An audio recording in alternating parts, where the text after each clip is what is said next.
The Black Tulip Part 1 by Alexandre Dumas.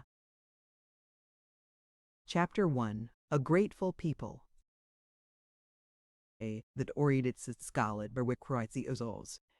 Spreading over its Gothic houses with its towers, with its channel park, with its tall steeples, and its almost eastern cupolas are reflected. The city of The Hague, the capital of the 7 United Provinces, was swelling in all its arteries, with the black and red frame, binting, and Redderford panting and stilledities, where de tsar Tokavik. If the history of that time, and especially that of the year in the middle of which our narrative commences, were not indissolubly connected with the 2 names just mentioned, the few explanatory pages which we are about to add might appear quite supererogatory, but we will from the very first apprise the reader our old friend, to whom we are wont on the first page to promise amusement, and with whom we always try to keep our word as well as is in our power, that this explanation is as indispensable to the right understanding of our story as to that of the great event itself on which it is based.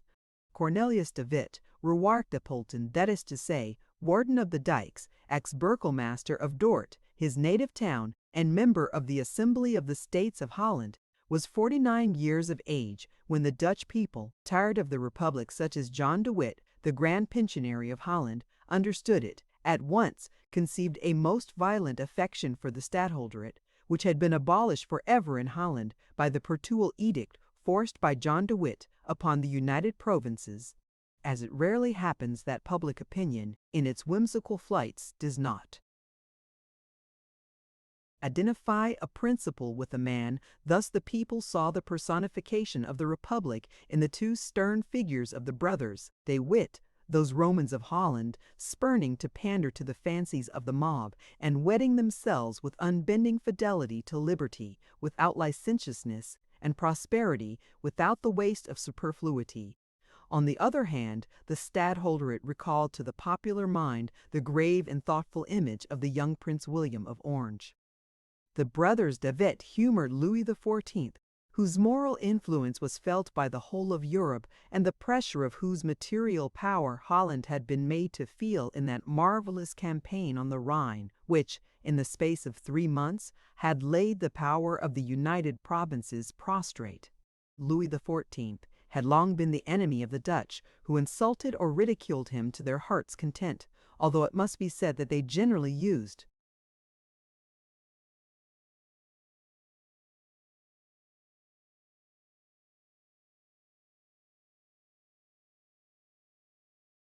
French refugees for the mouthpiece of their spite. Their national pride held him up as the Mithridates of the Republic. The brothers de Witt, therefore, had to strive against a double difficulty, against the force of national antipathy, and, besides, against the feeling of weariness which is natural to all vanquished people when they hope that a new chief will be able to save them from ruin and shame. This new chief, quite ready to appear on the political stage and to measure himself against Louis XIV, however gigantic the fortunes of the grand monarch loomed in the future, was William, Prince of Orange, son of William II, and grandson by his mother, Henrietta Stuart, of Charles I of England. We have mentioned him before as the person by whom the people expected to see the office of stadtholder restored. This young man was, in 1672, 22 years of age. John de Witt, who was his tutor, had brought him up with the view of making him a good citizen.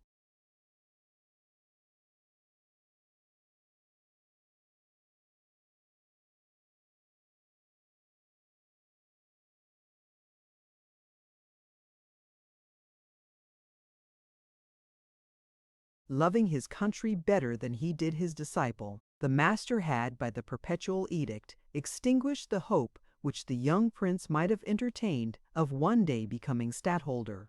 But God laughs at the presumption of man, who wants to raise and prostrate the powers on earth without consulting the king above. And the fickleness and caprice of the Dutch, combined with the terror inspired by Louis XIV, in repealing the perpetual edict and re-establishing the office of stadtholder in favor of William of Orange, for whom the hand of Providence had traced out ulterior destinies on the hidden map of the future. The Grand Pensionary bowed before the will of his fellow citizens. Cornelius de Witt, however, was more obstinate, and notwithstanding all the threats of death from the Orangist rabble who besieged him in his house at Dort, he stoutly refused to sign the act by which the office of stadtholder was restored. Moved by the tears and entreaties of his wife, he at last complied, only adding to his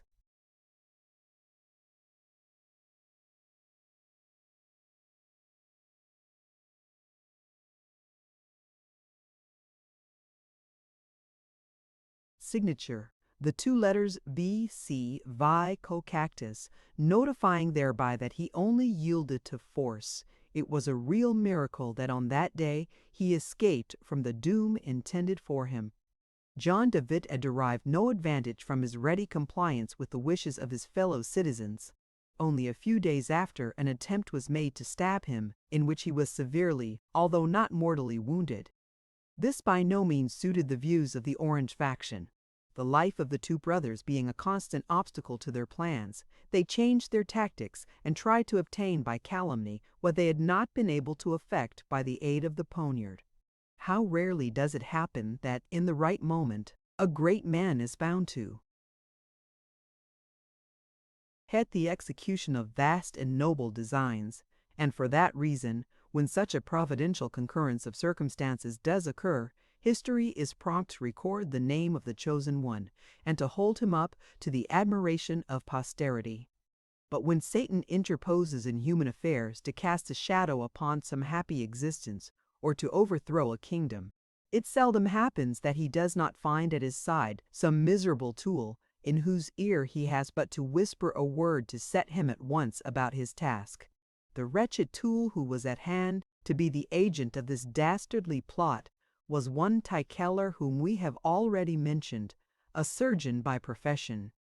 He lodged an information against Cornelius de Witt, setting forth that the warden who, as he had shown by the letters added to his signature, was fuming at the repeal of the perpetual edict, had, from hatred against William of Orange, hired an assassin to deliver the new republic of its new stadtholder, and he,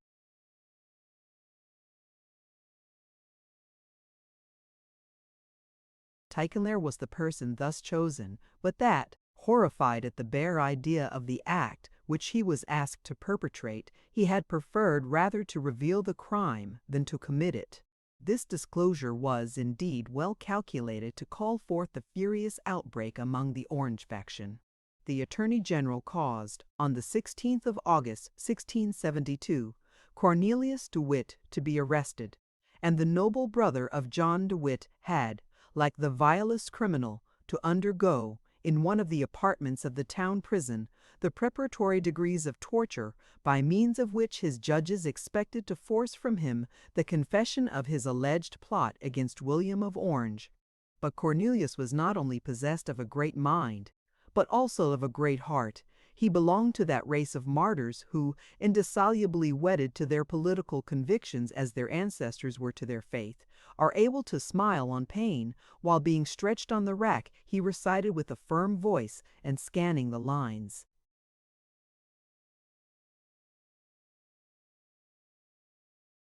According to measure, the first strophe of the Justum Actanis and Horace, and, making no confession, tired not only the strength, but even the fanaticism of his executioners. The judges, notwithstanding, acquitted Tykeller from every charge, at the same time sentencing Cornelius to be deposed from all his offices and dignities, to pay all the costs of the trial, and to be banished from the soil of the Republic forever. This judgment against not only an innocent, but also a great man, was indeed some gratification to the passions of the people, to whose interests Cornelius de Witt had always devoted himself. But, as we shall soon see, it was not enough. The Athenians, who indeed have left behind them a pretty tolerable reputation for ingratitude, have in this respect to yield precedence to the Dutch. They, at least in the case of Aristides, contented themselves with banishing him.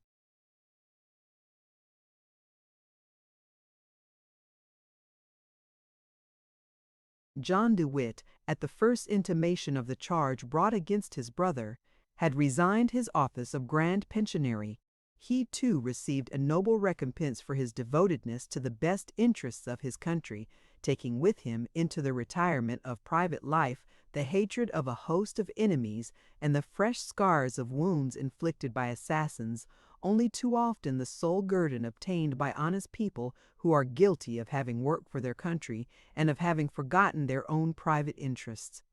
In the meanwhile, William of Orange urged on the course of events by every means in his power, eagerly waiting for the time when the people, by whom he was idolized, should have made of the bodies of the brothers the two steps over which he might ascend to the chair of stadtholder. Thus, then, on the 20th of August, 1672, as we have already stated in the beginning of this chapter, the whole town was crowding towards the Butenhof to witness the departure of Cornelius de Witt from prison as he was going to exile, and to see what traces the torture of the rack had left on the noble frame of the man who knew his Horace so well. Yet all this multitude was not crowding to the Buitenhof with the innocent view of merely feasting their eyes with the spectacle. There were many who went there to play an active part in it, and to take upon themselves an office which they conceived had been badly filled, that of the executioner. There were indeed others with less hostile intentions. All that they cared for was the spectacle, always so attractive to the mob, whose instinctive pride is flattered by it, the sight of greatness hurled down into the dust. Has not, they would say, this Cornelius de Witt been locked up and broken by the rack? Shall we not see him pale, streaming with blood, covered with shame? And was not this a sweet triumph for the burghers of the Hague, whose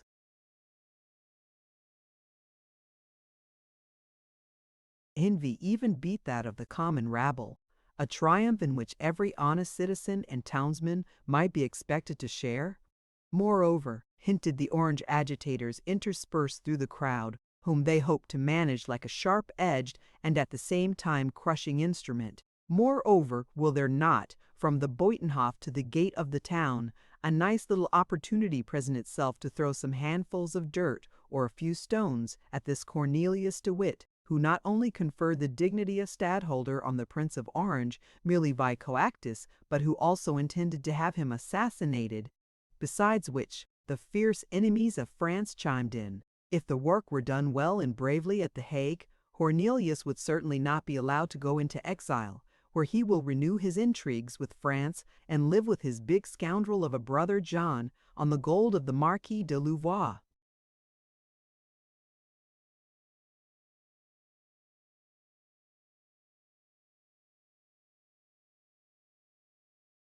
Being in such a temper, people generally will run rather than walk, which was the reason why the inhabitants of the Hague were hurrying so fast towards the Buitenhof. Honest Tykelaer, with a heart full of spite and malice, and with no particular plan settled in his mind, was one of the foremost, being paraded about by the Orange party like a hero of probity, national honor, and Christian charity. This daring miscreant detailed with all the embellishments and flourishes suggested by his base mind and his ruffianly imagination the attempts which he pretended Cornelius de Witt had made to corrupt him, the sums of money which were promised, and all the diabolical stratagems planned beforehand to smooth for him, Tykelaer, all the difficulties in the path of murder, and every phase of his speech, eagerly listened to by the populace, called forth enthusiastic cheers for the Prince of Orange and groans and imprecations of blind fury against the brothers de Witt. The mob even began to vent its rage by inveighing against the iniquitous judges who had allowed such a detestable criminal as the villain Cornelius to get off so cheaply. Some of the agitators whispered, "He will be off, he will escape from us." Others replied, "A vessel is waiting for him at Scheveningen, a French craft. Tykelaer has seen her." Honest Tykelaer! Hurrah for Tykelaer! The mob cried in chorus. And let us not forget, a voice exclaimed from the crowd, that at the same time, with Cornelius his brother John, who is as rascally a traitor as himself, will likewise make his escape.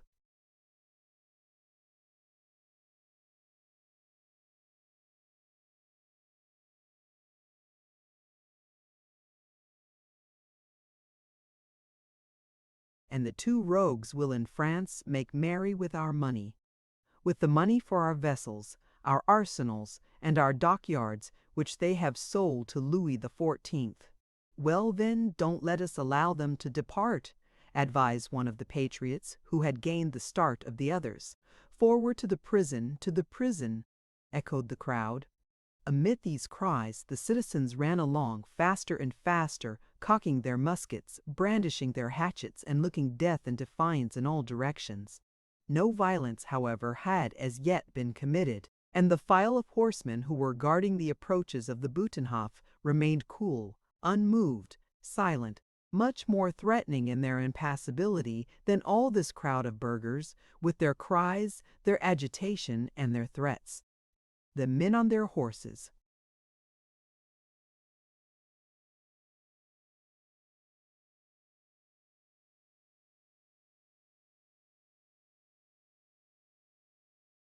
Indeed, stood like so many statues under the eye of their chief, Count Tilly, the captain of the mounted troops of the Hague, who had his sword drawn, but held it with its point downwards, in a line with the straps of his stirrup. This troop, the only defense of the prison, overawed by its firm attitude not only the disorderly riotous mass of the populace, but also the detachment of the burgher guard, which, being placed opposite the Butenhof to support the soldiers in keeping order, gave to the rioters the example of seditious cries, shouting, "Hurrah for Orange! Down with the traitors!" The presence of Tilly and his horsemen, indeed, exercised a salutary check on these civic warriors, but by degrees they waxed more and more angry by their own shouts, and as they were not able to understand how any one could have courage without showing it by cries, they attributed the silence of the dragoons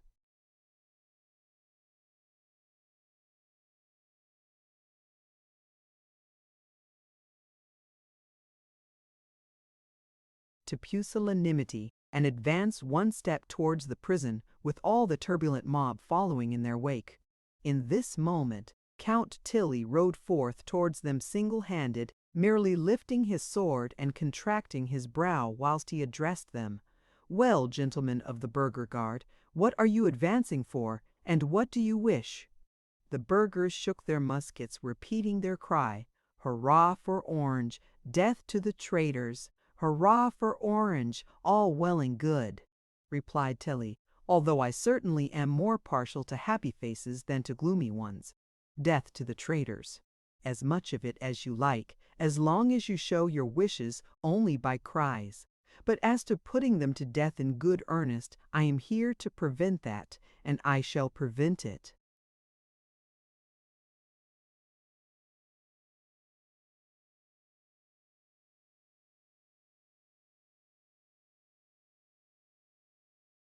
Then, turning round to his men, he gave the word of command, "Soldiers, ready!" The troopers obeyed orders with a precision which immediately caused the burgher guard and the people to fall back in a degree of confusion which excited the smile of the cavalry officer. "Hallo! How!" he exclaimed, with that bantering tone which is peculiar to men of his profession. "Be easy, gentlemen. My soldiers will not fire a shot, but on the other hand, you will not advance by one step towards the prison." "And do you know, sir, that we have muskets?" roared the commandant of the burghers. "I must know it, by Jove. You have made them glitter enough before my eyes. But I beg you to observe also that we on our side have pistols, that the pistol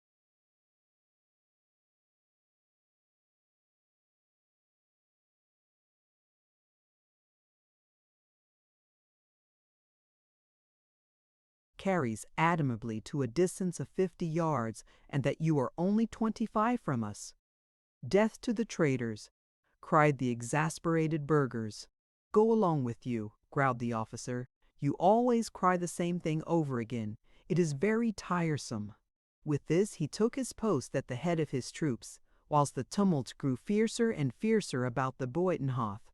And yet the fuming crowd did not know that, at that very moment when they were tracking the scent of one of their victims, the other, as if hurrying to meet his fate, passed, at a distance of not more than 100 yards, behind the groups of people and the dragoons, to betake himself to the Butenhof.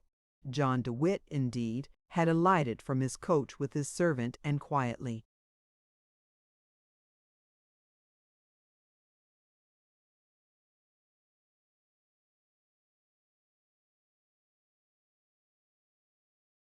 walked across the courtyard of the prison, mentioning his name to the turnkey, who, however, knew him. He said, "Good morning, Griffiths. I am coming to take away my brother who, as you know, is condemned to exile, and to carry him out of the town." Whereupon the jailer, a sort of bear, trained to lock and unlock the gates of the prison, had greeted him and admitted him into the building, the doors of which were immediately closed again. 10 yards farther on, John de Witt met a lovely young girl of about 17 or 18, dressed in the national costume of the Frisian women, who, with pretty demureness, dropped a courtesy to him. Chucking her under the chin, he said to her, "Good morning, my good and fair Rosa. How is my brother?" "Oh, mine her John," the young girl replied, "I am not afraid of the harm which has been done to him. That's all over now." "But what is it you are afraid of?" "I am afraid of the harm which they are going to do to him." "Oh yes," said de Witt, "you mean to speak of the people down below, don't you? Do you hear them? They are indeed in a state of great excitement. But when they see us, perhaps, they will grow calmer, as we have never done them anything but good." "That's unfortunately no reason except for the contrary," muttered the girl, as on an imperative sign from her father, she withdrew.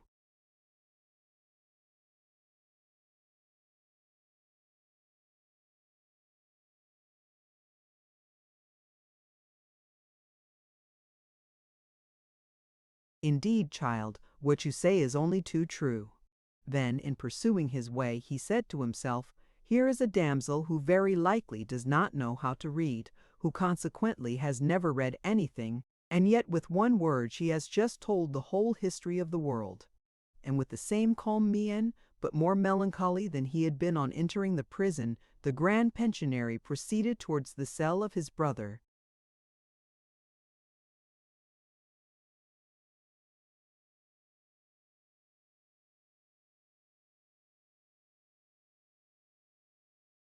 Chapter 2. The Two Brothers.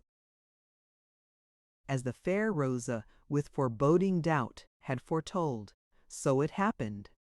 Whilst John de Witt was climbing the narrow winding stairs which led to the prison of his brother Cornelius, the burghers did their best to have the troop of Tilly, which was in their way, removed. Seeing this disposition, King Mob, who fully appreciated the laudable intentions of his own beloved militia, shouted most lustily, "Hurrah for the burghers!" As to Count Tilly, who was as prudent as he was firm, he began to parley with the burghers, under the protection of the cocked pistols of his dragoons, explaining to the valiant townsmen that his order from the States commanded him to guard the prison and its approaches with 3 companies. "Wherefore such an order? Why guard the prison?" cried the Orangists.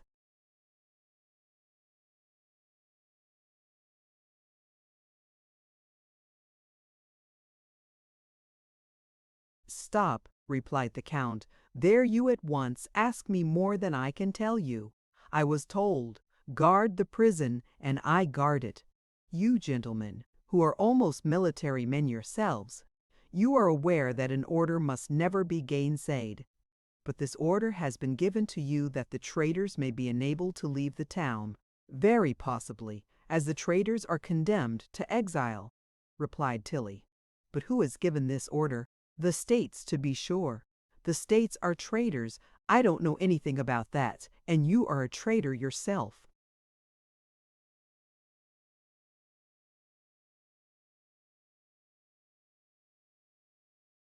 "I? Yes, you. Well, as to that, let us understand each other, gentlemen. Whom should I betray? The States? Why, I cannot betray them, whilst, being in their pay, I faithfully obey their orders." As the Count was so indisputably in the right that it was impossible to argue against him, the mob answered only by redoubled clamor and horrible threats, to which the Count opposed the most perfect urbanity.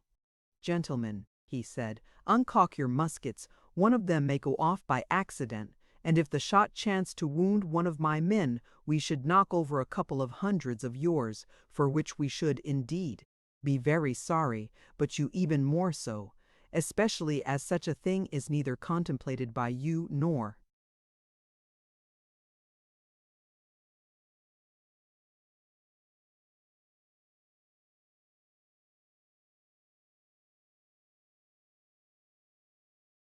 by myself. If you did that, cried the burghers, we should have a pop at you too. Of course you would. But suppose you killed every man jack of us, those whom we should have killed would not, for all that, be less dead. Then leave the place to us, and you will perform the part of a good citizen. First of all, said the Count, I am not a citizen, but an officer, which is a very different thing. And secondly, I am not a Hollander, but a Frenchman, which is more different still. I have to do with no one but the States, by whom I am paid. Let me see an order from them to leave the place to you, and I shall only be too glad to wheel off in an instant, as I am confoundedly bored here.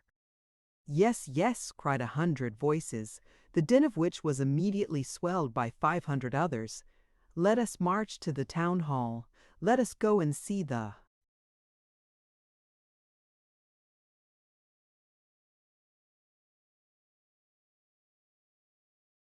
deputies. Come along, come along. That's it, Tilly muttered between his teeth, as he saw the most violent among the crowd turning away. Go and ask for a meanness at the town hall, and you will see whether they will grant it. Go, my fine fellows, go. The worthy officer relied on the honor of the magistrates, who, on their side, relied on his honor as a soldier. I say, Captain, the first lieutenant whispered into the ear of the Count, I hope the deputies will give these madmen a flat refusal, but, after all, it would do no harm if they would send us some reinforcement. In the meanwhile, John DeWitt, whom we left climbing the stairs, after the conversation with the jailer Griffiths and his daughter Rosa, had reached the door of the cell, where on a mattress his brother Cornelius was resting after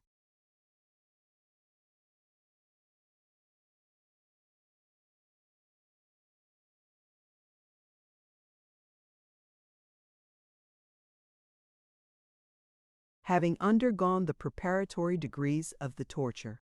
The sentence of banishment having been pronounced, there was no occasion for inflicting the torture extraordinary.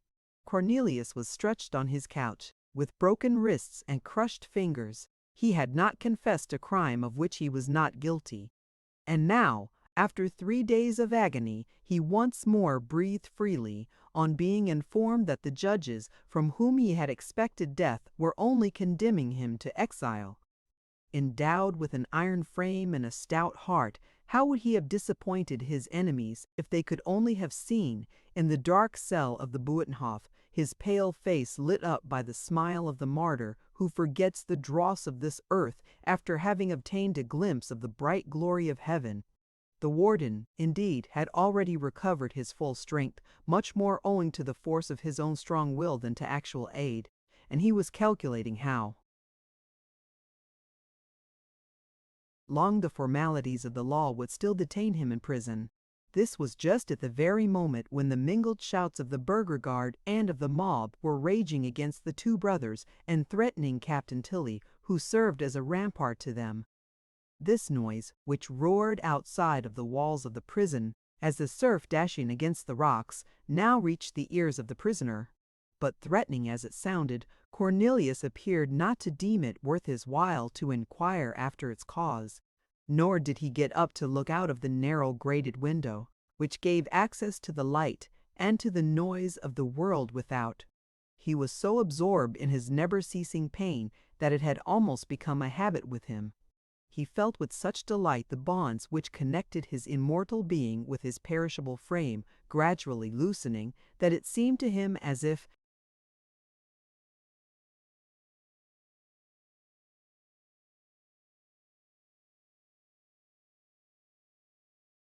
his spirit, freed from the trammels of the body, were hovering above it, like the expiring flame which rises from the half-extinguished embers. He also thought of his brother, And whilst the latter was thus vividly present to his mind, the door opened, and John entered, hurrying to the bedside of the prisoner, who stretched out his broken limbs and his hands tied up in bandages towards that glorious brother, whom he now excelled, not in services rendered to the country, but in the hatred which the Dutch bore him. John tenderly kissed his brother on the forehead and put his sore hands gently back on the mattress. "Cornelius, my poor brother, you are suffering great pain, are you not?" "I am suffering no longer since I see you, my brother." "Oh, my poor dear Cornelius, I feel most wretched to see you in such a state."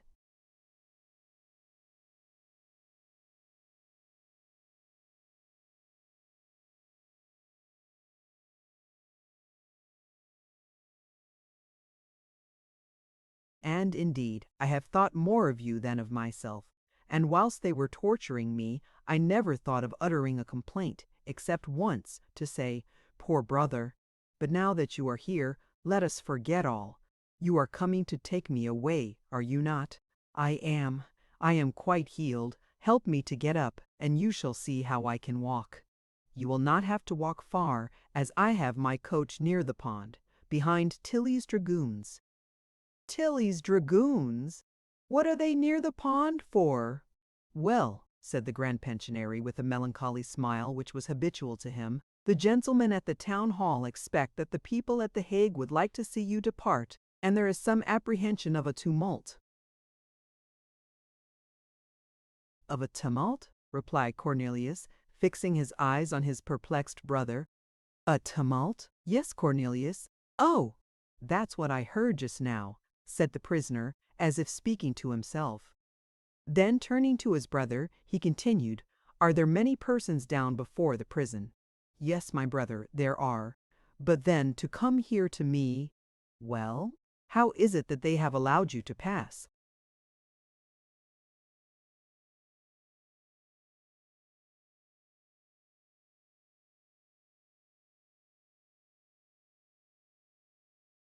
"You know well that we are not very popular, Cornelius," said the Grand Pensionary, with gloomy bitterness. "I have made my way through all sorts of by-streets and alleys. You hid yourself, John. I wished to reach you without loss of time, and I did what people will do in politics, or on the sea when the wind is against them, I tacked." At this moment, the noise in the square below was heard to roar with increasing fury. Tilly was parleying with the burghers. "Well, well," said Cornelius, "you are a very skilful pilot, John, but I doubt whether you will as safely guide your brother out of the Buitenhof in the midst of this gale, and through the raging surf of popular hatred, as you did the fleet of Van Tromp past the shoals of the Scheldt to Antwerp." "With the help of God, Cornelius will at least try," answered John. "But first of all, a word with you. Speak." The shouts began anew. "Hark! Hark!" continued Cornelius. "How angry those people are! Is it against you or against me?" "I should say it is against us both, Cornelius. I told you, my dear brother, that the Orange party, while assailing us with their absurd calumnies, have also made it a reproach against us that we have negotiated with France. What blockheads they are! But indeed they reproach us with it.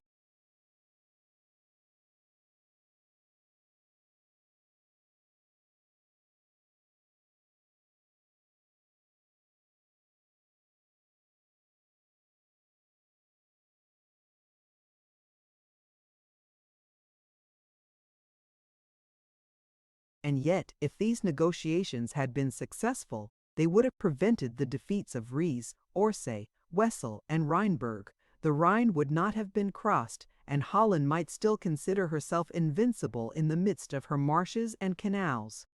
All this is quite true, my dear Cornelius, but still more certain it is that if at this moment our correspondence with the Marquis de Louvois were discovered, skilful pilot as I am, I should not be able to save the frail bark which is to carry the brothers De Witt and their fortunes out of Holland.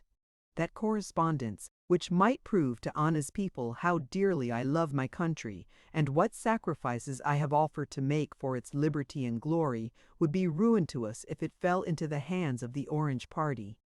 I hope you have burned the letters before you left Dort to join me at The Hague. My dear brother, Cornelius answered, your correspondence with M. de Numbery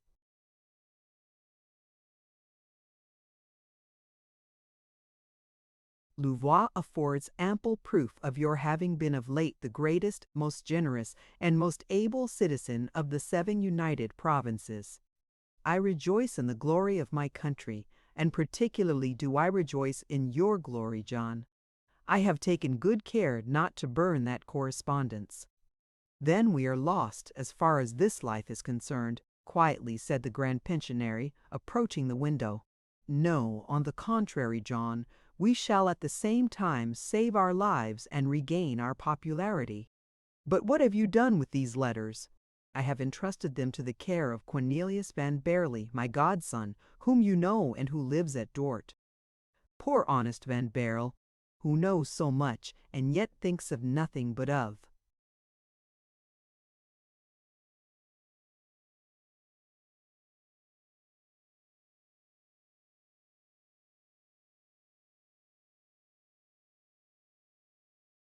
Flowers and of God who made them.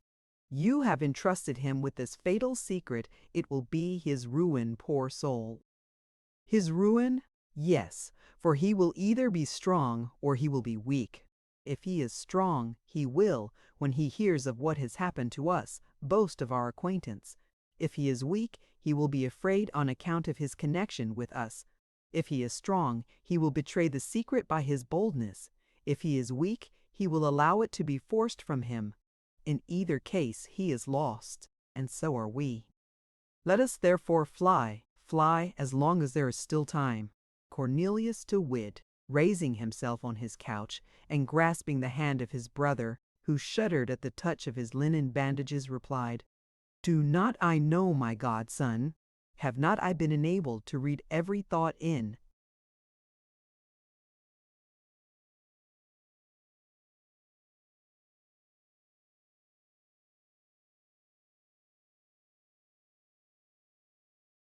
Van Baerle's mind, and every sentiment in his heart? You ask whether he is strong or weak. He is neither the one nor the other. But that is not now the question. The principal point is that he is sure not to divulge the secret for the very good reason that he does not know it himself. John turned round in surprise. You must know, my dear brother, that I have been trained in the school of that distinguished politician John de Witt, and I repeat to you that Van Baerle is not aware of the nature and importance of the deposit which I have entrusted to him. Quick then, cried John, as there is still time, let us convey to him directions to burn the parcel. Through whom? Through my servant Craik, who was to have accompanied us on horseback, and who has entered the prison with me, to assist you downstairs. Consider well before having those precious documents burnt, John.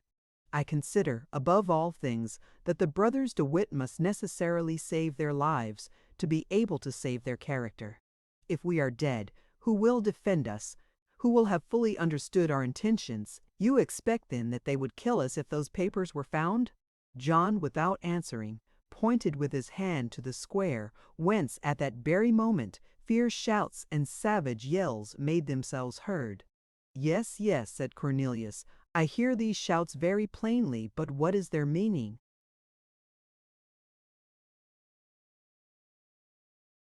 John opened the window. Death to the traitors, howled the populace. Do you hear now, Cornelius? To the traitors, that means us, said the prisoner, raising his eyes to heaven and shrugging his shoulders. Yes, it means us, repeated John. Where is Craik? At the door of your cell, I suppose. Let him enter, then. John opened the door. The faithful servant was waiting on the threshold.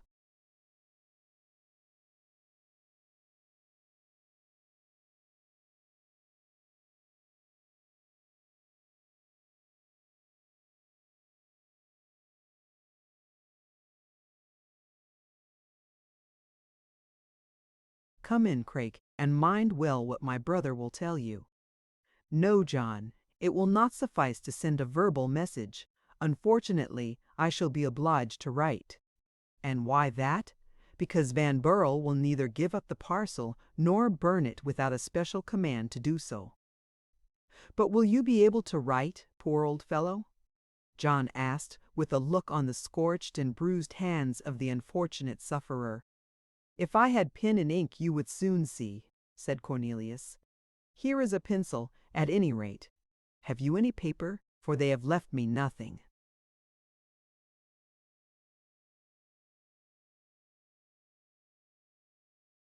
Here, take this Bible and tear out the fly-leaf. Very well, that will do, but your writing will be illegible. Just leave me alone for that, said Cornelius. The executioners have indeed pinched me badly enough, but my hand will not tremble once in tracing the few lines which are requisite. And really Cornelius took the pencil and began to write, when through the white linen bandages drops of blood oozed out which the pressure of the fingers against the pencil squeezed from the raw flesh. A cold sweat stood on the brow of the grand pensionary. Cornelius wrote,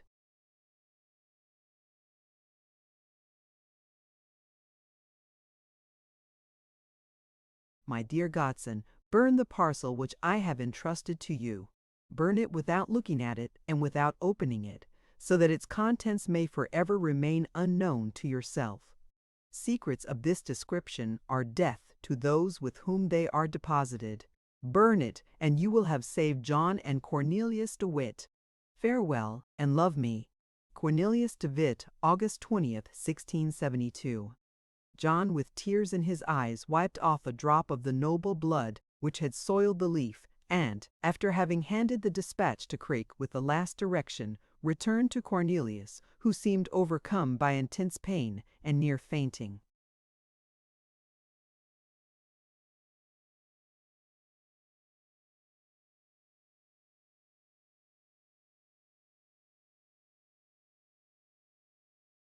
Now, said he, when honest Craik sounds his coxswain's whistle, it will be a signal of his being clear of the crowd and of his having reached the other side of the pond, and then it will be our turn to depart.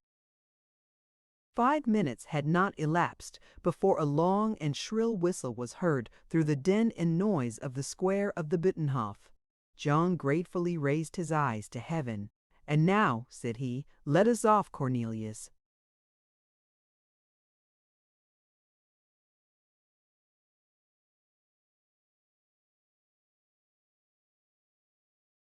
Chapter 3. The Pupil of John de Witt.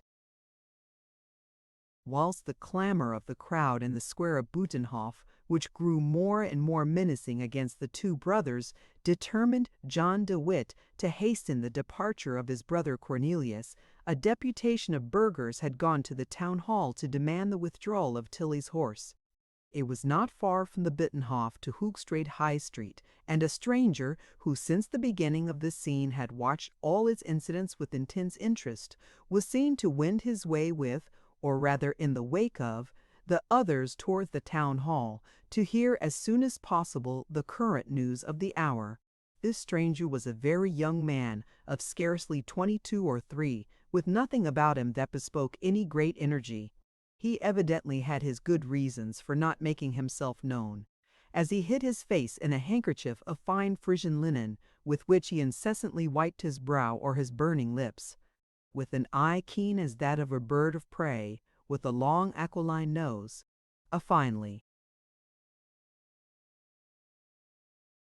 cut mouth, which he generally kept open, or rather which was gaping like the edges of a wound, this man would have presented to Lavater, if Lavater had lived at that time, a subject for physiognomical observations which, at the first blush, would not have been very favourable to the person in question. What difference is there between the figure of the conqueror and that of the pirate, said the ancients?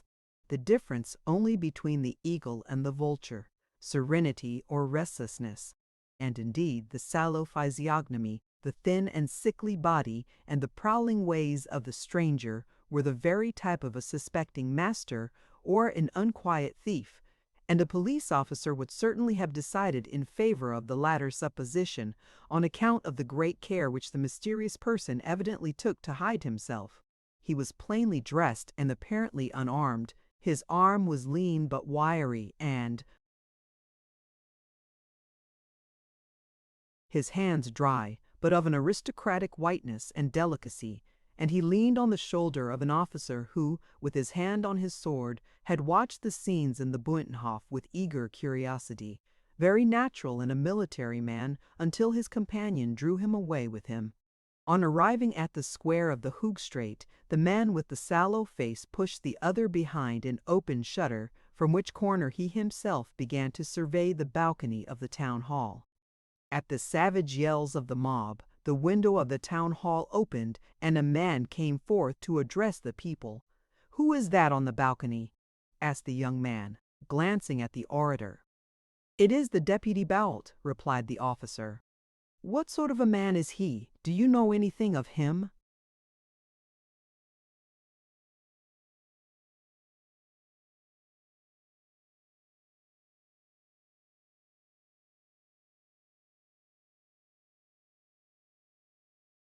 "An honest man, at least I believe so, Monseigneur."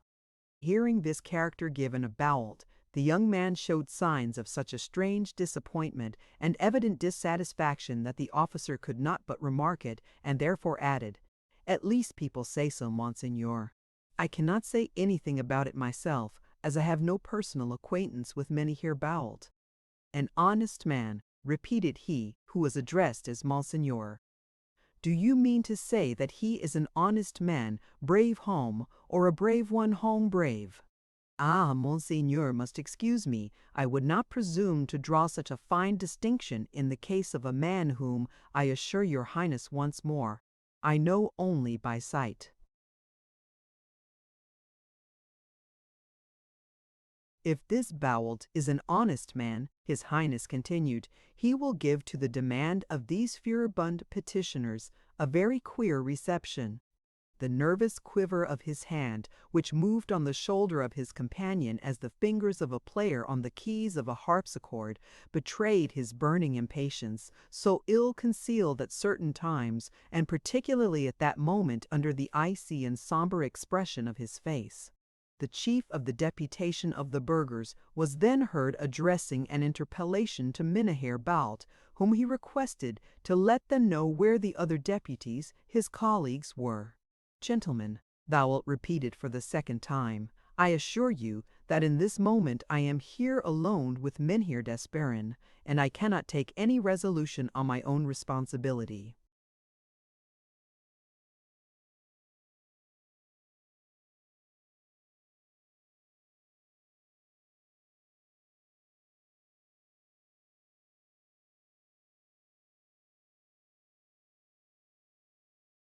"The order! We want the order!" cried several thousand voices. Mynheer Bault wished to speak, but his words were not heard, and he was only seen moving his arms in all sorts of gestures, which plainly showed that he felt his position to be desperate. When, at last, he saw that he could not make himself heard, he turned round towards the open window and called Mynheer d'Esperen.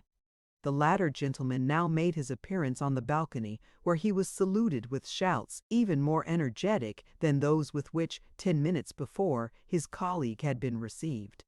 This did not prevent him from undertaking the difficult task of haranguing the mob, but the mob preferred forcing the guard of the States, which, however, offered no resistance to the sovereign people to listening to the speech of Mynheer d'Esperen.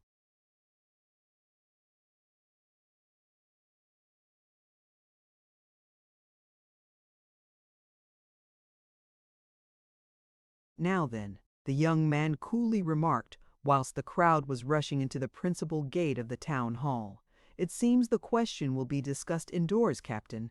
Come along, and let us hear the debate. Oh, Monseigneur, Monseigneur, take care." "Of what?" "Among these deputies there are many who have had dealings with you, and it would be sufficient that one of them should recognize your Highness."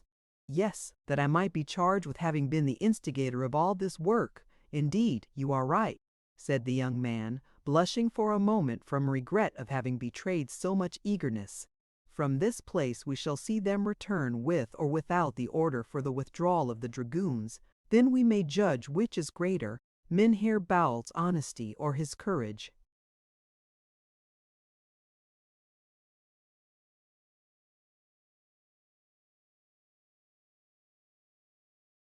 "But," replied the officer, looking with astonishment at the personage whom he addressed as Monseigneur, "but your Highness surely does not suppose for one instant that the deputies will order Tilly's horse to quit their post." "Why not?" the young man quietly retorted. "Because doing so would simply be signing the death warrant of Cornelius and John de Witt." "We shall see," His Highness replied, with the most perfect coolness. "God alone knows what is going on within the hearts of men." The officer looked askance at the impassible figure of his companion and grew pale. He was an honest man as well as a brave one. From the spot where they stood, His Highness and his attendant heard the tumult and the heavy tramp of the crowd on the staircase of the town hall. The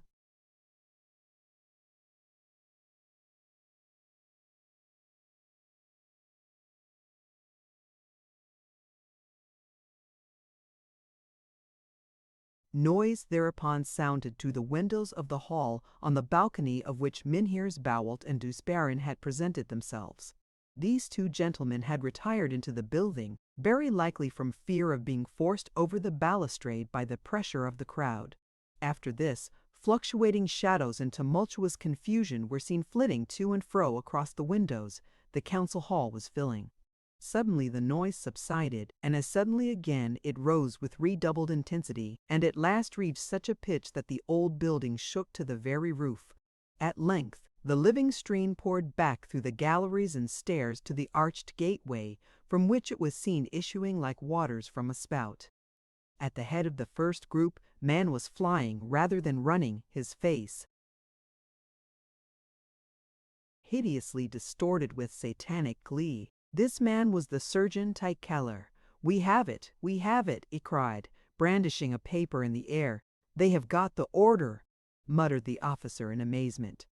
"Well then," His Highness quietly remarked, "now I know what to believe with regard to Mynheer Bouwelt's honesty and courage. He has neither the one nor the other." Then, looking with a steady glance after the crowd which was rushing along before him, he continued, "Let us now go to the Buitenhof, Captain. I expect we shall see a very strange sight there." The officer bowed and, without making any reply, followed in the steps of his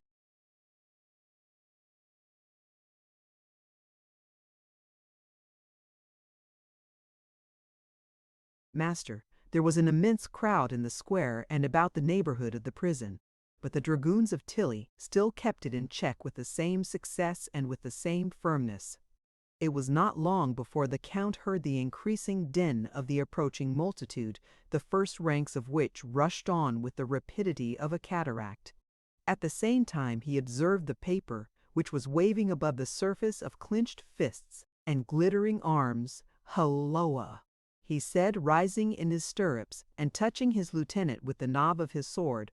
"I really believe those rascals have got the order." "Dastardly ruffians they are," cried the lieutenant.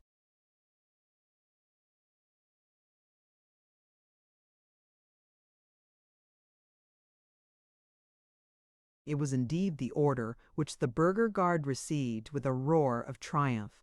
They immediately sallied forth with lowered arms and fierce shouts to meet Count Tilly's dragoons. But the Count was not the man to allow them to approach within an inconvenient distance. "Stop!" he cried. "Stop, and keep off from my horse, or I shall give the word of command to advance. Here is the order." 100 insolent voices answered at once. He took it in amazement, cast a rapid glance on it, and said quite aloud, "Those who have signed this order are the real murderers of Cornelius de Witt. I would rather have my 2 hands cut off than have written one single letter of this infamous order."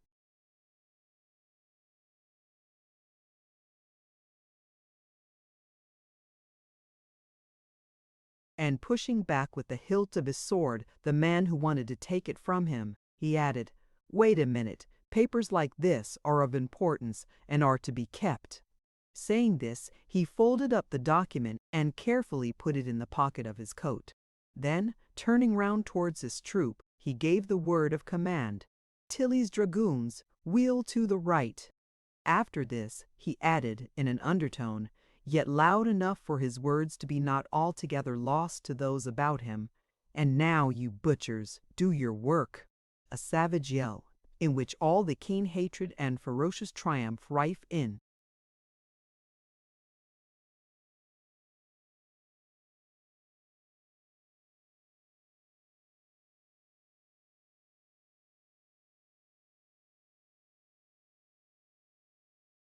precincts of the prison simultaneously burst forth and accompanied the departure of the dragoons as they were quietly filing off. The Count tarried behind, facing to the last the infuriated populace, which advanced at the same rate as the Count retired. John de Witt, therefore, had by no means exaggerated the danger, when, assisting his brother in getting up, he hurried his departure. Cornelius, leaning on the arm of the ex-grand pensionary, descended the stairs which led to the courtyard. At the bottom of the staircase he found little Rosa, trembling all over. "Oh, Mynheer John," she said, "what a misfortune!" "What is it, my child?" asked de Witt. "They say that they are gone to the town hall to fetch the order for Tilly's horse to withdraw."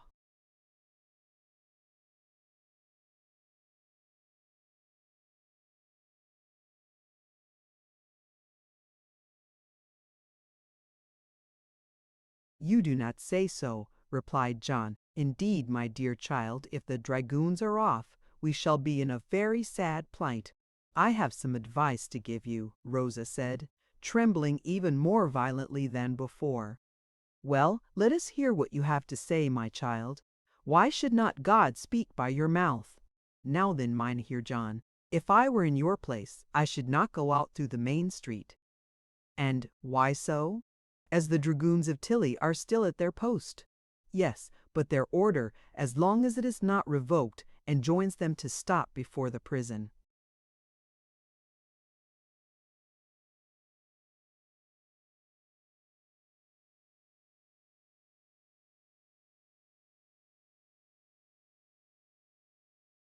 "Undoubtedly.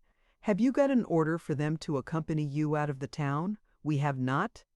Well then, in the very moment when you have passed the ranks of the dragoons, you will fall into the hands of the people." "But the burgher guard?" "Alas! The burgher guard are the most enraged of all." "What are we to do then?"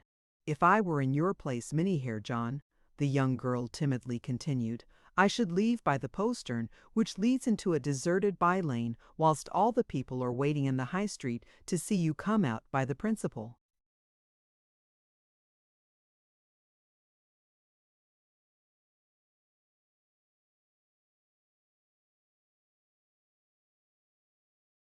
"Entrance. From there I should try to reach the gate by which you intend to leave the town." "But my brother is not able to walk," said John. "I shall try," Cornelius said with an expression of most sublime fortitude. "But have you not got your carriage?" asked the girl. "The carriage is down near the great entrance." "Not so," she replied. "I considered your coachman to be a faithful man, and I told him to wait for you at the postern." The two brothers looked first at each other and then at Rosa with a glance full of the most tender gratitude.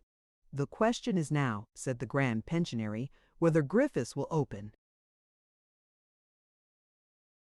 this door for us." "Indeed, he will do no such thing," said Rosa. "Well, and how then?" "I have foreseen his refusal, and just now whilst he was talking from the window of the porter's lodge with the dragoon, I took away the key from his bunch, and you have got it. Here it is, Mynheer John." "My child," said Cornelius, "I have nothing to give you in exchange for the service you are rendering us, but the Bible which you will find in my room. It is the last gift of an honest man. I hope it will bring you good luck." "I thank you, Master Cornelius. It shall never leave me," replied Rosa. And then with a sigh she said to herself, "What a pity that I do not know how to read." "The shouts and cries are growing louder and louder," said John. "There is not a moment to be lost." "Come along, gentlemen," said the girl, who now led the two brothers through an inner lobby to the back of the prison. Guided by her, they descended a staircase of about a dozen steps, traversed a small courtyard which was surrounded by castellated walls, and, the arched door having been opened for them by Rosa, they emerged into a lonely street where their carriage was ready to receive them. "Quick, quick, my masters, do you hear them?" cried the coachman in a deadly fright. Yet, after having made Cornelius get into the carriage first, the Grand Pensionary turned round towards the girl, to whom he said, "Goodbye, my child. Words could never express our gratitude. God will reward you for having saved the lives of 2 men." Rosa took the hand which John de Witt proffered to her and kissed it with every show of respect. "Go, for heaven's sake, go," she said. "It seems they are going to force the gate." John de Witt hastily got in, sat himself down by the side of his brother, and, fastening the apron of the carriage, called out to the coachman, "To the toll heck!"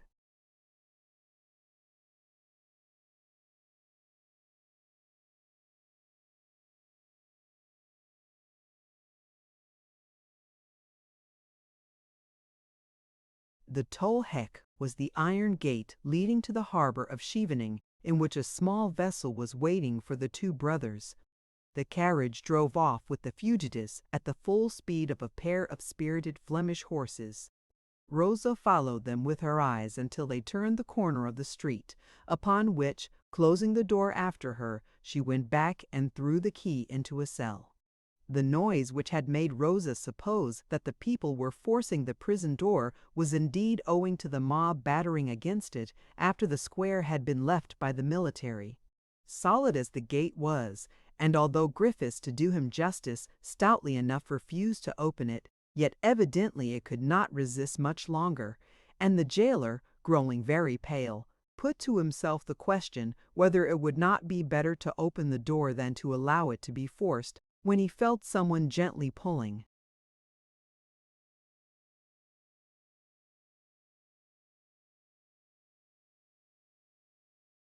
his coat. He turned round and saw Rosa. "Do you hear these madmen?" he said. "I hear them so well, my father, that in your place you would open the door. No, I should allow it to be forced, but they will kill me. Yes, if they see you, how shall they not see me? Hide yourself."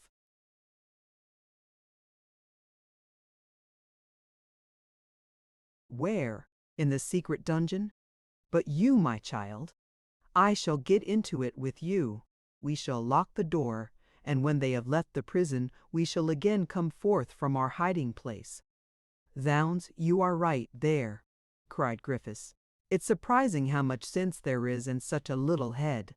Then, as the gate began to give way amidst the triumphant shouts of the mob, she opened a little trap-door, and said, come along, father." "But our prisoners?"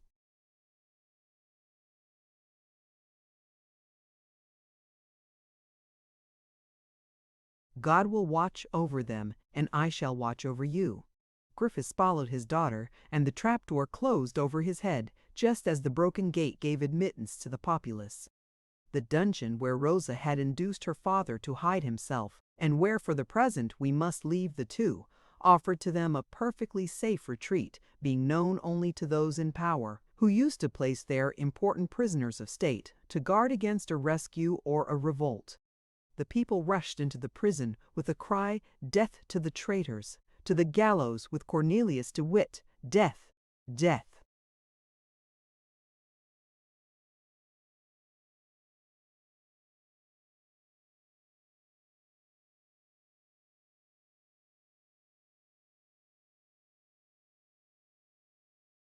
Chapter 4. The Murderers.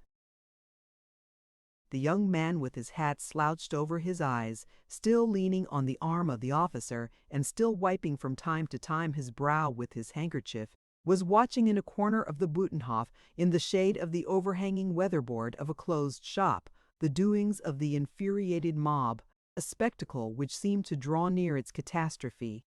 "Indeed," said he to the officer, "indeed, I think you were right, Van Deken. The order which the deputies have signed is truly the death warrant of Master Cornelius. Do you hear these people? They certainly bear a sad grudge to the 2 De Witts." "In truth," replied the officer, "I never heard such shouts. They seem to have found out the cell of the man. Look, look! Is not that the window of the cell where Cornelius was locked up?" a man had seized with both hands and was shaking the iron bars of the window in the room which Cornelius had left only 10 minutes before. "Hulloa, hullo!" the man called out. "He is gone." "How is that, gone?" asked those of the mob who had not been able to get into the prison, crowded as it was with the mass of intruders. "Gone, gone," repeated the man in a rage. "The bird has flown." "What does this man say?" asked His Highness, growing quite pale. "Oh, Monseigneur, he says a thing which would be very fortunate if it should turn out true." "Certainly it would be fortunate if it were true," said the young man. "Unfortunately, it cannot be true."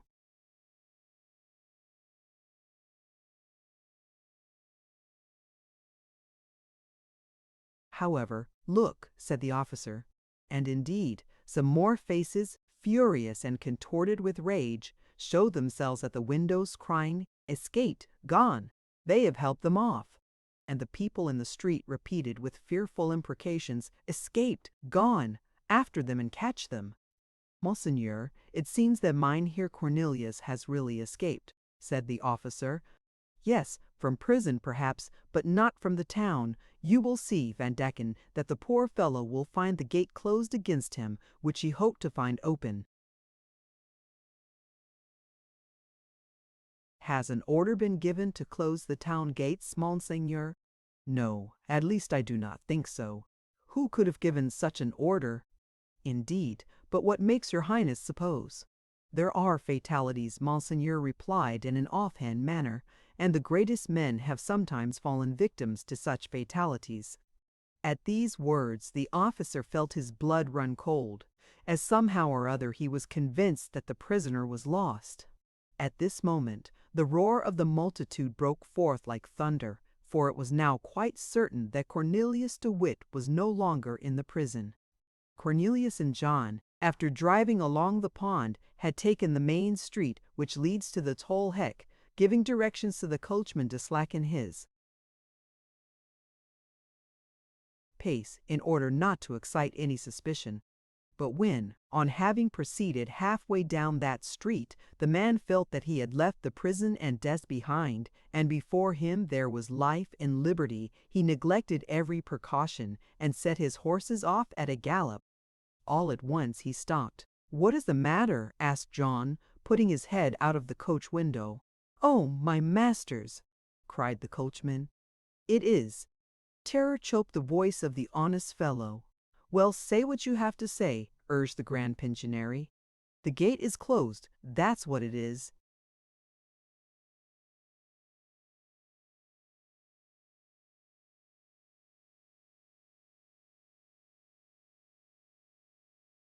"How is this?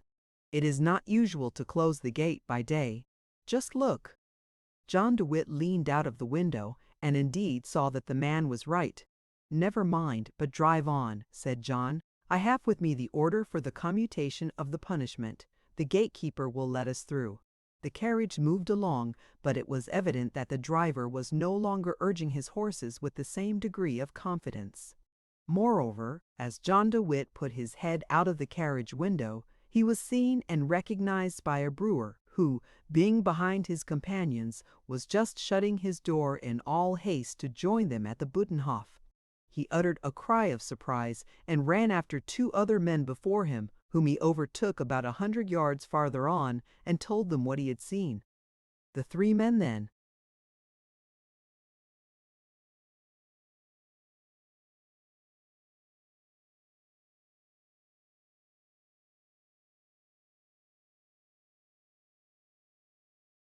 stopped, looking after the carriage, being, however, not yet quite sure as to whom it contained. The carriage in the meanwhile arrived at the toll hek. "Open!" cried the coachman. "Open!" echoed the gatekeeper from the threshold of his lodge. "It's all very well to say 'open,' but what am I to do it with?" "With the key, to be sure," said the coachman. "With the key? Oh yes, but if you have not got it, how is that? Have not you got the key?" asked the coachman. "No, I haven't."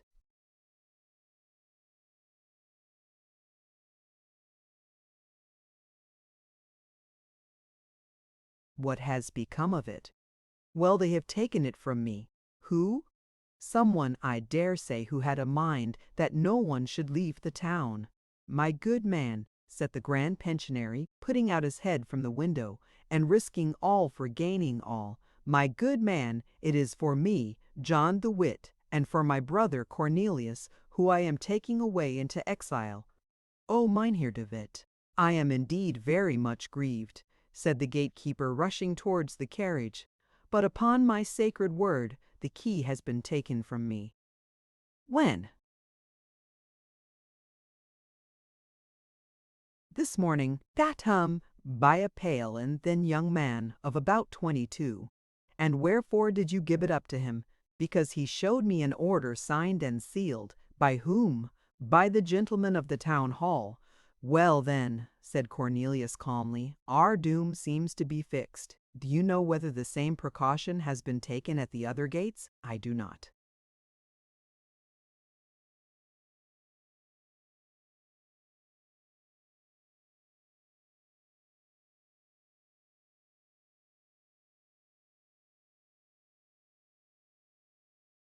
Now then, said John to the coachman, God commands man to do all that is in his power to preserve his life. Go and drive to another gate. And whilst the servant was turning round the vehicle, the grand pensionary said to the gatekeeper, Take our thanks for your good intentions. The will must count for the deed. You had the will to save us, and that, in the eyes of the Lord, is as if you had succeeded in doing so. Alas, said the gatekeeper, do you see down there? Drive at a gallop through that group. John called out to the coachman, and take the street on the left, it is our only chance. The group which John alluded to had, for its nucleus, those 3 men whom we left looking after the carriage, and who, in the meanwhile, had been joined by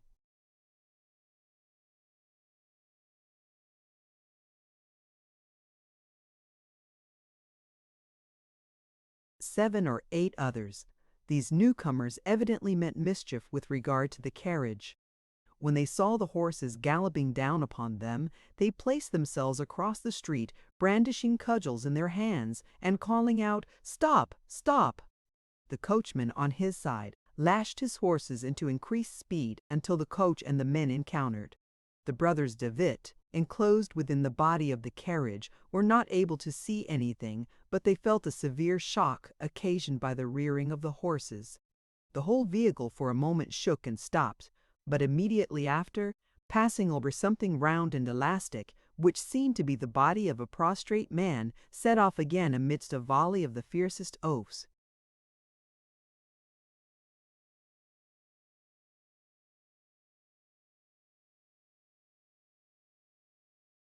Alas, said Cornelius, I am afraid we have hurt someone. Gallop! Gallop! Called John. But notwithstanding this order, the coachman suddenly came to a stop. Now then, what is the matter again? Asked John. Look there, said the coachman.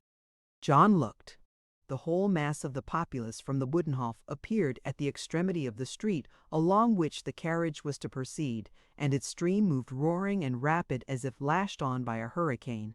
Stop and get off, said John to the coachman. It is useless to go any farther, we are lost. Here they are, here they are. 500 voices were crying at the same time.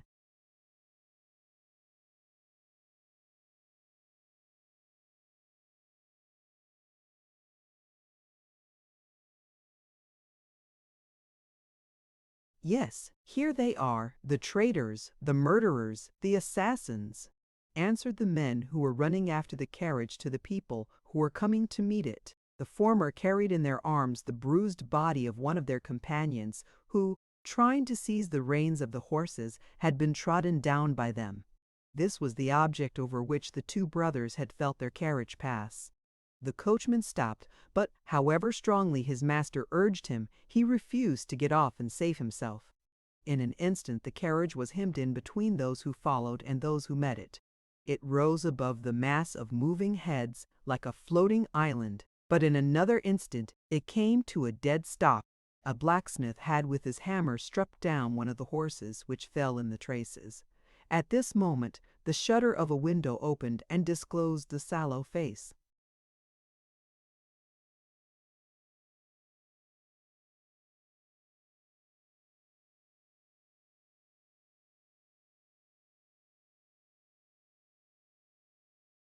and the dark eyes of the young man, who with intense interest watched the scene which was preparing. Behind him appeared the head of the officer, almost as pale as himself. "Good heavens, Monseigneur, what is going on there?" whispered the officer. "Something very terrible, to a certainty," replied the other. "Don't you see, Monseigneur? They are dragging the Grand Pensionary from the carriage. They strike him, they tear him to pieces." "Indeed, these people must certainly be prompted by a most violent indignation," said the young man, with the same impassible tone which he had preserved all along. "And here is Cornelius, whom they now likewise drag out of the carriage. Cornelius, who was already quite broken and mangled by the torture."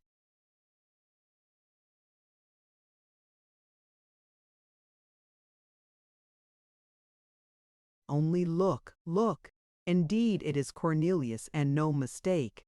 The officer uttered a feeble cry and turned his head away. The brother of the Grand Pensionary, before having set foot on the ground, while still on the bottom step of the carriage, was struck down with an iron bar which broke his skull. He rose once more, but immediately fell again. Some fellows then seized him by the feet and dragged him into the crowd, into the middle of which one might have followed his bloody track, and he was soon closed in among the savage yells of malignant exultation. The young man, a thing which would have been thought impossible, grew even paler than before, and his eyes were for a moment veiled behind the lids. The officer saw the sign of compassion, and, wishing to avail himself of this,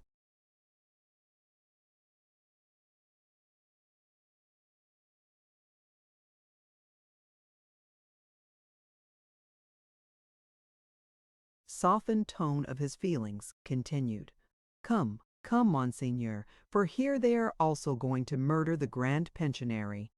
But the young man had already opened his eyes again. "To be sure," he said, "these people are really implacable. It does no one good to offend them."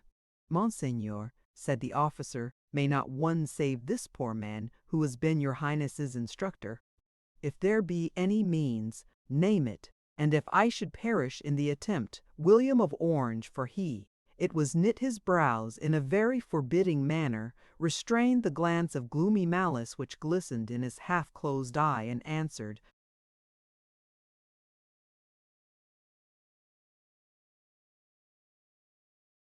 "Captain Van Degen, I request you to go and look after my troops, that they may be armed for any emergency."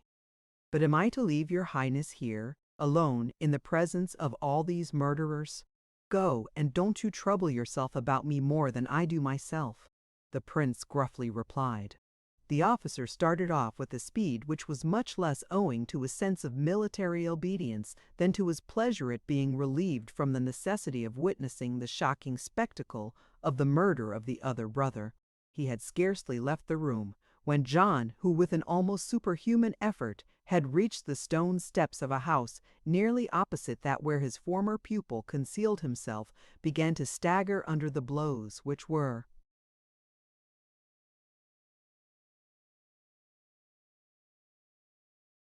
inflicted on him from all sides, calling out, "My brother! Where is my brother?" One of the ruffians knocked off his hat with the blow of his clenched fist. Another showed to him his bloody hands. For this fellow had ripped open Cornelius and disemboweled him, and was now hastening to the spot in order not to lose the opportunity of serving the Grand Pensionary in the same manner, whilst they were dragging the dead body of Cornelius to the gibbet. John uttered a cry of agony and grief, and put one of his hands before his eyes. "Oh, you close your eyes, do you?" said one of the soldiers of the burgher guard. "Well, I shall open them for you." And saying this, he stabbed him with his pike in the face, and the blood spurted.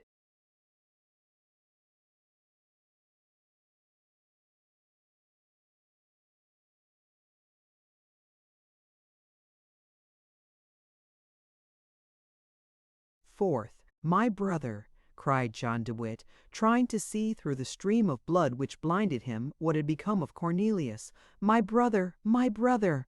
"Go and run after him," bellowed another murderer, putting his musket to his temples and pulling the trigger. but the gun did not go off. The fellow then turned his musket round, and, taking it by the barrel with both hands, struck John de Witt down with the butt end. John staggered and fell down at his feet. But, raising himself with a last effort, he once more called out, "My brother!" with a voice so full of anguish that the young man opposite closed the shutter.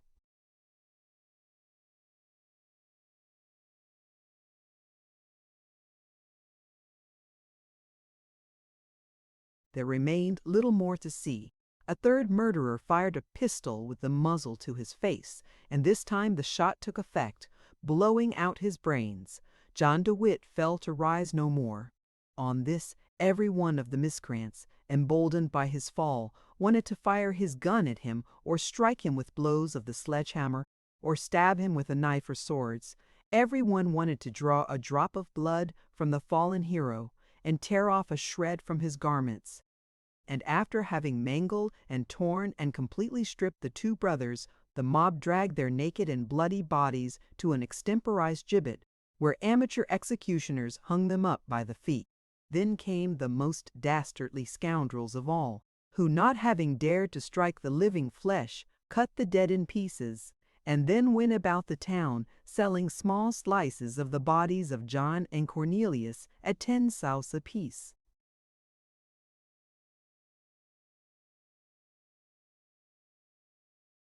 We cannot take upon ourselves to say whether, through the almost imperceptible chink of the shutter, the young man witnessed the conclusion of this shocking scene. But at the very moment when they were hanging the two martyrs on the gibbet he passed through the terrible mob, which was too much absorbed in the task, so grateful to its taste, to take any notice of him, and thus he reached unobserved the tall heck, which was still closed. "Ah, sir," said the gatekeeper, "do you bring me the key? Yes, my man, here it is." "It is most unfortunate that you did not bring me that key only 1/4 of an hour sooner," said the gatekeeper with a sigh. "And why that?" asked the other. "Because I might have opened the gate to Mynheers de Witt, whereas, finding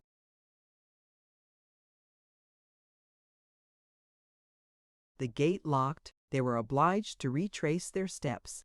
"Gate! Gate!" cried a voice which seemed to be that of a man in a hurry. The prince, turning round, observed Captain Van Deken. "Is that you, Captain?" he said. "You are not yet out of the Hague?" "This is executing my orders very slowly." "Monseigneur," replied the captain, "this is the third gate at which I have presented myself. The other two were closed. Well, this good man will open this one for you. Do it, my friend." The last words were addressed to the gatekeeper, who stood quite thunderstruck on hearing Captain Van Deken addressing by the title of Monseigneur this pale young man, to whom he himself had spoken in such a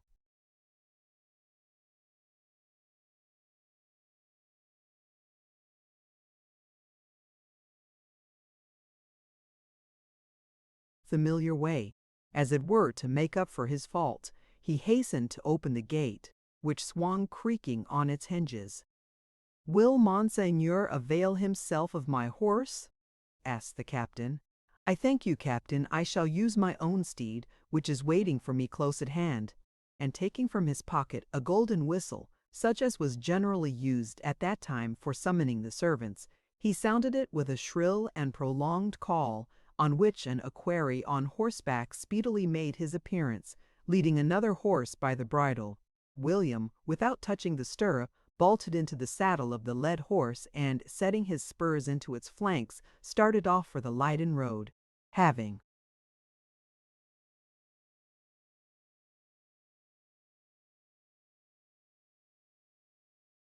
reached it, he turned round and beckoned to the captain, who was far behind, to ride by his side. "Do you know," he then said, without stopping, "that those rascals have killed John de Witt as well as his brother?" "Alas! Monseigneur," the captain answered sadly, "I should like it much better if these two difficulties were still in your Highness's way of becoming de facto stadtholder of Holland." "Certainly, it would have been better," said William, "if what did happen had not happened. But it cannot be helped now, and we have had nothing to do with it. Let us push on, Captain. that we may arrive at Alphen before the message which the States General are sure to send to me, to the camp." The captain bowed, allowed the prince to ride ahead, and, for the remainder of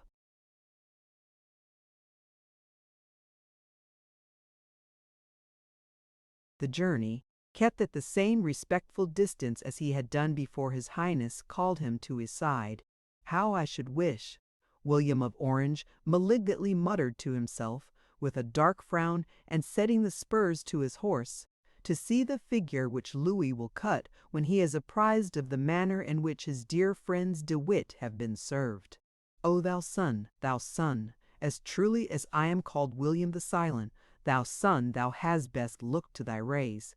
And the young prince, the relentless rival of the great king, sped away upon his fiery steed. This future stadtholder, who had been but the day before very uncertainly established in his new power, but for whom the burghers of The Hague had built a staircase with the bodies of John and Cornelius, two princes as noble as he in the eyes of God and man.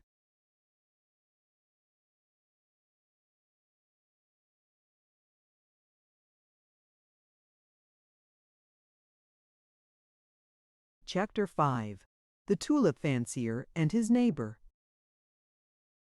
Whilst the burghers of The Hague were tearing in pieces the bodies of John and Cornelius de Witt, and whilst William of Orange, after having made sure that his two antagonists were really dead, was galloping over the Leyden road followed by Captain Van Deken, whom he found a little too compassionate to honour him any longer with his confidence, Craik, the faithful servant, mounted on a good horse, and little suspecting what terrible events had taken place since his departure, proceeded along the high road lined with trees until he was cap.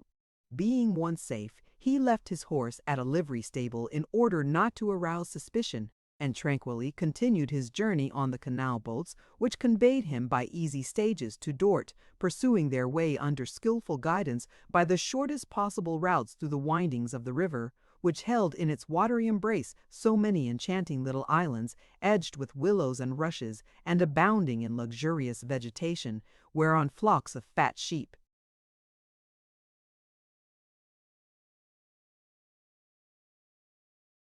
browsed in peaceful sleepiness. Craik from afar off recognized Dort, the smiling city, at the foot of a hill dotted with windmills. He saw the fine red brick houses, mortared in white lines, standing on the edge of the water, and their balconies, open towards the river, decked out with silk tapestry embroidered with gold flowers, the wonderful manufacture of India and China, and near these brilliant stuffs, large lines set to catch the voracious eels, which are attracted towards the houses by the garbage thrown every day from the kitchens into the river. Creek, standing on the deck of the boat, saw across the moving sails of the windmills, on the slope of the hill, the red and pink house which was the goal of his errand. The outlines of its roof were merging in the yellow foliage of a curtain of poplar trees, the whole habitation having for background a dark grove of gigantic elms. The mansion was situated in such a way that the sun, falling on it as into a funnel, dried up, warmed and fertilized the mist which the verdant screen could not prevent the river wind from carrying there every morning and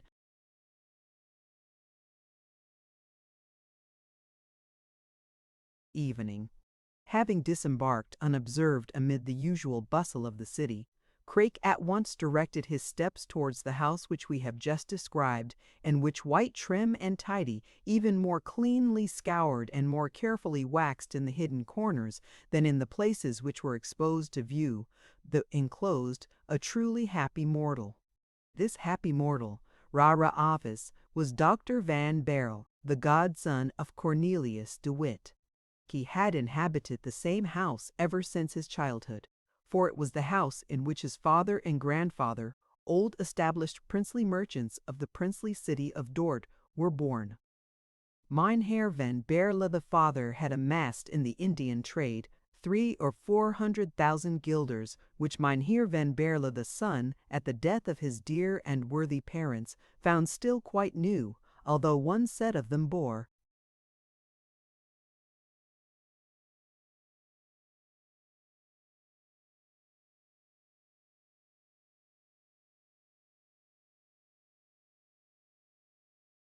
the date of coinage of 1640, and the other that of 1610, a fact which proved that they were guilders of Van Baerle the father and of Van Baerle the grandfather. But we will inform the reader at once that these 300,000 or 400,000 guilders were only the pocket money or sort of purse for Cornelius van Baerle, the hero of this story, as his landed property in the province yielded him an income of about 10,000 guilders a year. When the worthy citizen, the father of Cornelius, passed from time into eternity, 3 months after having buried his wife, who seemed to have departed first to smooth for him the path of death as she had smoothed for him the path of life, he said to his son, as he embraced him for the last time, "Eat, drink, and spend your money, if you wish to know what life really is, for as toiling from morn to evening on a wooden stool or a leathern chair, in a counting house or a laboratory, that certainly is not living. Your time to die will."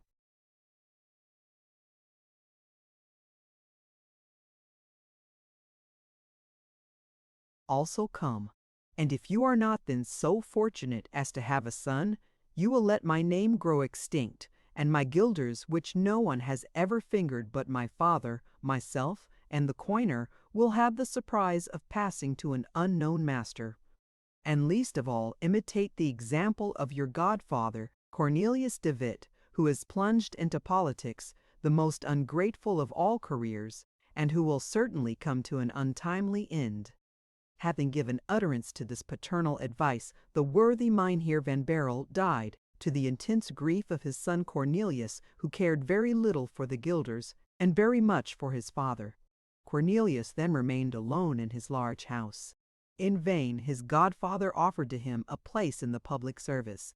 In vain did he try to give him a taste for glory, although Cornelius, to gratify his godfather, did embark with de Ruyter upon the 7 provinces, the flagship of a fleet of 130.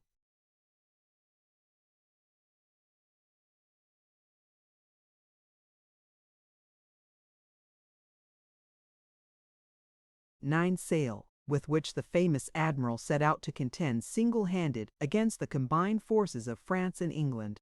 Added a stedegsko with saving its courage out of the day, is a starker kid at Storpel Mites side, but is it rare, craning quaitis carpels pak, with this sinking Michael's ulkel.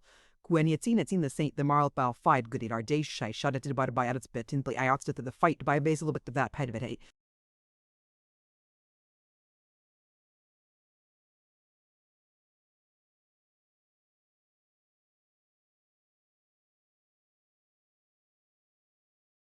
And ears by a man who likes to use his reflective powers, even while his fellow creatures are cannonading one another.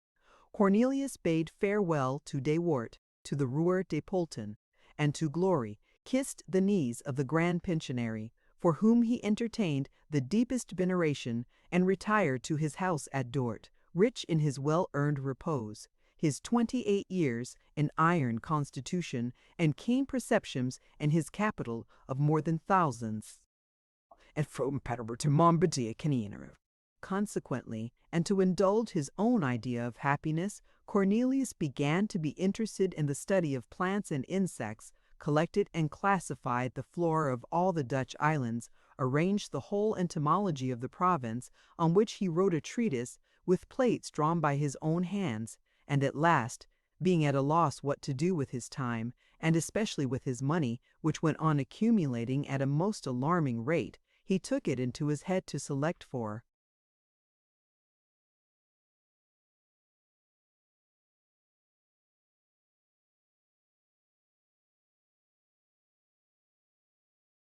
himself, from all the follies of his country and of his age, one of the most elegant and expensive, he became a tulip fancier. It was the time when the Dutch and the Portuguese, rivaling each other in this branch of horticulture, had begun to worship that flower, and to make more of a cult of it than ever naturalists dare to make of the human race, for fear of arousing the jealousy of God. Soon people from Dort to Mons began to talk of Mynheer van Baerle's tulips, and his beds, pits, drawing rooms, and drawers of bulbs were visited, as the galleries and libraries of Alexandria were by illustrious Roman travelers. Van Baerle began by expending his yearly revenue in laying the groundwork of his collection, after which he broke in upon his new gilders to bring it to perfection. His exertions indeed were crowned with a most magnificent result. He produced 3 new tulips which he called the Jane, after his mother. Van Baerle, after his father, and the Cornelius, after his godfather. The other names have escaped us, but the fanciers will be sure to find them in the catalogues of the times. In the beginning of the year 1672, Cornelius de Witt came to Dort for 3 months to live at his old family mansion, for not only was he born in that city, but his family had been resident there for centuries. Cornelius, at that period, as William of Orange said, began to enjoy the most perfect unpopularity. To his fellow citizens, the good burghers of Dort, however, he did not appear in the light of a criminal who deserved to be hung. It is true, they did not particularly like his somewhat austere republicanism, but they were proud of his valor, and when he made his entrance into their town, the cup of honor was offered to him, readily enough, in the name of the city. After having thanked his fellow citizens, Cornelius proceeded to his old paternal house and gave directions for some repairs, which he wished to have executed before the arrival of his wife and children, and thence he wended his way to the house of his godson, who perhaps was the only person in Dort as yet unacquainted with the presence of Cornelius in the town. In the same degree as Cornelius de Witt had excited the hatred of the people by sowing those evil seeds which are called political passions, Van Baerle had gained the affections of his fellow citizens by completely shunning the pursuit of politics, absorbed as he was in the peaceful pursuit of cultivating tulips. Van Baerle was truly beloved by his servants and laborers, nor had he any conception that there was in this world a man who wished ill to another. And yet it must be said, to the disgrace of mankind, that Cornelius van Baerle, without being aware of the fact, had a much more ferocious, fierce, and implacable enemy than the Grand Pensionary and his brother had among the Orange party, who were most hostile to the devoted brothers, who had never been sundered by the least misunderstanding during their lives, and by their mutual devotion in the face of death, made sure the existence of their brotherly affection beyond the grave. At the time when Cornelius van Baerle began to devote himself to tulip growing, expending on this hobby his yearly revenue and the guilders of his father, there was at Dort, living next door to him, a citizen of the name of Isaac Boxtel, who from the age when he was able to think for himself had indulged the same fancy, and who was in ecstasies at the mere mention of the word tulban, which, as we are assured by the Floris Brandhey, bode for aidid, down shurid shrolike cleo.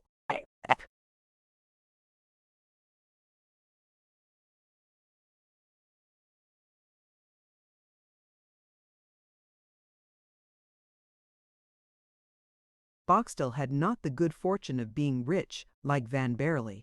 He had therefore, with great care and patience, and by dint of strenuous exertions, laid out near his house at Dort a garden fit for the culture of his cherished flower. He had mixed the soil according to the most approved prescriptions, and given to his hotbeds just as much heat and fresh air as the strictest rules of horticulture exact. Isaac knew the temperature of his frames to the 20th part of a degree. He knew the strength of the current of air, and tempered it so as to adapt it to the wave of the stems of his flowers. His productions also began to meet with the favor of the public. They were beautiful, nay, distinguished. Several fanciers had come to see Boxtel's tulips. At last he had even started amongst all the Linnaeus and Tourneforts a tulip which bore his name, and which, after having traveled all through France, had found its way into Spain, and penetrated as far as Portugal. And the king, Don Alfonso VI, who being expelled from Lisbon, had retired to the island of Terceira, where he amused himself, not like the great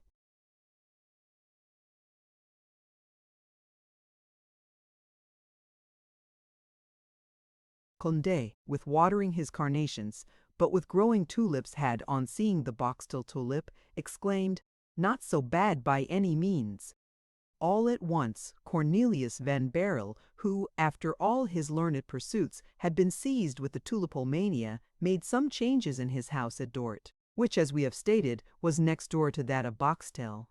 He raised a certain building in his courtyard by a story, which, shutting out the sun, took half a degree of warmth from Boxtel's garden, and, on the other hand, added half a degree of cold in winter, not to mention that it cut the wind and disturbed all the horticultural calculations and arrangements of his neighbor. After all, this mishap appeared to Boxtel of no great consequence. Van Baerle was but a painter, a sort of fool, who tried to reproduce and disfigure on canvas the wonders of nature. The painter, he thought, had raised his studio by a story to get better light, and thus far he had only been in the right. Mynheer Van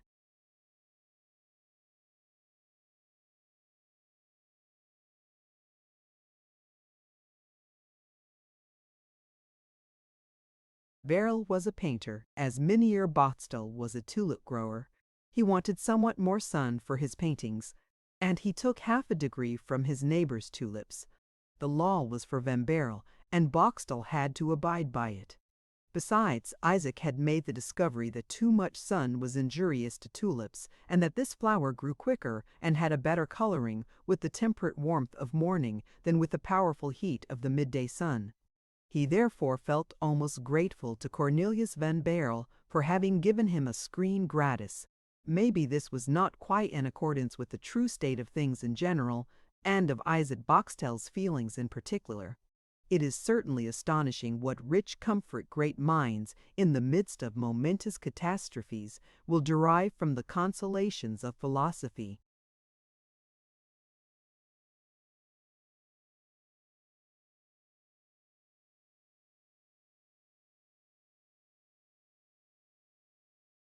But alas, what was the agony of the unfortunate Boxtel on seeing the windows of the new story set out with bulbs and seedlings of tulips for the border, and tulips in pots, in short, with everything pertaining to the pursuits of a tulip monomaniac. There were bundles of labels, cupboards, and drawers with compartments, and wire guards for the cupboards to allow free access to the air whilst keeping out slugs, mice, dormice, and rats, all of them very curious fanciers of tulips at 2,000 francs a bulb. Boxtel was quite amazed when he saw all this apparatus, but he was not as yet aware of the full extent of his misfortune. Van Baerle was known to be fond of everything that pleases the eye. He studied nature in all her aspects for the benefit of his paintings, which were as minutely finished as those of Gerard Dow, his master, and of Mieris, his friend. Was it not possible that, having to paint the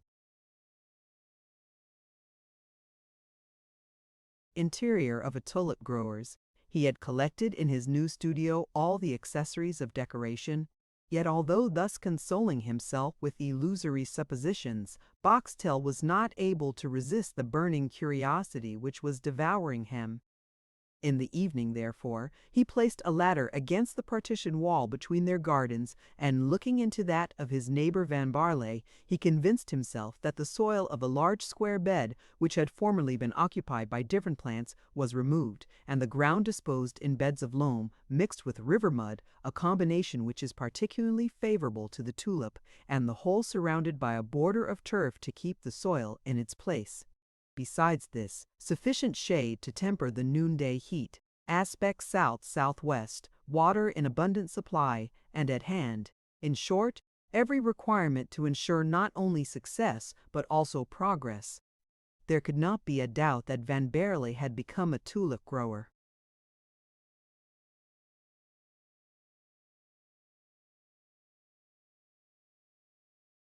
Boxtel at once pictured to himself this learned man, with a capital of 400,000 and a yearly income of 10,000 guilders, devoting all his intellectual and financial resources to the cultivation of the tulip.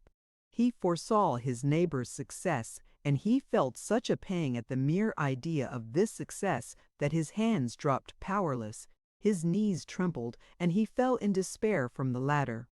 And thus it was not for the sake of painted tulips, but for real ones, that Van Baerle took from him half a degree of warmth.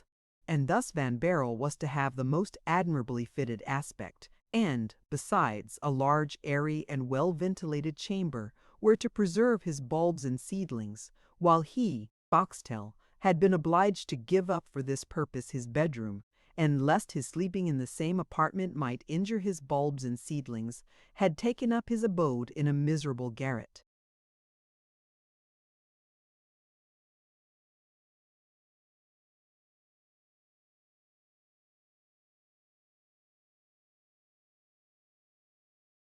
Boxtel, then, was to have next door to him a rival and successful competitor, and his rival, instead of being some unknown, obscure gardener, was the godson of Mynheer Cornelius de Witt, that is to say, a celebrity. Boxtel, as the reader may see, was not possessed of the spirit of Porus, who, on being conquered by Alexander, consoled himself with the celebrity of his conqueror. And now, if Van Baerle produced a new tulip and named it the John de Witt after having named one the Cornelius, it was indeed enough to choke one with rage. Thus Boxtel, with jealous foreboding, became the prophet of his own misfortune, and, after having made this melancholy discovery, he passed the most wretched night imaginable.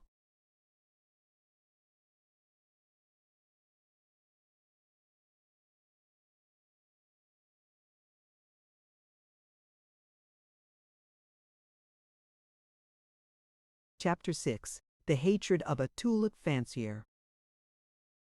From that moment Boxtel's interest in tulips was no longer a stimulus to his exertions, but a deadening anxiety. Henceforth all his thoughts ran only upon the injury which his neighbor would cause him, and thus his favorite occupation was changed into a constant source of misery to him. Van Baerle, as may easily be imagined, had no sooner begun to apply his natural ingenuity to his new fancy than he succeeded in growing the finest tulips. Indeed, he knew better than anyone else at Haarlem or Leyden, the two towns which boast the best soil and the most congenial climate, how to vary the colors, to modify the shape, and to produce new species. He belonged to that natural humorous school who took for their motto in the 17th century the aphorism uttered by one of their number in 1653, "To despise flowers is to offend God." From that premise, the school of tulip fanciers, the most exclusive of all schools,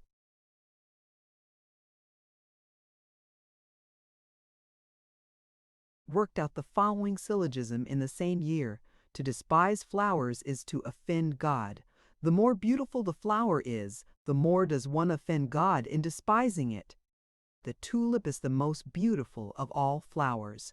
Therefore he who despises the tulip offends God beyond measure."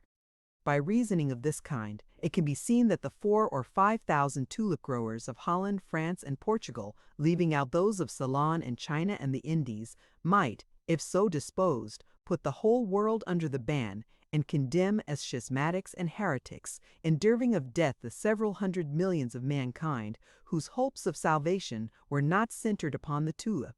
We cannot doubt that in such a cause Boxtel, though he was Van Baerle's deadly foe, would have marched under the same banner with him.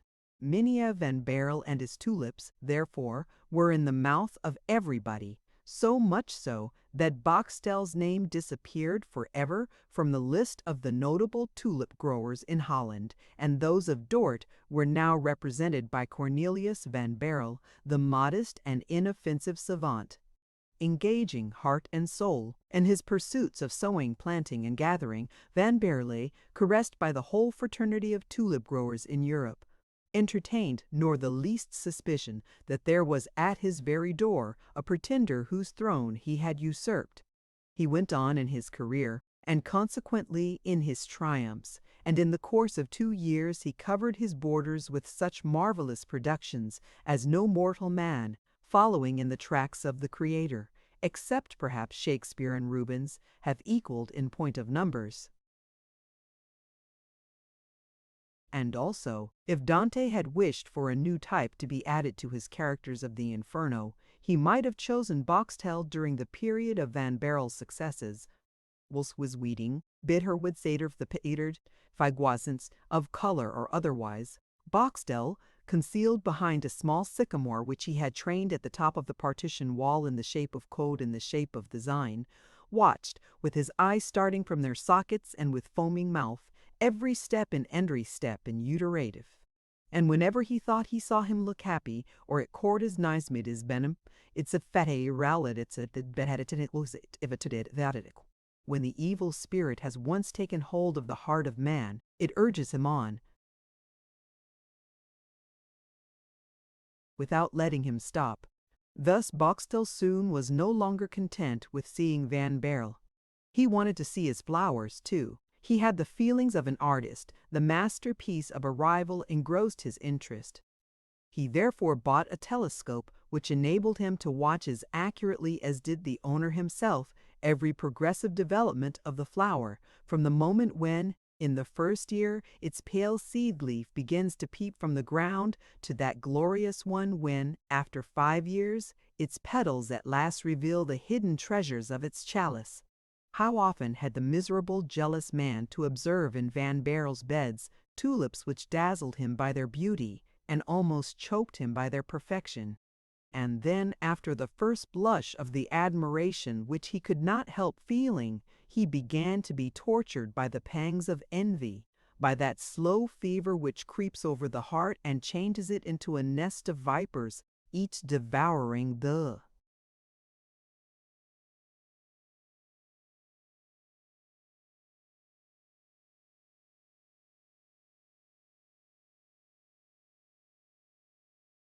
other and ever born anew. How often did Boxtel, in the midst of tortures which no pen is able fully to describe, how often did he feel an inclination to jump down into the garden during the night, to destroy the plants, to tear the bulbs with his teeth, and to sacrifice to his wrath the owner himself, if he should venture to stand up for the defense of his tulips. But to kill a tulip was a horrible crime in the eyes of a genuine tulip fancier. As to killing a man, it would not have mattered so very much. Yet Van Baerle made such progress in the noble science of growing tulips, which he seemed to master with the true instinct of genius, that Boxtel at last was maddened to such a degree as to think of throwing stones and sticks into the flower stands of his neighbor. But, remembering that he would be sure to be found out, and that he would not only be punished by law, but also dishonored forever in the face of all the tulip growers of Europe, he had recourse to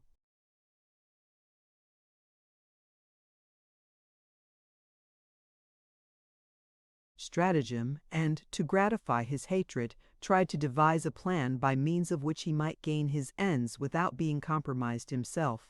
He considered a long time, and at last his meditations were crowned with success.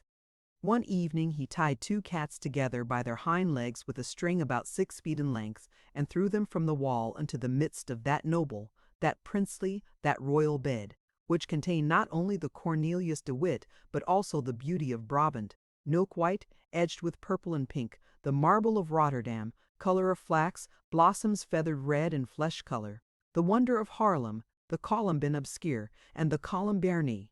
The frightened cats, having alighted on the ground, first tried to fly each in a different direction, until the string by which they were tied together was tightly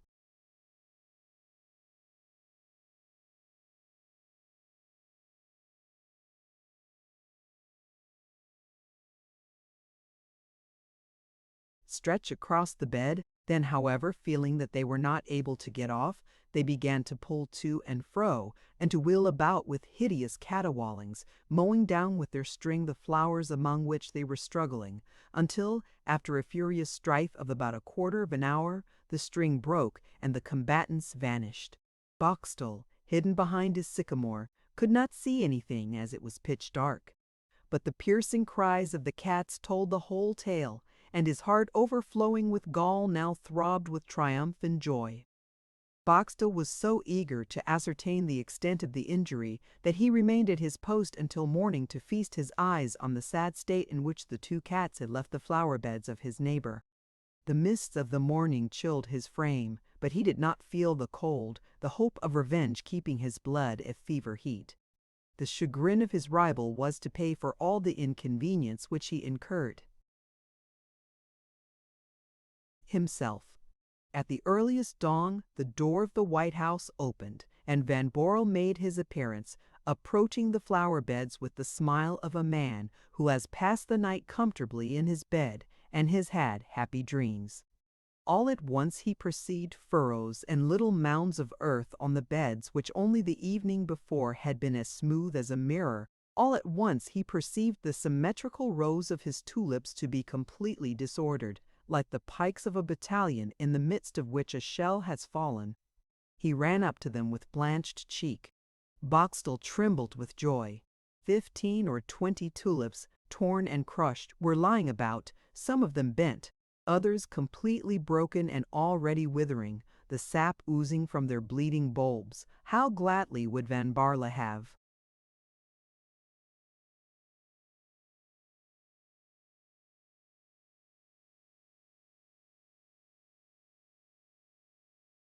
redeemed that precious sap with his own blood. But what were his surprise and his delight? What was the disappointment of his rival?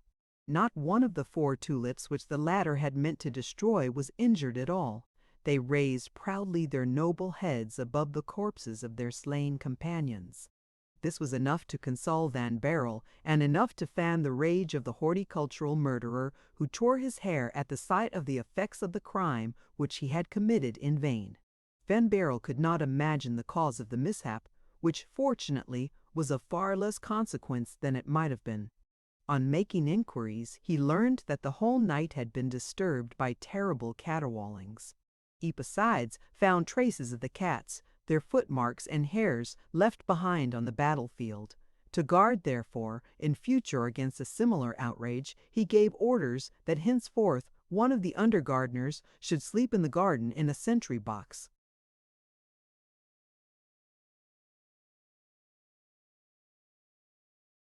Near the flower beds.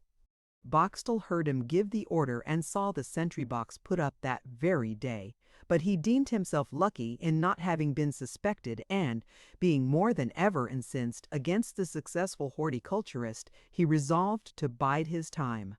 Just then the Tulip Society of Haarlem offered a prize for the discovery, we dare not say the manufacture, of a large black tulip without a spot of color, a thing which had not yet been accomplished, and was considered impossible, as at that time there did not exist a flower of that species approaching even to a dark nut brown.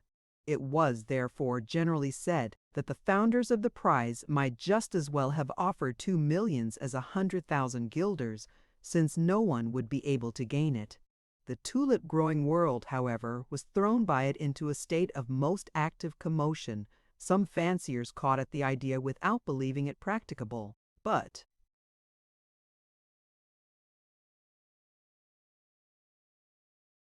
such is the power of imagination among florists, that although considering the undertaking as certain to fail, all their thoughts were engrossed by that great black tulip which was looked upon to be as chimerical as the black swan of Horace or the white raven of French tradition.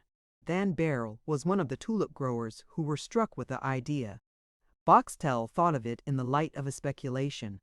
Van Baerle, as soon as the idea had once taken root in his clear and ingenious mind, began slowly the necessary planting and crossbreeding to reduce the tulips which he had grown already from red to brown and from brown to dark brown.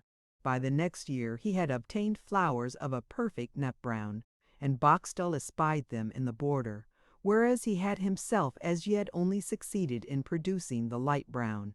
It might perhaps be interesting to explain to the gentle reader the beautiful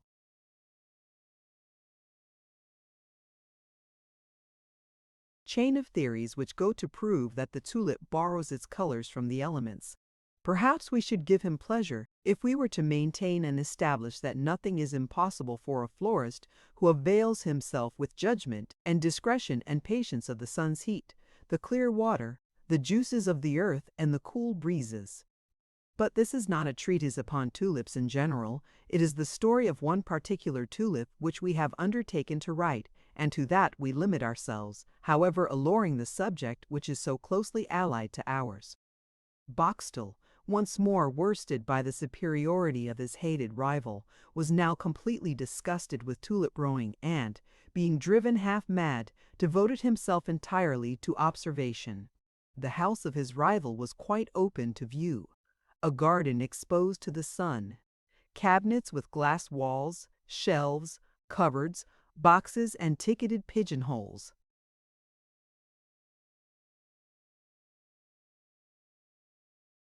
which could easily be surveyed by the telescope. Boxtel allowed his bulbs to rot in the pits, his seedlings to dry up in their cases, and his tulips to wither in the borders, and henceforward occupied himself with nothing else but the doings at Van Baerle's. He breathed through the stalks of Van Baerle's tulips, quenched his thirst with the water he sprinkled upon them, and feasted on the fine soft earth which his neighbor scattered upon his cherished bulbs. But the most curious part of the operations was not performed in the garden. It might be 1 o'clock in the morning when Van Baerle went up to his laboratory, into the glazed cabinet whither Boxtel's telescope had such an easy access, and here, as soon as the lamp illuminated the walls and windows, Boxtel saw the inventive genius of his rival at work. He beheld him sifting his seeds and soaking them in liquids which were destined to modify or to deepen their colors. He knew what Cornelius meant.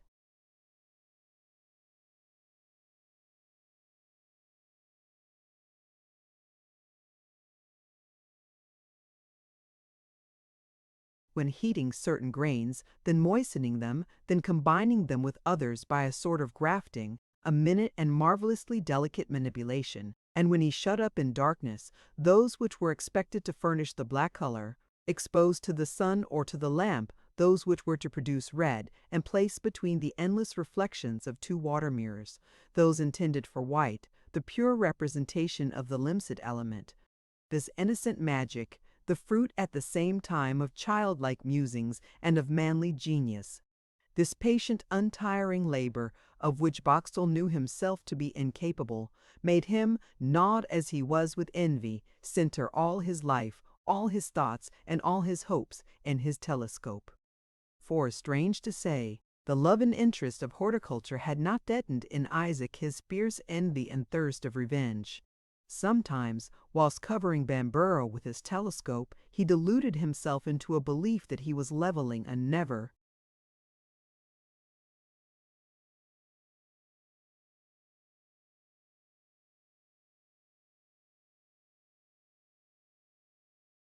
failing musket at him, and then he would seek with his finger for the trigger to fire the shot which was to have killed his neighbor.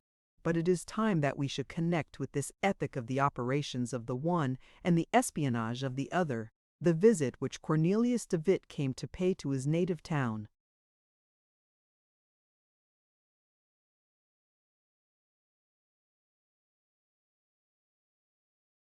Chapter 7. The happy man makes acquaintance with misfortune.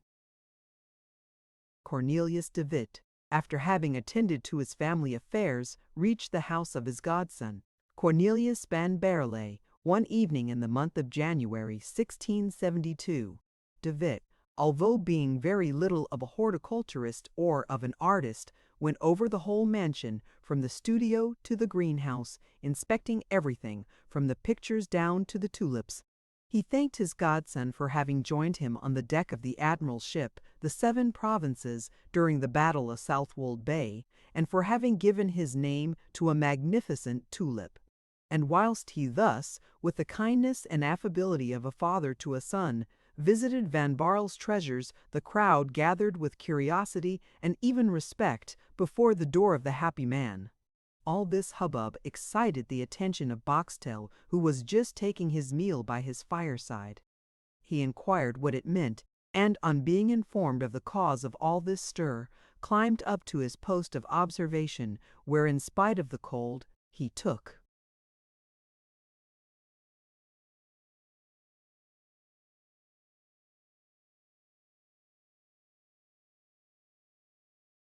his stand with the telescope to his eye. This telescope had not been of great service to him since the autumn of 1671. The tulips, like true daughters of the East, averse to cold, do not abide in the open ground in winter. They need the shelter of the house, the soft bed on the shelves, and the congenial warmth of the stove. Van Baerle, therefore, passed the whole winter in his laboratory, in the midst of his books and pictures. He went only rarely to the room where he kept his bulbs, unless it were to allow some occasional rays of the sun to enter by opening one of the movable sashes of the glass front. On the evening of which we are speaking, after the two Corneliuses had visited together all the apartments of the house, whilst a train of domestics followed their steps, De Witt said in a low voice to Van Baerle, "My dear son, send these people away, and let us be alone for some minutes."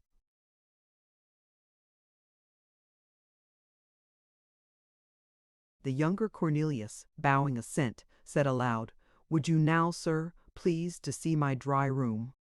The dry room, this pantheon, this sanctum sanctorum of the tulip fancier, was, as Delphi of old, interdicted to the profane uninitiated. Never had any of his servants been bold enough to set his foot there. Cornelius admitted only the inoffensive broom of an old Frisian housekeeper, who had been his nurse, and who, from the time when he had devoted himself to the culture of tulips, ventured no longer to put onions in his stews, for fear of pulling to pieces and mincing the idol of her foster child. At the mere mention of the dry room, therefore, the servants who were carrying the lights respectfully fell back. Cornelius, taking the candlestick from the hands of the foremost, conducted his godfather into that room, which was No.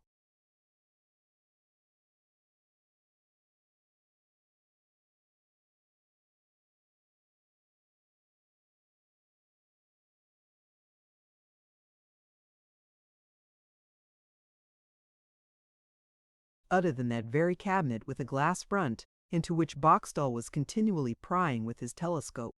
The envious spy was watching more intently than ever. First of all, he saw the walls and windows lit up. Then two dark figures appeared. One of them, tall, majestic, stern, sat down near the table on which Van Baerle had placed the tapper. In this figure, Boxtel recognized the pale features of Cornelius de Witt, whose long hair, parted in front, fell over his shoulders. De Witt, after having said some few words to Cornelius, the meaning of which the prying neighbor could not read in the movement of his lips, took from his.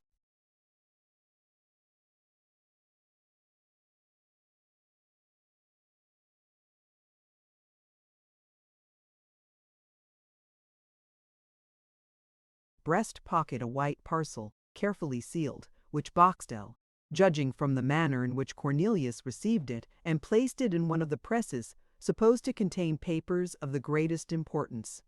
His first thought was that this precious deposit enclosed some newly imported bulbs from Bengal or Ceylon, but he soon reflected that Cornelius de Witt was very little addicted to tulip growing, and that he only occupied himself with the affairs of man, a pursuit by far less peaceful and agreeable than that of the florist. He therefore came to the conclusion that the parcel contained simply some papers, and that these papers were relating to politics. But why should papers of political import be entrusted to Van Baerle, who not only was, but also boasted of being, an entire stranger to the science of government, which, in his opinion, was more occult than alchemy itself? It was undoubtedly a deposit which Cornelius de Witt, already threatened by the unpopularity with which his countrymen were going to honor him, was placing in the hands of his godson, a contrivance so much the more cleverly devised, as it certainly was not at all likely that it should be searched for at the house of one who had always stood aloof from every sort of intrigue. And, besides, if the parcel had been made up of bulbs, Boxtel knew his neighbor too well not to expect that Van Baerle would not have lost one moment in satisfying his curiosity and feasting his eyes on the present which he had received. But, on the contrary, Cornelius had received the parcel from the hands of his godfather with every mark of respect, and put it by with the same respectful manner in a drawer, stowing it away so that it should not take up too much of the room which was reserved to his bulbs. The parcel thus being secreted, Cornelius de Witt got up, pressed the hand of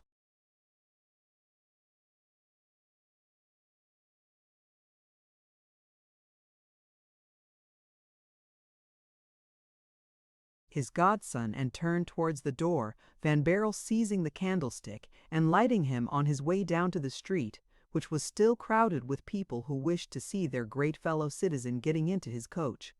Boxtel had not been mistaken in his supposition. The deposit entrusted to Van Baerle and carefully locked up by him was nothing more nor less than John de Witt's correspondence with the Marquis de Louvois, the war minister of the King of France.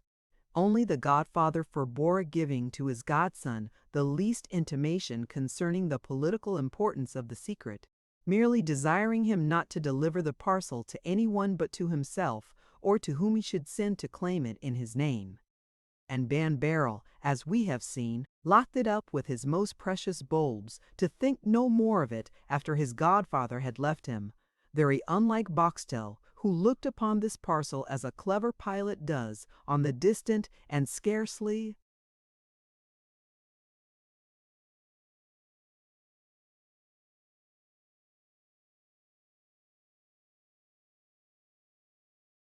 perceptible cloud, which is increasing on its way, and which is fraught with a storm. Little dreaming of the jealous hatred of his neighbor, Van Baerle had proceeded step by step towards gaining the prize offered by the Horticultural Society of Haarlem. He had progressed from hazelnut shade to that of roasted coffee, and on the very day when the frightful events took place at The Hague, which we have related in the preceding chapters, we find him, about 1 o'clock in the day, gathering from the border the young suckers raised from tulips of the color of roasted coffee, and which, being expected to flower for the first time in the spring of 1675, would undoubtedly produce the large black tulip required by the Haarlem Society. On the 20th of August, 1672, at 1 o'clock, Cornelius was therefore in his dry room with his feet resting on the foot-bar of the table and his elbows on the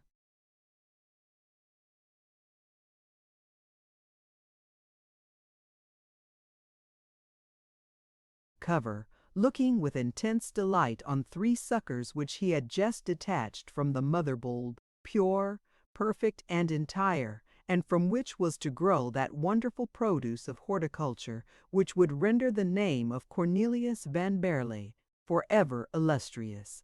"I shall find the black tulip," said Cornelius to himself, whilst detaching the suckers. "I shall obtain the 100,000 guilders offered by the Society. I shall distribute them among the poor of Dort, and thus the hatred which every rich man has to encounter in times of civil wars will be soothed down, and I shall be able, without fearing any harm either from Republicans or Angists, to keep as heretofore my borders in splendid condition. I need no more be afraid lest on the day of Arrai the shopkeepers of the town and the sailors of the port should come and tear out my bulbs, to boil them as onions for their families, as they have sometimes quietly threatened when they happen to remember my having paid 200 or 300 guilders for one bulb. It is therefore settled I shall give."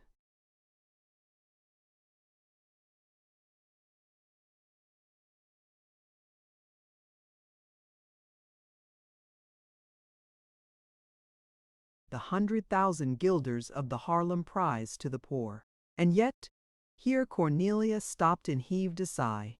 "And yet," he continued, "it would have been so very delightful to spend the 100,000 guilders on the enlargement of my tulip bed, or even on a journey to the East, the country of beautiful flowers. But, alas, these are no thoughts for the present times, when muskets, standards, proclamations, and beating of drums are the order of the day." Van Baerle raised his eyes to heaven and sighed again. Then turning his glance towards his bulbs, objects of much greater importance to him than all those muskets, standards, drums, and proclamations, which he conceived only to be fit to disturb the minds of honest people, he said, "These are indeed beautiful bulbs. How smooth they are, how well formed! There is that air of melancholy about them which promises to produce a flower of cadani, the color of ebony. On their skin you cannot even distinguish the circulating veins with the naked eye.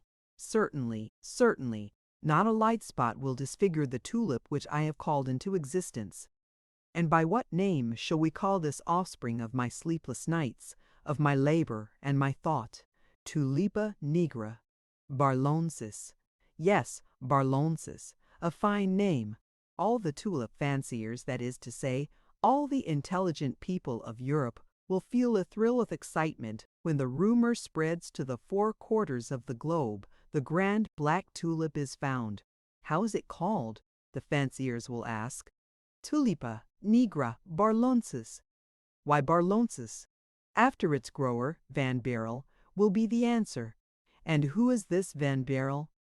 It is the same who has already produced 5 new tulips, the Jane, the John de Witt, the Cornelius de Witt, etc. Well, that is what I call my ambition. It will cause tears to no one, and people will talk of my Tulipa nigra barlonsis when perhaps my godfather, this sublime politician, is only known.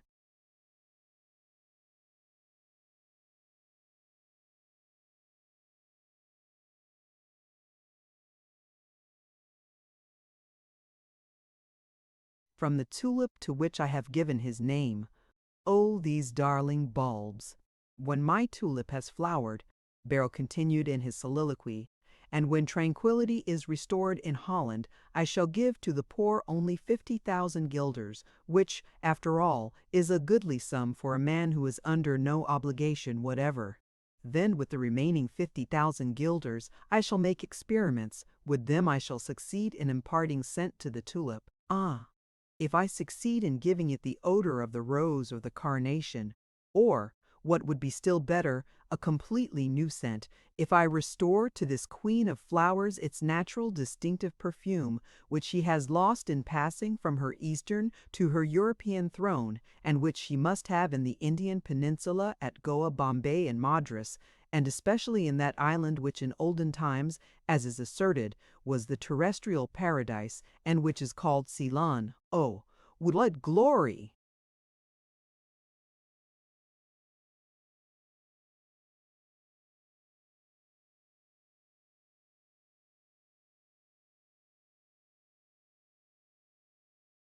I must say, I would then rather be Cornelius van Baerle than Alexander, Caesar, or Maximilian. Oh, the admirable bulbs! Thus Cornelius indulged in the delights of contemplation and was carried away by the sweetest dreams. Suddenly, the bell of his cabinet was rung much more violently than usual. Cornelius, startled, laid his hands on his bulbs and turned round. "Who is here?" he asked. "Sir," answered the servant, "it is a messenger from The Hague." "A messenger from The Hague. What does he want?"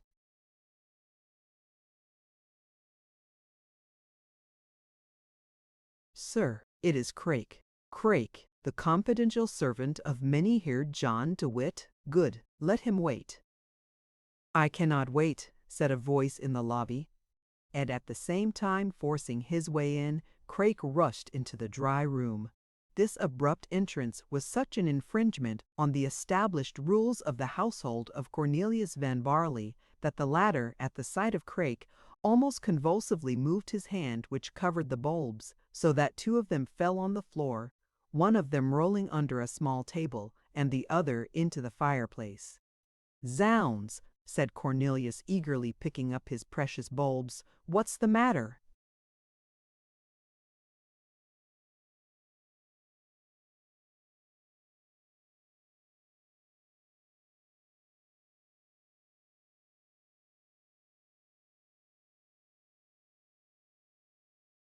"The matter, sir," said Craik, laying a paper on the large table, on which the 3rd bulb was lying. "The matter is, that you are requested to read this paper without losing one moment." And Craik, who thought he had remarked in the streets of Dort symptoms of a tumult similar to that which he had witnessed before his departure from The Hague, ran off without even looking behind him. All right, my dear Craik," said Cornelius, stretching his arm under the table for the bulb. "Your paper shall be read, indeed it shall." Then, examining the bulb which he held in the hollow of his hand, he said, "Well, here is one of them uninjured. That confounded Craik, thus to rush into my dry room. Let us now look after the other." And without laying down the bulb which he already held, Baerle went to the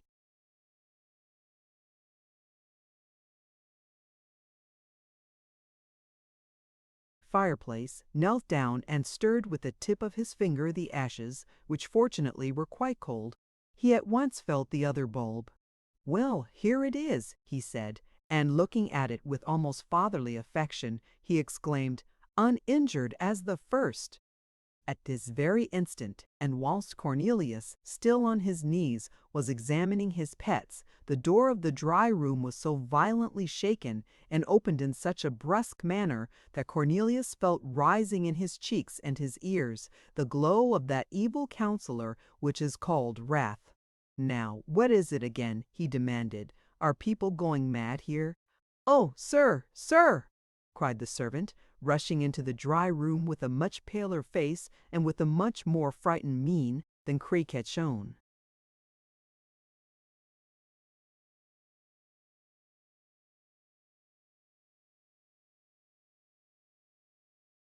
"Well?" asked Cornelius, foreboding some mischief from the double breach of the strict rule of his house. "Oh, sir, fly, fly quick!" cried the servant. "Fly! And what for?" "Sir, the house is full of the guards of the States." "What do they want?" "They want you." "What for?" "To arrest you. Arrest you." Arrest me, do you say?"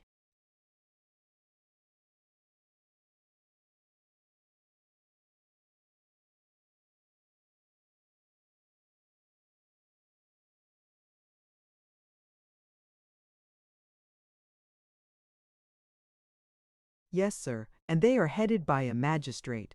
What's the meaning of all this?" said Van Baerle, grasping in his hands the two bulbs, and directing his terrified glance towards the staircase. "They are coming up! They are coming up!" cried the servant. "Oh, my dear child, my worthy master!" cried the old housekeeper, who now likewise made her appearance in the dry room. "Take your gold, your jewelry, and fly, fly!" "But how shall I make my escape, nurse?" said Van Baerle. "Jump out of the window. 25 feet from the ground, but you will fall on 6 feet of soft soil."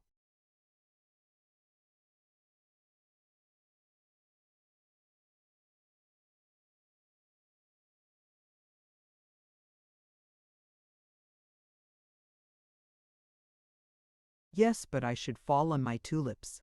"Never mind, jump out." Cornelius took the third bulb, approached the window, and opened it, but seeing what havoc he would necessarily cause in his borders, and, more than this, what a height he would have to jump, he called out, "Never!" and fell back a step. At this moment they saw across the banister of the staircase the points of the halberds of the soldiers rising. The housekeeper raised her hands to heaven. As to Cornelius van Baerle, it must be stated to his honor, not as a man, but as a tulip fancier, his only thought was for his inestimable bulbs. Looking about for a paper in which to wrap them up, he noticed the fly-leaf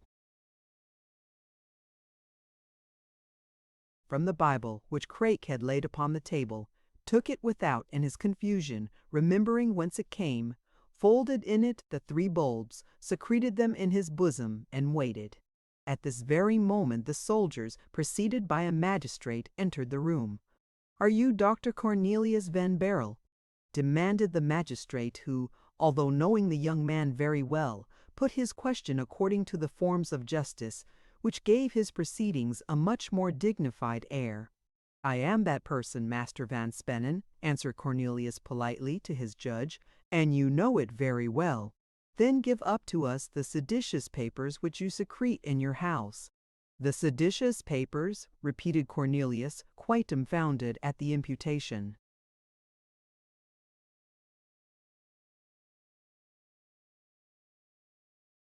"Now don't look astonished, if you please." "I vow to you, Master Van Spennen," Cornelius replied, "that I am completely at a loss to understand what you want." "Then I shall put you in the way, doctor," said the judge. "Give up to us the papers which the traitor Cornelius de Witt deposited with you in the month of January last." A sudden light came into the mind of Cornelius. "Hulloa," said Van Spennen, "you begin now to remember, don't you?" "Indeed I do, but you spoke of seditious papers, and I have none of that sort." "You deny it then?" "Certainly I do."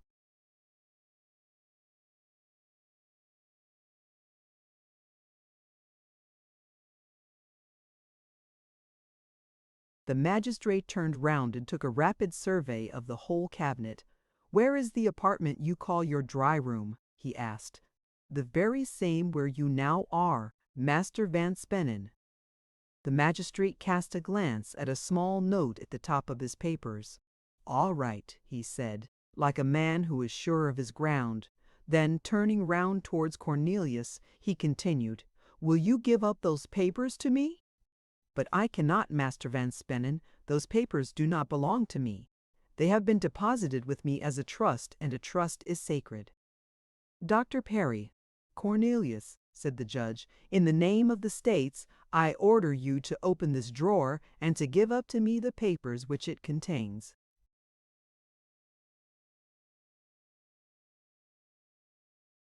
Saying this, the judge pointed with his finger to the third drawer of the press near the fireplace. In this very drawer indeed the papers deposited by the warden of the dikes with his godson were lying, a proof that the police had received very exact information. "Ah, you will not," said Van Spennen, when he saw Cornelius standing immovable and bewildered. "Then I shall open the drawer myself."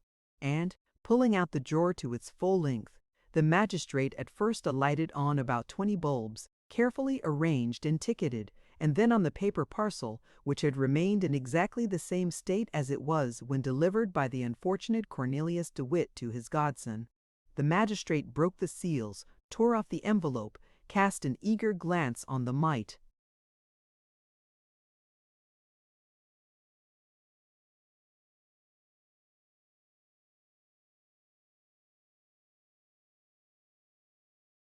First leaves which met his eye, and then exclaimed in a terrible voice, "Well, justice has been rightly informed after all." "How?" said Cornelius. "How is this?"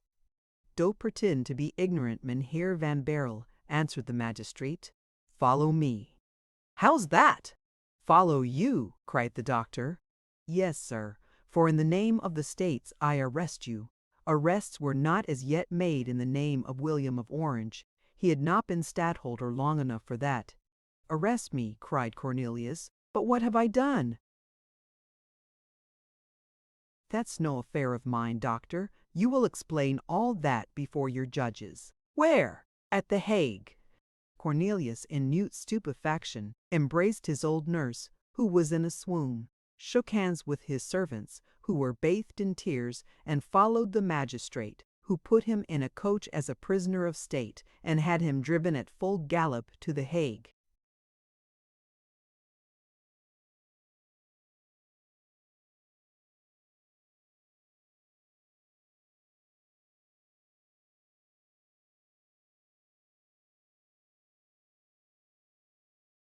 Chapter 8. An Invasion. The incident just related was, as the reader has guessed before this, the diabolical work of Mynheer Isaac Boxtel. It will be remembered that, with the help of his telescope, not even the least detail of the private meeting between Cornelius de Witt and Van Baerle had escaped him. He had indeed heard nothing, but he had seen everything, and had rightly concluded that the papers entrusted by the warden to the doctor must have been of great importance, as he saw Van Baerle so carefully secreting the parcel in the drawer where he used to keep his most precious bulbs. The upshot of all this was that when Boxtel, who watched the course of political events much more attentively than his neighbor Cornelius was used to do, heard the news of the brothers De Witt being arrested on a charge of high treason against the States, he thought within his heart that very likely he needed only to say one word, and the godson would be arrested as well as the godfather. Yet, full of happiness as was Boxtel's heart at the chance, he at first shrank with horror from the idea of informing against the man whom this information might lead to the scaffold. But there is this terrible thing in evil thoughts, that evil minds soon grow familiar with them. Besides this, Mynheer Isaac Boxtel encouraged himself with the following sophism: Cornelius de Witt is a bad citizen, as he is charged with high treason and arrested. I, on the contrary, am a good citizen, as I am not charged with anything in the world, as I am as free as the air of heaven. If, therefore, Cornelius de Witt is a bad citizen, of which there can be no,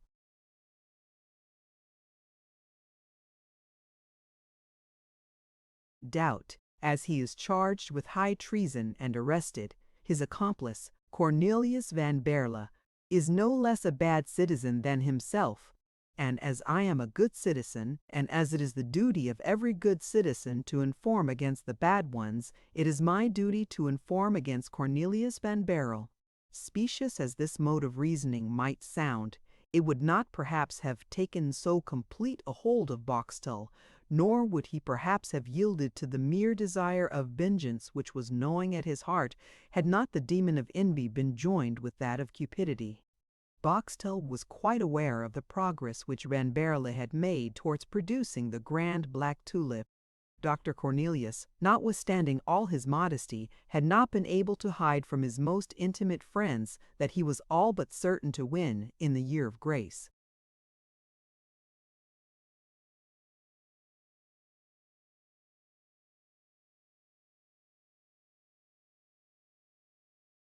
(1673), the prize of 100,000 guilders offered by the Horticultural Society of Haarlem.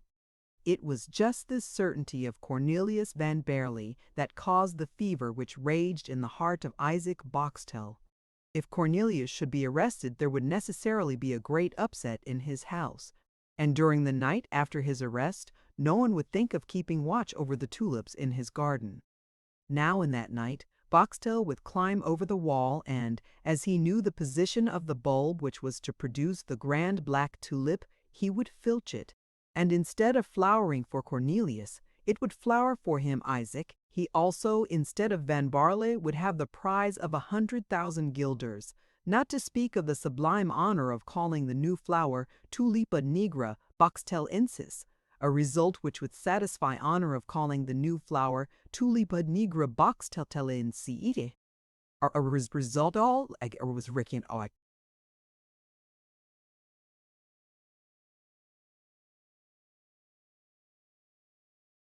cupidity and his ambition. Awake, he thought of nothing but the grand Black Tulip. Asleep, he dreamed of it. At last, on the 19th of August, about 2 o'clock in the afternoon, the temptation grew so strong that Mynheer Isaac was no longer able to resist it. Accordingly, he wrote an anonymous information, the minute exactness of which made up for its want of authenticity, and posted his letter. Never did a venomous paper, slipped into the jaws of the bronze lions at Venice, produce a more prompt and terrible effect. On the same evening the letter reached the principal magistrate, who without a moment's delay convoked his colleagues early for the next morning. On the following morning, therefore, they assembled and decided on baying barrels.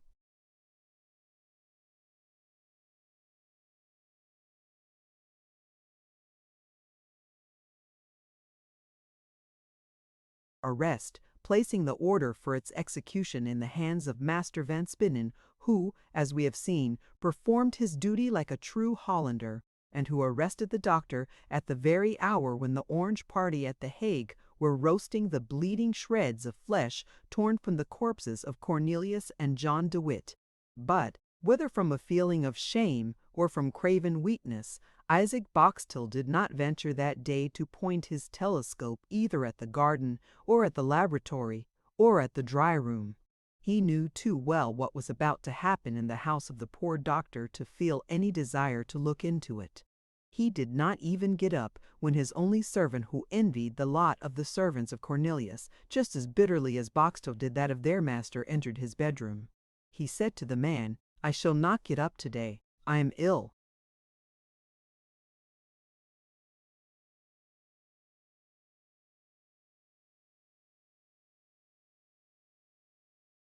About 9 o'clock he heard a great noise in the street which made him tremble. At this moment he was paler than a real invalid, and shook more violently than a man in the height of fever. His servant entered the room. Boxtel hid himself under the counterpane. "Oh, sir!" cried the servant, not without some inkling that, whilst deploring the mishap which had befallen Van Baerle, he was announcing agreeable news to his master.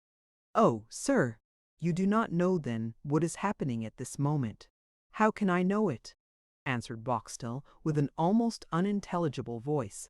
"Well, Mynheer Boxtel, At this moment your neighbor Cornelius van Baerle is arrested for high treason. Nonsense, Boxtel muttered with a faltering voice.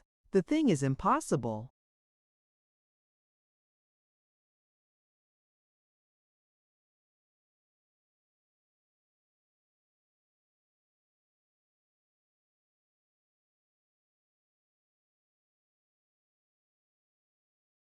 Faith, sir, at any rate that's what people say. And, besides, I have seen Judge Van Spinnen with the archers entering the house.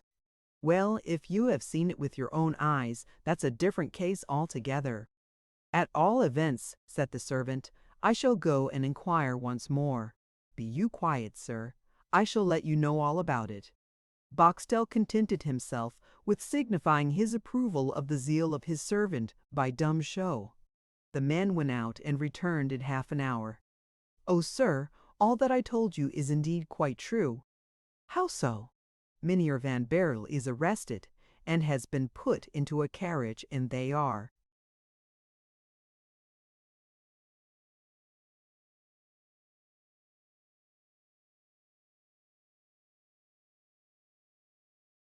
driving him to The Hague.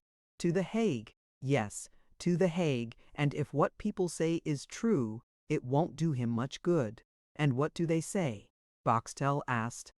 Faith, sir, they say, but it is not quite sure that by this hour the burghers must be murdering Mynheer Cornelius and Mynheer John de Witt. Oh, muttered, or rather growled Boxtel, closing his eyes from the dreadful picture which presented itself to his imagination. Why, to be sure, said the servant to himself whilst leaving the room, Mynheer Isaac Boxtel must be very sick not to have jumped from his bed on hearing such good news.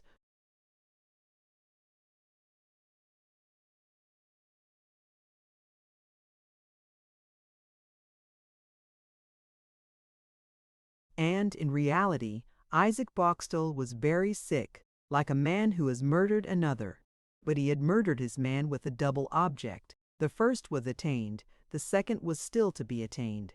Night closed in. It was the night which Boxtel had looked forward to. As soon as it was dark he got up. He then climbed into his sycamore. He had calculated correctly. No one thought of keeping watch over the garden. The house and the servants were all in the utmost confusion. He heard the clock strike 10, 11, 12. At midnight, with a beating heart, trembling hands, and a livid countenance, he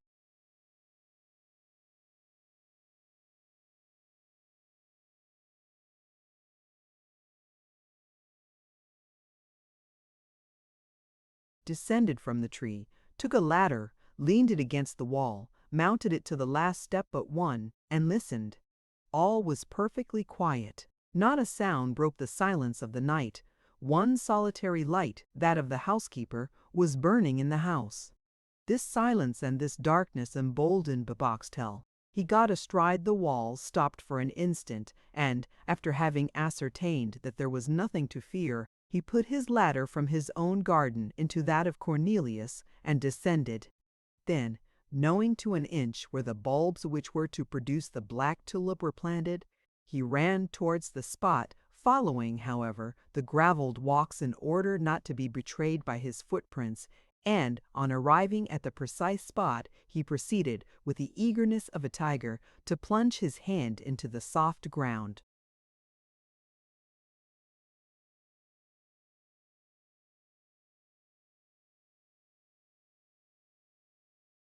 He found nothing, and thought he was mistaken. In the meanwhile, the cold sweat stood on his brow. He felt about close by it, nothing. He felt about on the right and on the left, nothing. He felt about in front and at the back, nothing. He was nearly mad when at last he satisfied himself that on that very morning the earth had been disturbed. In fact, whilst Boxtel was lying in bed, Cornelius had gone down to his garden, had taken up the mother bulb, and, as we have seen, divided it into three. Boxtel could not bring himself to leave the place. He dug up with his hands more than 10 square feet of ground.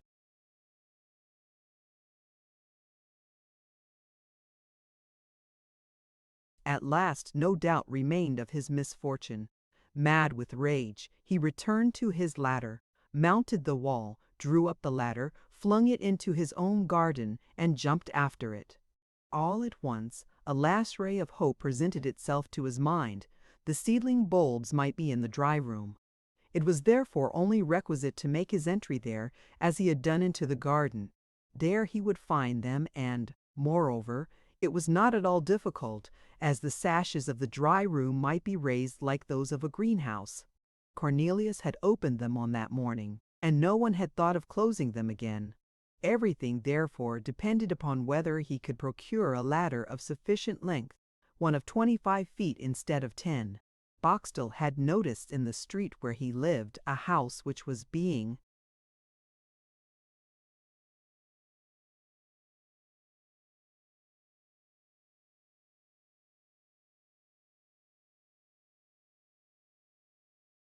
repaired, and against which a very tall ladder was placed.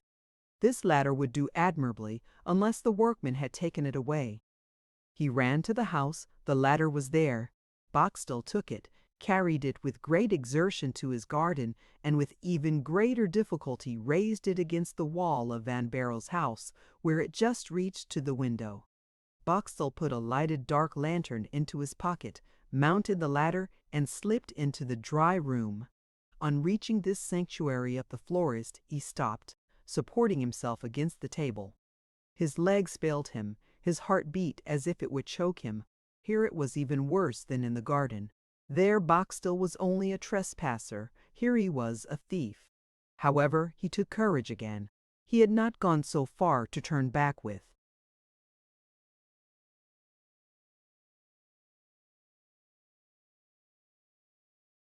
Empty hands.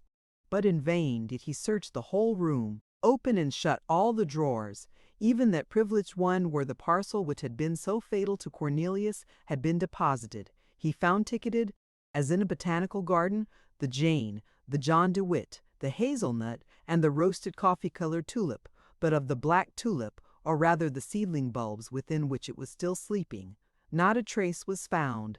And yet, on looking over the register of seeds and bulbs, which Van Baerle kept in duplicate, if possible even with greater exactitude and care than the first commercial houses of Amsterdam their ledgers, Boxtel read these lines: "Today, 20th of August, 1672, I have taken up the mother bulb of the grand black tulip, which I have divided into 3 perfect suckers."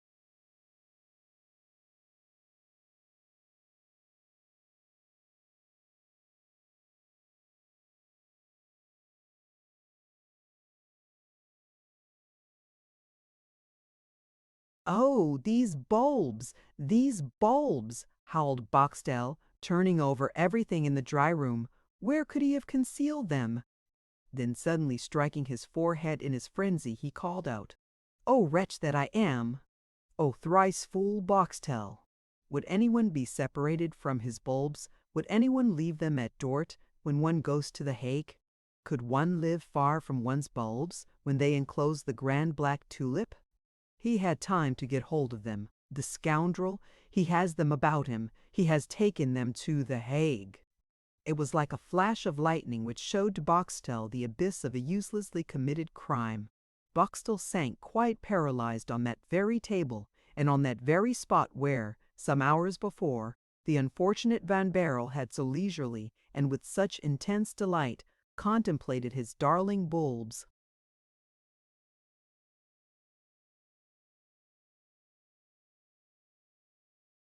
"Well then, after all," said the envious Boxtel, raising his livid face from his hands in which it had been buried, "if he has them, he can keep them only as long as he lives." And the rest of this detestable thought was expressed by a hideous smile.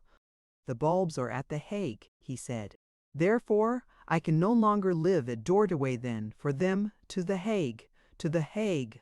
And Boxtel, without taking any notice of the treasures about him, so entirely were his thoughts absorbed by another inestimable treasure, let himself out by the window, glided down the ladder, carried it back to the place whence he had taken it, and, like a beast of prey, returned growling to his house.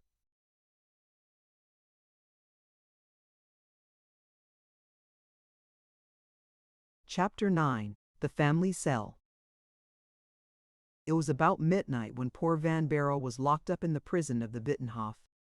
What Rosa foresaw had come to pass.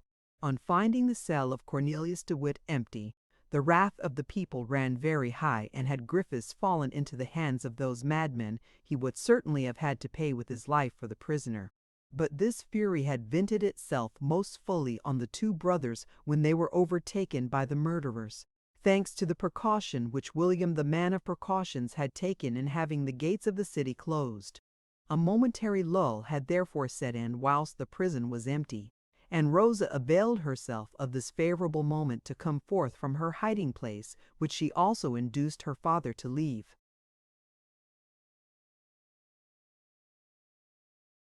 The prison was therefore completely deserted. Why should people remain in the jail whilst murder was going on at the Tolhek? Griffiths came forth trembling behind the courageous Rosa. They went to close the great gate, at least as well as it would close, considering that it was half demolished. It was easy to see that a hurricane of mighty fury had vented itself upon it. About 4 o'clock a return of the noise was heard, but of no threatening character to Griffiths and his daughter.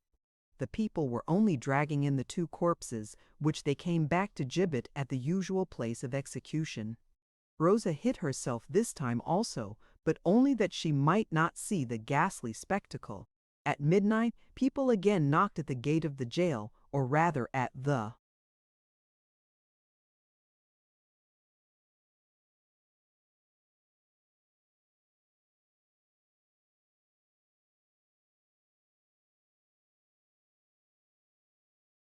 barricade which served in its stead. It was Cornelius van Baerle whom they were bringing. When the jailer received this new inmate, and saw from the warrant the name and station of his prisoner, he muttered with his turnkey smile, "Godson of Cornelius de Witt. Well, young man, we have the family cell here, and we will give it to you." And quite enchanted with his joke, the ferocious Orangeman took his cresset and his keys to conduct Cornelius to the cell, which on that very morning Cornelius de Witt had left to go into exile. Or what in revolutionary times is meant instead by those sublime philosophers who lay it down as an axiom of high policy: it is the dead only who do not return. On the way which the despairing florist had to traverse to reach that cell, he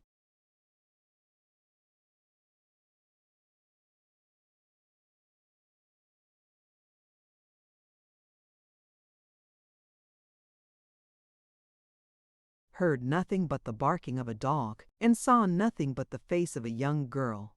The dog rushed forth from a niche in the wall, shaking his heavy chain, and sniffing all round Cornelius in order so much the better to recognize him in case he should be ordered to pounce upon him. The young girl, whilst the prisoner was mounting the staircase, appeared at the narrow door of her chamber, which opened on that very flight of steps, and, holding the lamp in her right hand, she at the same time lit up her pretty blooming face, surrounded by a profusion of rich wavy golden locks, whilst with her left she held her white nightdress closely over her breast, having been roused from her first slumber by the unexpected arrival of Van Baerle. It would have made a fine picture, worthy of Rembrandt. The gloomy winding stairs illuminated by the reddish glare of the cresset of Griffiths with his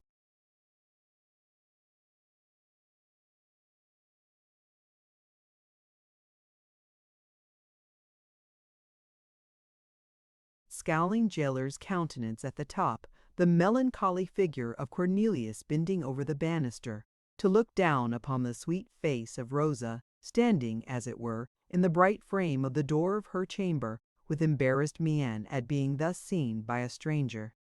And at the bottom, quite in the shade, where the details are absorbed in the obscurity, the mastiff, with his eyes glistening like carbuncles, and shaking his chain, on which the double light from the lamp of Rosa and the lantern of Griffiths threw a brilliant glitter. The sublime master would, however, have been altogether unable to render the sorrow expressed in the face of Rosa when she saw this pale, handsome young man slowly climbing the stairs, and thought of the full import of the words which her father had just spoken: "You will have the family cell." This vision lasted but a moment, much less time than we have taken to describe.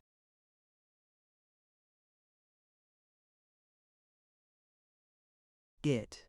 Griffiths then proceeded on his way. Cornelius was forced to follow him, and 5 minutes afterwards he entered his prison, of which it is unnecessary to say more, as the reader is already acquainted with it. Griffiths pointed with his finger to the bed on which the martyr had suffered so much, who on that day had rendered his soul to God. Then taking up his cresset, he quitted the cell. Thus left alone, Cornelius threw himself on his bed. But he slept not. He kept his eye fixed on the narrow window, barred with iron, which looked on the Budenhof, and in this way saw from behind the trees that first pale beam of light which morning sheds on the earth as a white mantle. Now and then during the night, horses had galloped at a smart pace over the Buitenhof. The heavy tramp of the patrols had resounded from the pavement, and the slow matches of the arquebuses, flaring in the east wind, had thrown up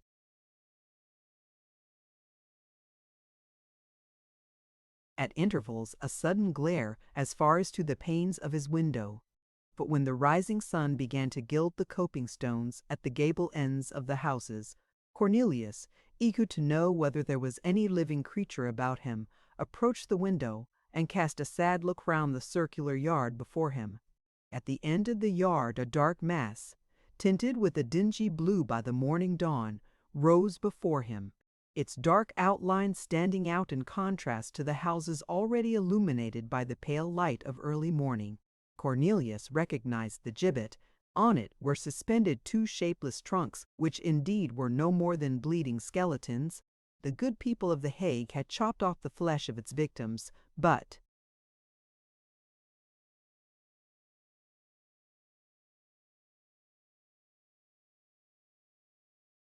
faithfully carried the remainder to the gibbet, to have a pretext for a double inscription written on a huge placard, on which Cornelius, with the keen sight of a young man of 28, was able to read the following lines, daubed by the coarse brush of a sign painter: "Here are hanging the great rogue of the name of John de Witt, and the little rogue Cornelius de Witt, his brother, two enemies of the people, but great friends of the King of France."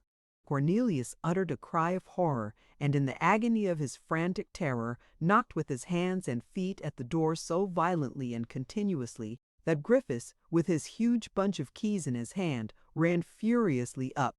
The jailer opened the door with terrible imprecations against the prisoner who disturbed him at an hour which Master Griffiths was not accustomed to be aroused.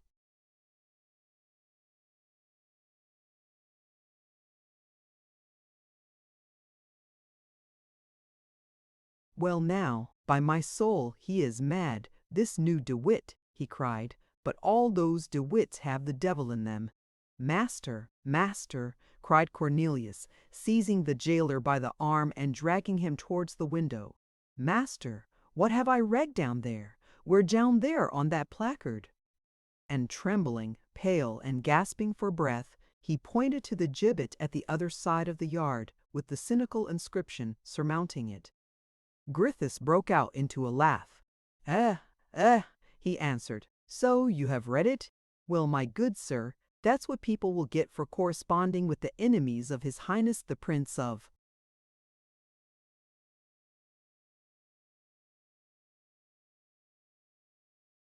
Orange. The brothers De Witt are murdered," Cornelius muttered with the cold sweat on his brow, and sank on his bed, his arms hanging by his side and his eyes closed. "The brothers De Witt have been judged by the people," said Griffiths. "You call that murder, do you? Well, I call it executed." And seeing that the prisoner was not only quiet, but entirely prostrate and senseless, he rushed from the cell, violently slamming the door and noisily drawing the bolts. Recovering his consciousness, Cornelius found himself alone, and recognized the room where he was, the family cell, as Griffiths had called it, as the fatal passage leading to ignominious death.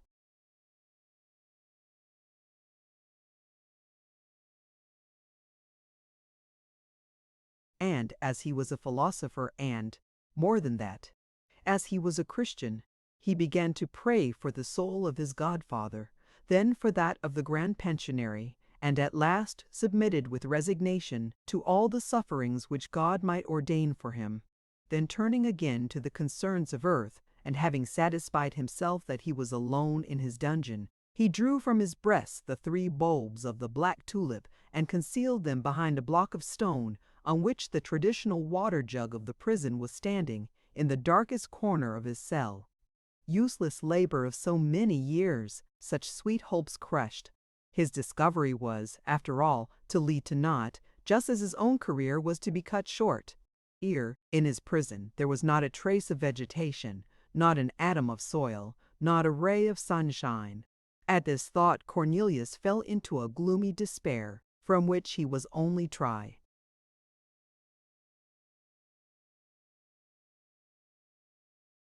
Aroused by an extraordinary circumstance. What was this circumstance? We shall inform the reader in our next chapter.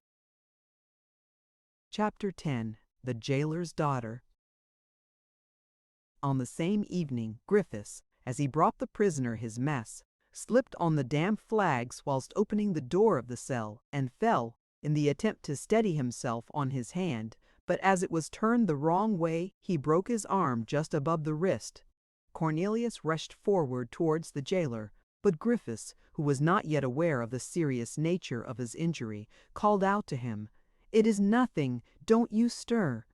He then tried to support himself on his arm, but the bone gave way.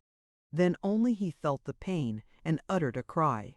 When he became aware that his arm was broken, this man, so harsh to others, fell swooning on the threshold, where he remained motionless and cold, as if dead. During all this time, the door of the cell stood open and Cornelius found himself almost free. But the thought never entered his mind of profiting by this accident. He had seen, from the manner in which the arm was bent, and from the noise it made in bending, that the bone was fractured and that the patient must be in great pain, and now he thought of nothing else but of administering relief to the sufferer, however little benevolent the man had shown himself during their short interview. At the noise of Griffiths's fall, and at the cry which escaped him, a hasty step was heard on the staircase, and immediately after a lovely apparition presented itself to the eyes of Cornelius. It was the beautiful young Frisian who, seeing her father stretched on the ground and the prisoner bending over him, uttered a faint cry, as in the first fright she thought Griffiths, whose brutality she well knew, had fallen in.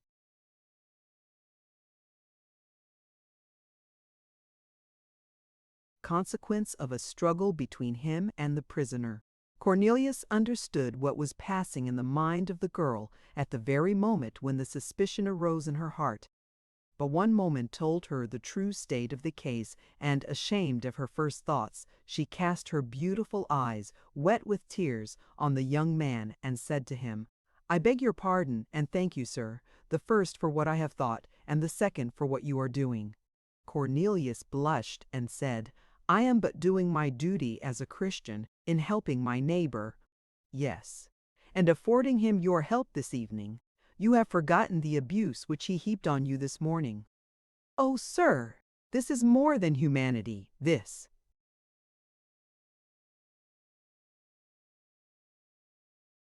Is indeed Christian charity. Cornelius cast his eyes on the beautiful girl, quite astonished to hear from the mouth of one so humble such a noble and feeling speech. But he had no time to express his surprise. Griffiths recovered from his swoon, opened his eyes, and as his brutality was returning with his senses, he growled, "That's it, a fellow is in a hurry to bring to a prisoner his supper, and falls and breaks his arm, and is left lying on the ground." "Hush, my father," said Rosa. "You are unjust to this gentleman whom I found endeavoring to give you his aid." "His aid?" Griffiths replied with a doubtful air. "It is quite true, master. I am quite ready to help you still more." "You," said Griffiths, "are you a medical man? It was formerly my profession. And so you would be able to set my arm?" "Perfectly." "And what would you need to do it?" "Let us hear. 2 splinters of wood and some linen for a bandage. Do you hear, Rosa?" Said Griffiths, "The prisoner is going to set my arm. That's a saving. Come, assist me to get up. I feel as heavy as lead." Rosa lent the sufferer her shoulder. He put his unhurt arm around her neck, and making an effort, got on his legs, whilst Cornelius, to save him a walk, pushed a chair towards him. Griffiths sat down, then turning towards his daughter, he said, "Well, didn't you hear? Go and fetch what is wanted." Rosa went down, and immediately after returned with 2 staves of a small barrel and a large roll of linen bandage. Cornelius had made use of the intervening moments to take off the man's coat and to tuck up his shirt sleeve. "Is this what you require, sir?" asked Rosa. "Yes, mademoiselle," answered Cornelius, looking at the things she had brought. "Yes, that's right. Now push this table, whilst I support the arm of your father." Rosa pushed the table. Cornelius placed the broken arm on it so as to make it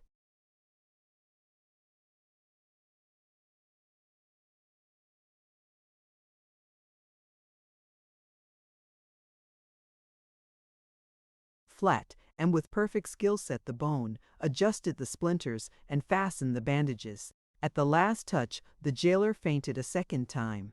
"Go and fetch vinegar, mademoiselle," said Cornelius. "We will bathe his temples, and he will recover." But, instead of acting up to the doctor's prescription, Rosa, after having satisfied herself that her father was still unconscious, approached Cornelius and said, "Service for service, sir." "What do you mean, my pretty child?" said Cornelius. "I mean to say, sir, that the judge who is to examine you tomorrow has inquired today for the room in which you are confined, and, on being told that you are occupying the cell of Mynheer Cornelius de Witt, laughed in a very strange and very disagreeable manner, which makes me fear that no good awaits you." "But," asked Cornelius, "what harm can they do to me? Look at that gibbet." "But I am not guilty," said Cornelius. "Were they guilty whom you see down there, gibbeted, mangled, and torn to pieces?" "That's true," said Cornelius gravely. "And besides," continued Rosa, "the people want to find you guilty. But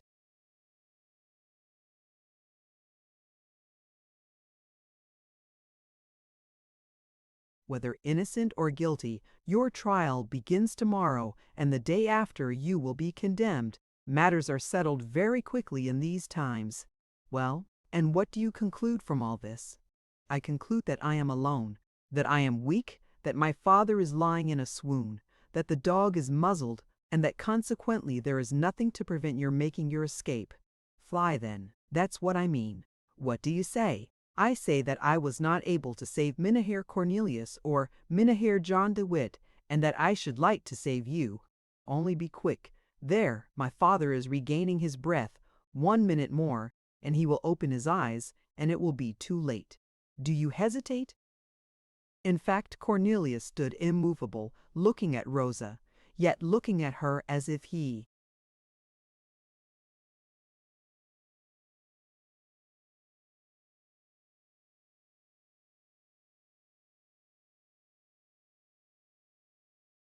did not hear her. "Don't you understand me?" said the young girl with some impatience. "Yes, I do," said Cornelius, but, I will not, they would accuse you." "Never mind," said Rosa, blushing, "never mind that." "You are very good, my dear child," replied Cornelius, "but I stay. You stay, oh sir, oh sir. Don't you understand that you will be condemned to death, executed on the scaffold, perhaps assassinated and torn to pieces, just like Mynheer John and Mynheer Cornelius? For heaven's sake, don't think of me, but fly from this place. Take care, it bears ill luck to the De Witts."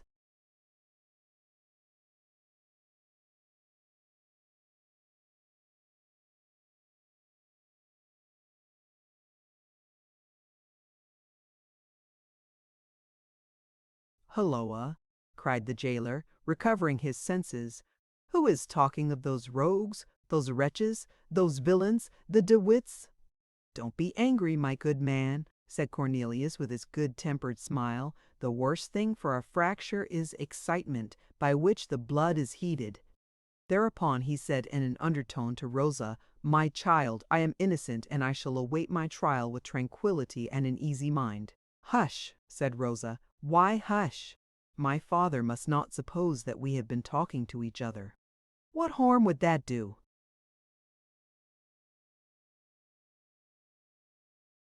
What harm? He would never allow me to come here any more, said Rosa. Cornelius received this innocent confidence with a smile.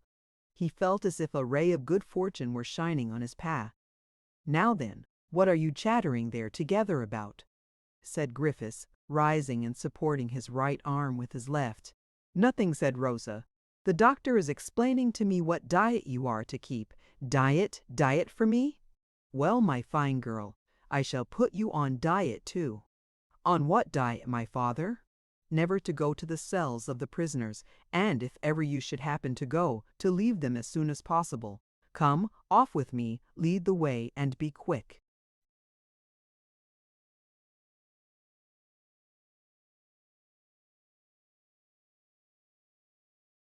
Rosa and Cornelius exchanged glances. That of Rosa tried to express, "There, you see." That of Cornelius said, "Let it be as the Lord wills." Chapter 11. Cornelius van Baerle's Will. Rosa had not been mistaken. The judges came on the following day to the Buitenhof and proceeded with the trial of Cornelius van Baerle. The examination, however, did not last long, it having appeared on evidence that Cornelius had kept at his house that fatal correspondence of the brothers De Witt with France. He did not deny it. The only point about which there seemed any difficulty was whether this correspondence had been entrusted to him by his godfather, Cornelius de Witt. But as since the death of those two martyrs, Van Baerle had no longer any reason for withholding the truth, he not only did not deny that the parcel had been delivered to him by Cornelius de Witt himself, but he also stated all the circumstances under which it was done. This confession involved the godson in the crime of the godfather, manifest complicity being considered to exist between Cornelius de Witt and Cornelius van Baerle. The honest doctor did not confine himself to this avowal, but told the whole truth with regard to his own tastes, habits, and daily life. He described his indifference to politics, his love of study, of the fine arts, of science, and of flowers. He explained that, since the day when Cornelius de Witt handed to him the parcel at Dort, he himself had never touched nor even noticed it. To this it was objected, that in this respect he could not possibly be speaking the truth, since the papers had been deposited in a press in which both his hands and his eyes must have been engaged every day. Cornelius answered that it was indeed so, that, however, he never put his hand into the press but to ascertain whether his bulbs were dry, and that he never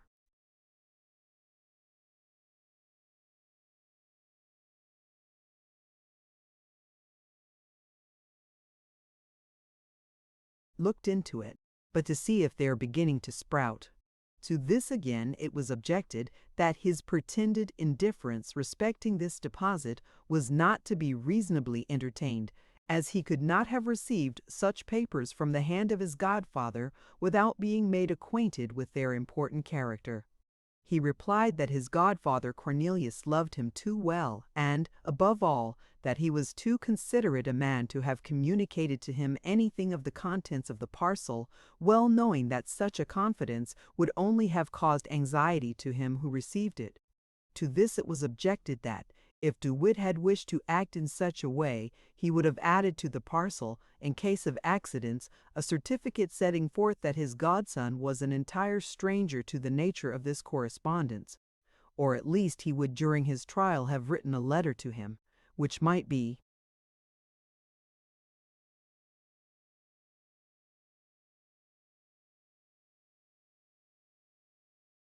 produced as his justification.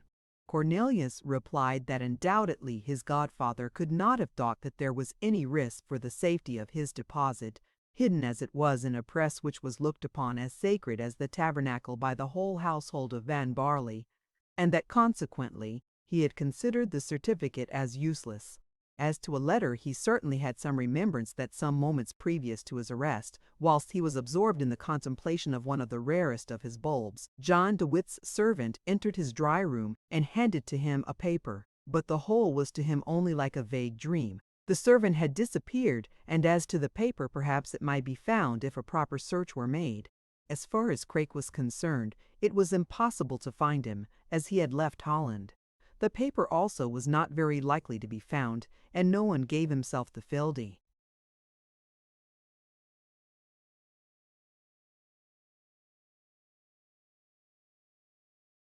trouble to look for it.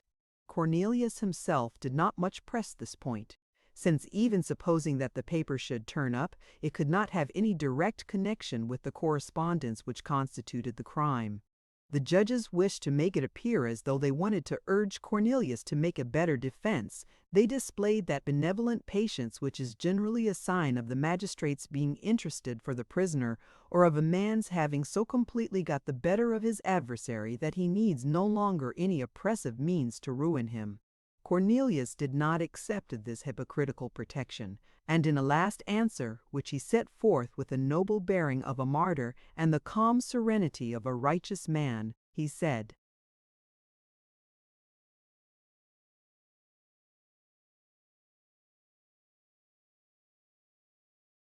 "You ask me things, gentlemen, to which I can answer only the exact truth. Hear it. The parcel was put into my hands in the way I have described. I vow before God that I was, and am still, ignorant of its contents, and that it was not until my arrest that I learned that this deposit was the correspondence of the Grand Pensionary with the Marquis de Louvois. And lastly, I vow and protest that I do not understand how anyone should have known that this parcel was in my house, and, above all, how I can be deemed criminal for having received what my illustrious and unfortunate godfather brought to my house." This was Van Baerle's whole defense, after which the judges began to deliberate on the verdict. They considered that every offshoot of civil discord is mischievous, because it revives the contest which it is the interest of all to put down. One of them, who bore the character of a profound observer, laid down as his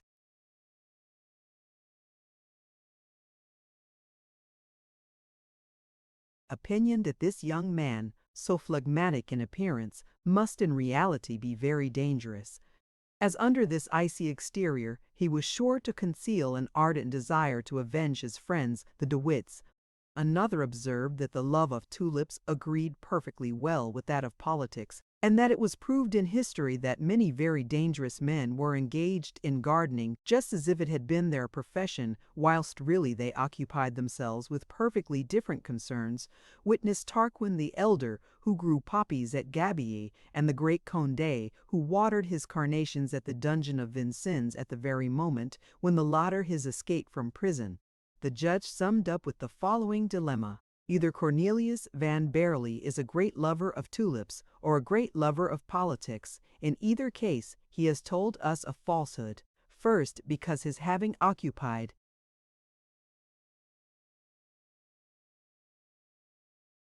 himself with politics is proved by the letters which were found at his house, and secondly, because his having occupied himself with tulips is proved by the bulbs which leave no doubt of the fact. And herein lies the enormity of the case.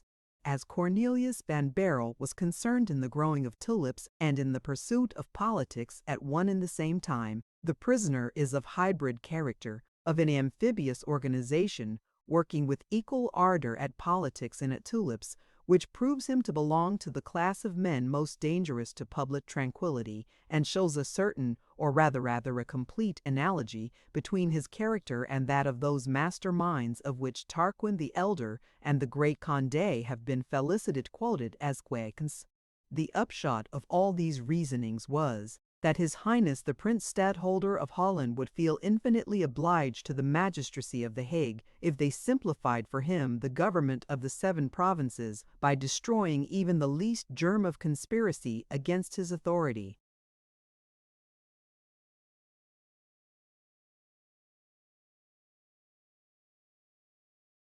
This argument capped all the others, and in order so much the more effectually to destroy the germ of conspiracy, sentence of death was unanimously pronounced against Cornelius van Baerle, as being arraigned and convicted for having, under the innocent appearance of a tulip fancier, participated in the detestable intrigues and abominable plots of the brothers De Witt against Dutch nationality, and in their secret relations with their French enemy, a supplementary clause was tacked to the sentence to the effect that the aforesaid Cornelius van Baerle should be led from the prison of the Bonenhof to the scaffold in the yard of the same name, where the public executioner would cut off his head.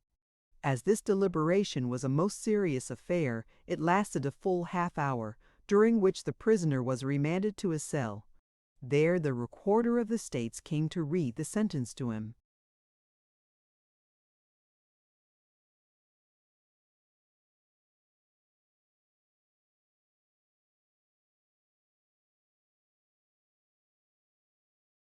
Master Griffiths was detained in bed by the fever caused by the fracture of his arm. His keys passed into the hands of one of his assistants. Behind this turnkey, who introduced the recorder, Rosa, the fair Frisian maid, had slipped into the recess of the door with a handkerchief to her mouth to stifle her sobs. Cornelius listened to the sentence with an expression rather of surprise than sadness. After the sentence was read, the recorder asked him whether he had anything to answer. "Indeed, I have not," he replied. "Only I confess that, among all the causes of death against which a cautious man may guard, I should never have supposed this to be comprised." On this answer, the recorder saluted Van Baerle with all that consideration which such functionaries generally bestow upon great criminals of every sort. But whilst he was about to withdraw, Cornelius asked, "By the by, Mr. Recorder, what day is the thing you know what I mean to take place?" "Why, today," answered the recorder, a little surprised by the self-possession of the condemned man. A sob was heard behind the door, and Cornelius turned round to look from whom it came, but Rosa, who had foreseen this movement, had fallen back. "And," continued Cornelius, "what hour is appointed?" 12 o'clock, sir." "Indeed," said Cornelius. "I think I heard the clock strike 10 about 20 minutes ago. I have not much time to spare."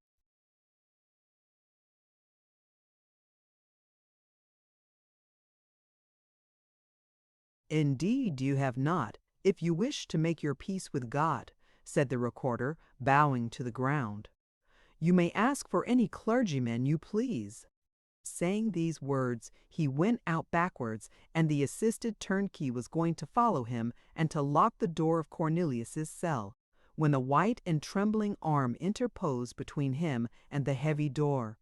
Cornelius saw nothing but the golden brocade cap, tipped with lace, such as the Frisian girls wore. He heard nothing but someone whispering into the ear of the turnkey. But the latter put his heavy keys into the white hand which was stretched out to receive them, and, descending some steps, sat down on the staircase which was thus guarded above by himself and below by the dog. The headdress turned round, and Cornelius beheld the face of Rosa, blanched with grief, and her beautiful eyes streaming with tears. She went up to Cornelius, crossing her arms on her heaving breast.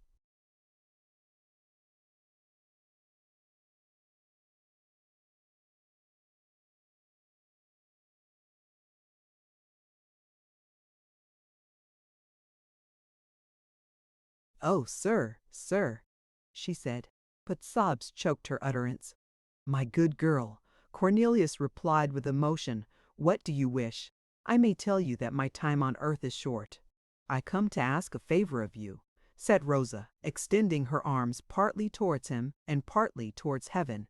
"Don't weep so, Rosa," said the prisoner, "for your tears go much more to my heart than my approaching fate, and you know, the less guilty a prisoner is, the more it is his duty to die calmly, and even joyfully, as he dies a martyr. Come, there's a dear, don't cry any more, and tell me what you want, my pretty Rosa." She fell on her knees. "Forgive my father," she said. "Your father, your father," said Cornelius, astonished.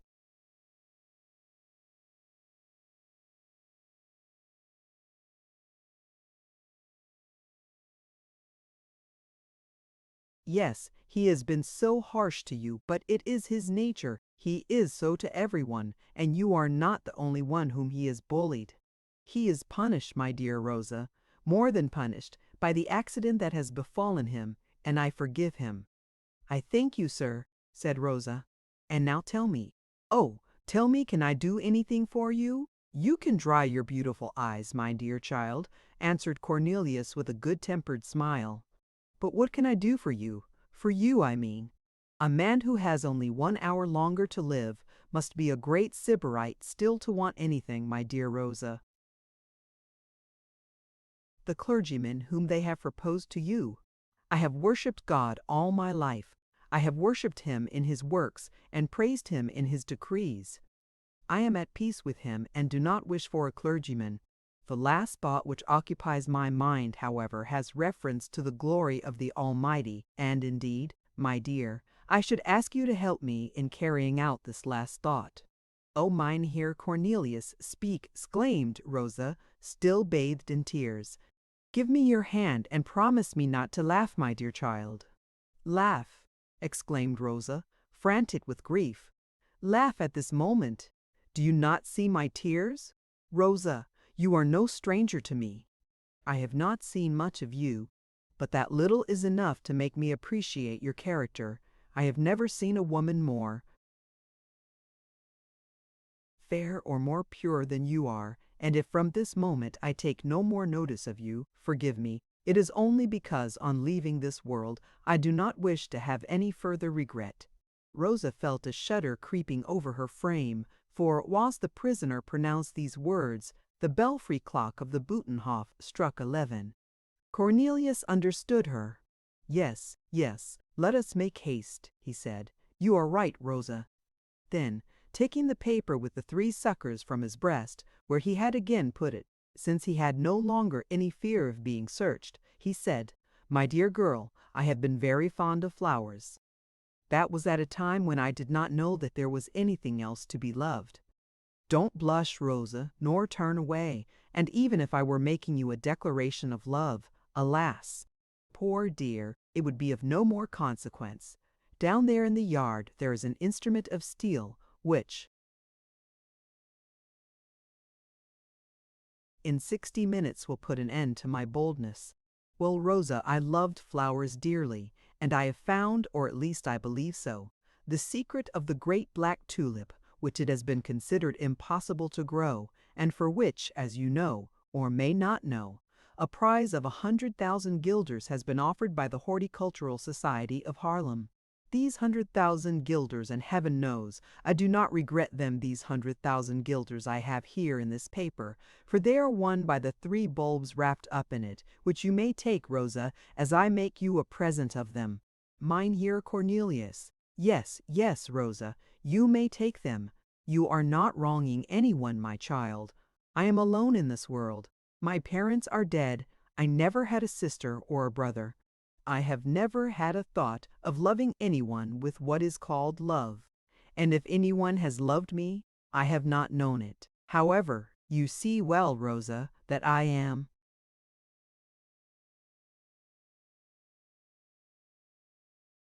abandoned by everybody, as in this sad hour you alone are with me in my prison, consoling and assisting me.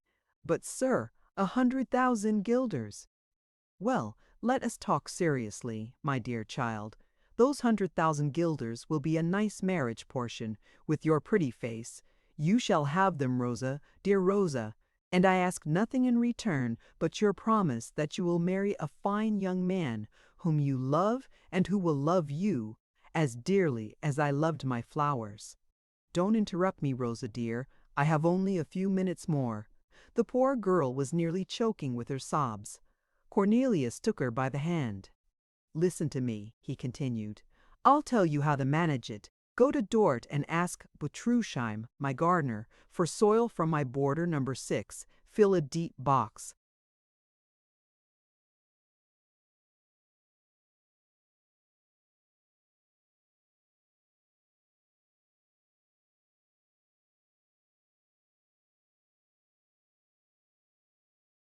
With it, and plant in it these 3 bulbs. They will flower next May, that is to say in 7 months, and when you see the flower forming on the stem, be careful at night to protect them from the wind, and by day to screen them from the sun. They will flower black, I am quite sure of it. You are then to apprise the president of the Haarlem Society. He will cause the color of the flower to be proved before a committee, and these 100,000 guilders will be paid to you." Rosa heaved a deep sigh.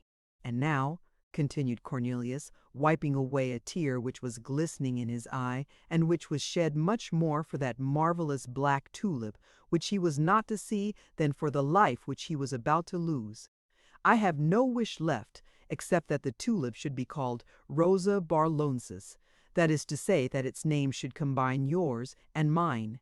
And as of course you do not understand Latin, and might therefore forget this name, try to get for me pencil and paper that I may write it down for you." Rosa sobbed afresh and handed to him a book bound in shagreen, which bore the initials C.W. "What is this?" asked the prisoner. "Alas," replied Rosa, "it is the Bible of your poor godfather, Cornelius de Witt. From it he derives strength to endure the torture and to bear his sentence without flinching. I found it in this cell after the death of the martyr, and have preserved it as a relic. Today I brought it to you, for it seemed to me that this book must possess in itself a divine power.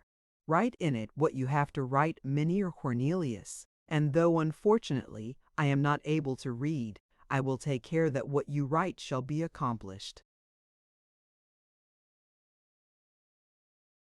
Cornelius took the Bible and kissed it reverently. "With what shall I write?" asked Cornelius. "There is a pencil in the Bible," said Rosa. This was the pencil which John de Witt had lent to his brother, and which he had forgotten to take away with him. Cornelius took it, and on the second flyleaf, for it will be remembered that the first was torn out, drawing near his end like his godfather, he wrote with a no less firm hand, "On this day, the 23rd of August, 1672, being on the point of rendering, although innocent, my soul to God on the scaffold, I bequeath to Rosa Griffiths the only worldly goods which remain to me of all that I have possessed in this world. The rest having been confiscated, I bequeath, I say, to Rosa Griffith. Have the coin of how me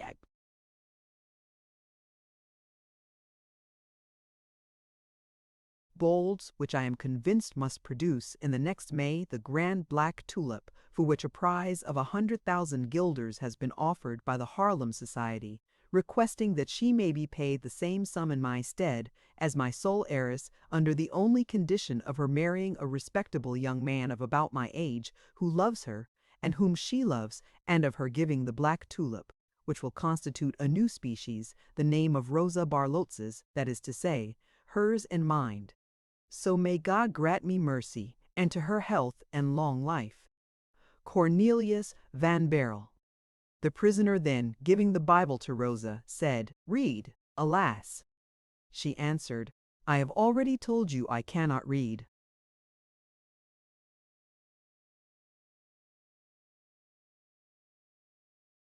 Cornelius then read to Rosa the testament that he had just made.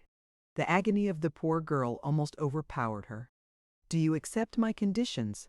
asked the prisoner with a melancholy smile, kissing the trembling hands of the afflicted girl.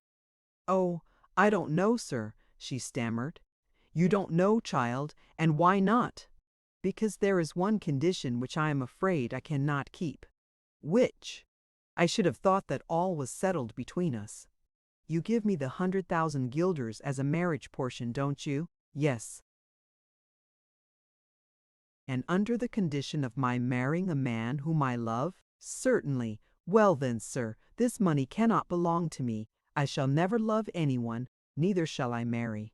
And after having with difficulty uttered these words, Rosa almost swooned away in the violence of her grief.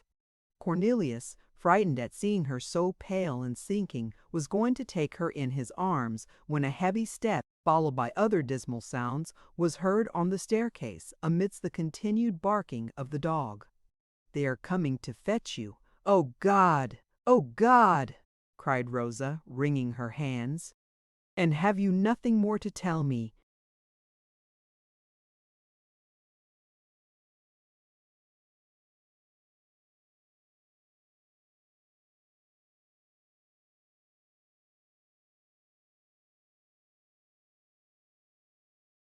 She fell on her knees with her face buried in her hands and became almost senseless. I have only to say that I wish you to preserve these bulbs as a most precious treasure and carefully to treat them according to the directions I have given you. Do it for my sake, and now farewell, Rosa." "Yes, yes," she said without raising her head. "I will do anything you bid me except marrying," she added in a low voice, "for that, oh, that is impossible for me." She then put the cherished treasure next her beating heart. The noise on the staircase which Cornelius and Rosa had heard was caused by the recorder who was coming for the prisoner. He was followed by the executioner, by the soldiers who were to form the guard round the scaffold, and by some curious hangers-on of the prison. Cornelius, without showing any weakness, but likewise without any bravado, received them rather as friends than as persecutors, and quietly submitted to all those preparations which these men were obliged to make in performance of their duty. Then, casting a glance into the yard through the narrow iron-barred window of his cell, he perceived the scaffold, and, at 20 paces distant from it, the gibbet from which, by order of the stadtholder, the outraged remains of the two brothers, to wit, had been taken down. When the moment came to descend in order to follow the guards, Cornelius sought with his eyes the angelic look of Rosa, but he saw, behind the swords and halberds, only a form lying outstretched near a wooden bench, and a death-like face, half covered with long golden locks.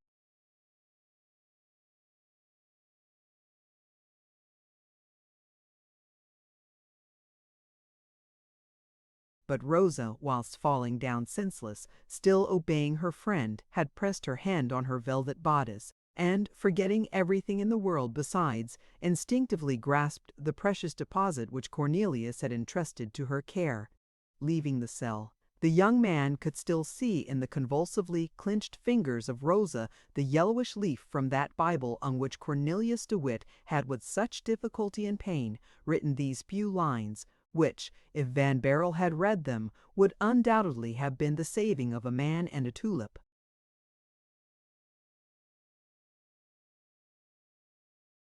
Chapter 12. The Execution. Cornelius had not 300 paces to walk outside the prison to reach the foot of the scaffold. At the bottom of the staircase, the dog quietly looked at him whilst he was passing. Cornelius even fancied he saw in the eyes of the monster a certain expression as it were of compassion. The dog perhaps knew the condemned prisoners, and only bit those who left as free men. The shorter the way from the door of the prison to the foot of the scaffold, the more fully, of course, it was crowded with curious people. These were the same who, not satisfied with the blood which they had shed 3 days before, were now craving for a new victim. And scarcely had Cornelius made his appearance than a fierce groan ran through the whole street, spreading all over the yard and re-echoing from the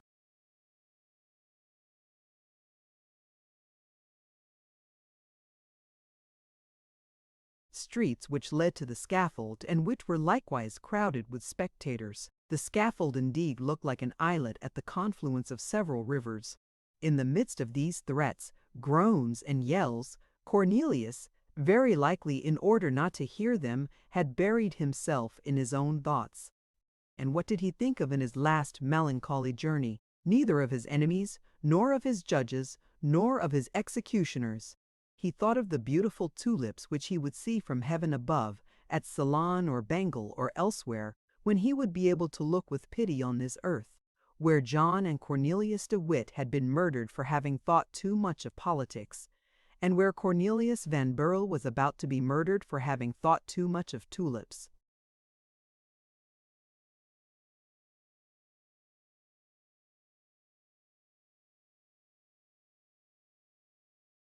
"It is only one stroke of the axe," said the philosopher to himself, "and my beautiful dream will begin to be realized." Only there was still a chance, just as it had happened before to many de Chalais, to Émidir, de Thou, and other slovenly executed people, that the headsman might inflict more than one stroke, that is to say, more than one martyrdom, on the poor tulip fancier. Yet, notwithstanding all this, Van Baerle mounted the scaffold not the less resolutely, proud of having been the friend of that illustrious John, and godson of that noble Cornelius de Witt, whom the ruffians, who were now crowding to witness his own doom, had torn to pieces and burnt 3 days before. He knelt down, said his prayers, and observed, not without a feeling of sincere joy, that, laying his head on the block and keeping his eyes open, he would be able to his last moment to see the grated window of the Butenhof. At length the fatal moment arrived, and Cornelius placed his chin on the cold damp block. But at this moment his eyes closed involuntarily, to receive more resolutely the terrible avalanche which was about to fall on his head, and to engulf his life. A gleam like that of lightning passed across the scaffold. It was the executioner raising his sword. Van Baerle bade farewell to the great Black Tulip, certain of awaking in another world, full of light and glorious tints. 3 times he felt, with a shudder, the cold current of air from the knife near his neck. But what a surprise! He felt neither pain nor shock.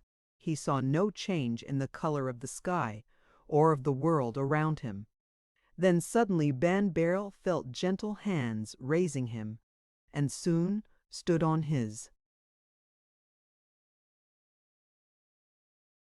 Beat again, although trembling a little. He looked around him.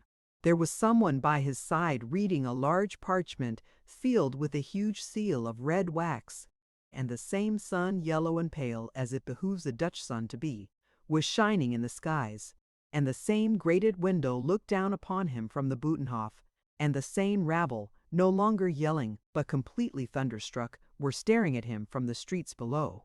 Van Baerle began to be sensible to what was going on around him. His Highness William, Prince of Orange, very likely afraid that Van Baerle's blood would turn the scale of judgment against him, had compassionately taken into consideration his good character and the apparent proofs of his innocence. His Highness, accordingly, had granted him his life.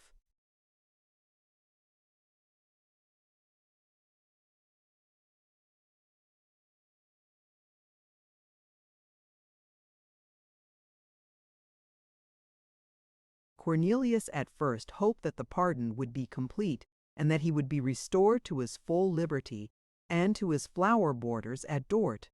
But Cornelius was mistaken. To use an expression of Madame de Sévigné, who wrote about the same time, there was a postscript to the letter. And the most important part of the letter was contained in the postscript. In this postscript, William of Orange, Stadtholder of Holland, condemned Cornelius van Baerle to imprisonment for life. He was not sufficiently guilty to suffer death, but he was too much so to be set at liberty. Cornelius heard this clause, but, the first feeling of vexation and disappointment over, he said to himself, "Never mind, all this is not lost yet. There is some good in this perpetual imprisonment. Rosa will be there, and also my 3 bulbs of the Black Tulip are."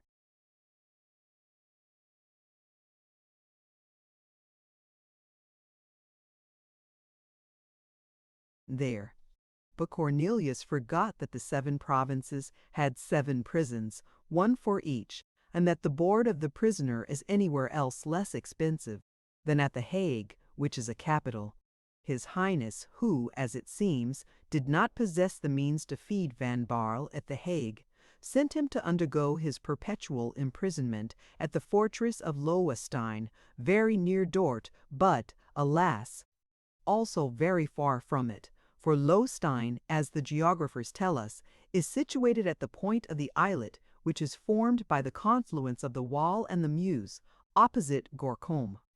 Van Baerle was sufficiently versed in the history of his country to know that the celebrated Gratius was confined in that castle after the death of Barneveld, and that the States, in their generosity to the illustrious publicist, jurist, historian, poet, and divine, had granted to him for his daily maintenance the sum of 20 stivers. "I," said Van Baerle to himself, "I am worth much less than Grotius.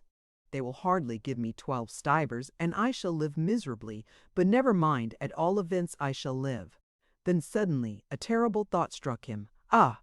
he exclaimed. "How damp and misty that part of the country is, and the soil so bad for the tulips. And then Rosa will not be at Lowstein."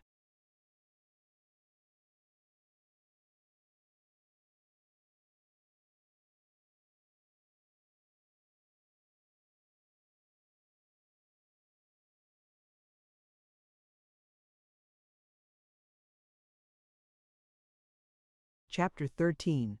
What was going on all this time in the mind of one of the spectators? Whilst Cornelius was engaged with his own thoughts, a coach had driven up to the scaffold. This vehicle was for the prisoner. He was invited to enter it, and he obeyed. His last look was towards the Brutenhof. He hoped to see at the window the face of Rosa brightening up again.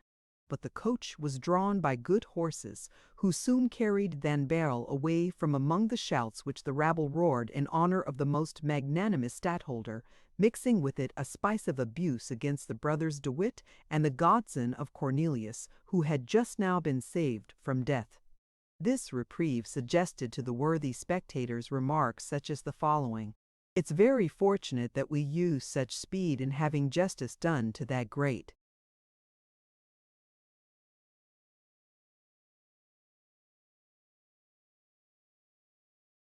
Villain John, and to that little rogue Cornelius, otherwise his highness might have snatched them from us, just as he has done this fellow.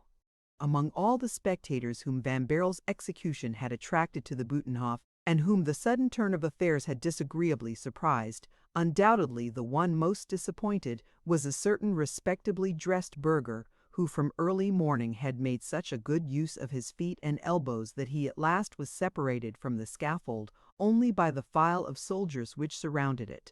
Many had shown themselves eager to see the perfidious blood of the guilty Cornelius flow, but not one had shown such a keen anxiety as the individual just alluded to. The most furious had come to the Butenhof at daybreak to secure a better place, but he, outdoing even them, had passed the night at the threshold of the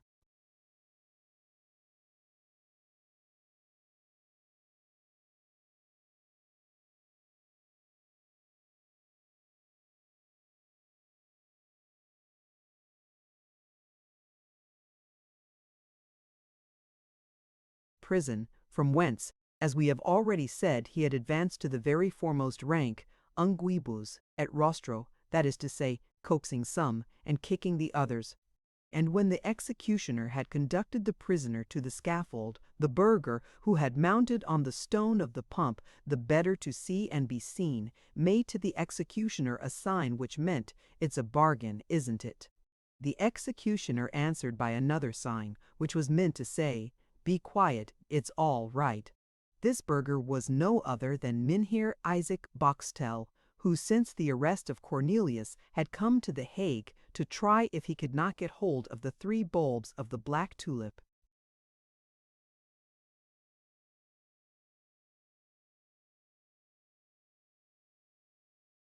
Boxtel had at first tried to gain over Griffiths to his interest, but the jailer had not only the snarling fierceness, but likewise the fidelity of a dog.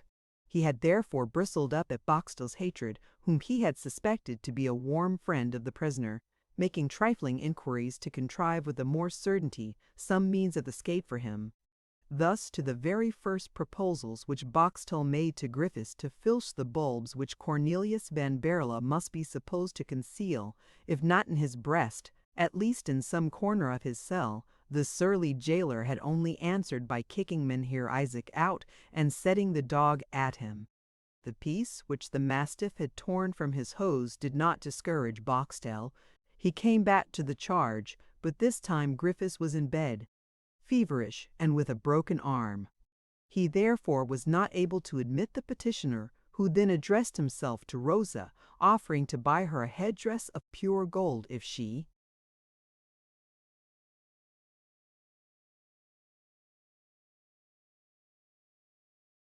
would get the bulbs for him. On this, the generous girl, although not yet knowing the value of the object of the robbery, which was to be so well remunerated, had directed the tempter to the executioner as the heir of the prisoner. In the meanwhile, the sentence had been pronounced. Thus Isaac had no more time to bribe anyone. He therefore clung to the idea which Rosa had suggested. He went to the executioner. Isaac had not the least doubt that Cornelius would die with the bulbs on his heart. But there were two things which Boxtel did not calculate upon: Rosa, that is to say love; William of Orange, that is to say clemency.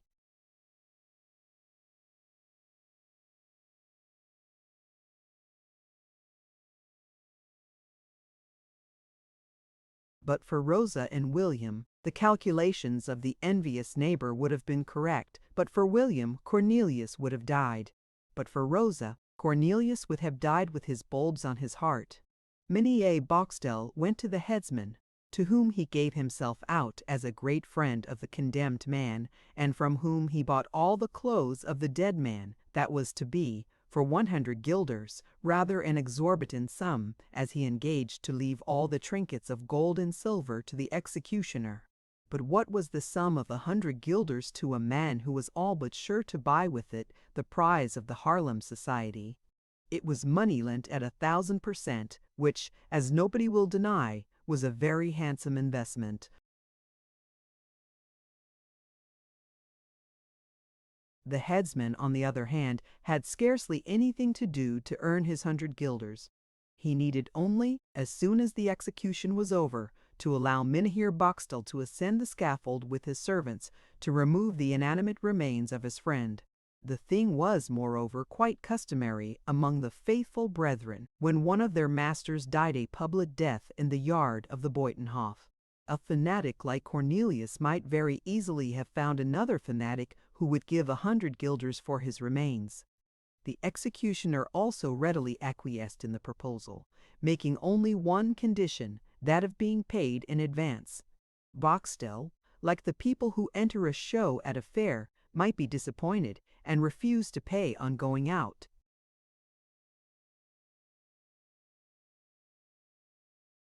Boxtel paid in advance and waited. After this, the reader may imagine how excited Boxtel was, with what anxiety he watched the guards, the recorder, and the executioner, and with what intense interest he surveyed the movements of Van Baerle. How would he place himself on the block? How would he fall? And would he not, in falling, crush those inestimable bulbs? Had not he at least taken care to enclose them in a golden box, as gold is the hardest of all metals? Every trifling delay irritated him. Why did that stupid executioner thus lose time in brandishing his sword over the head of Cornelius instead of cutting that head off?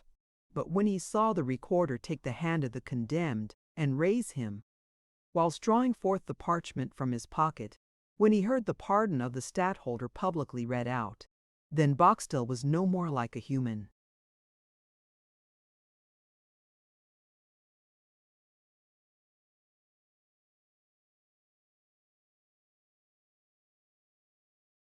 Being, the rage and malice of the tiger, of the hyena, and of the serpent glistened in his eyes and vented itself in his yell and his movements. Had he been able to get at Van Baerle, he would have pounced upon him and strangled him.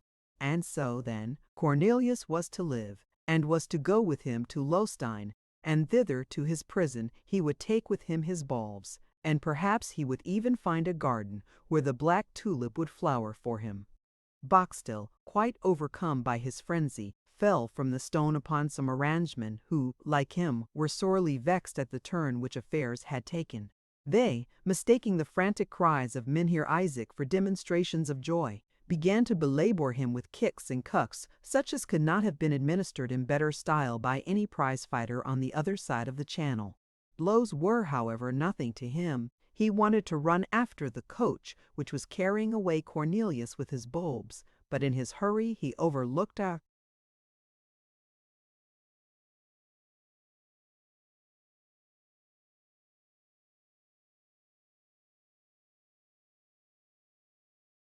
paving stone in his way, stumbled, lost his center of gravity, rolled over to a distance of some yards, and only rose again, bruised and begrimed, after the whole rabble of the Hague, with their muddy feet, had passed over him.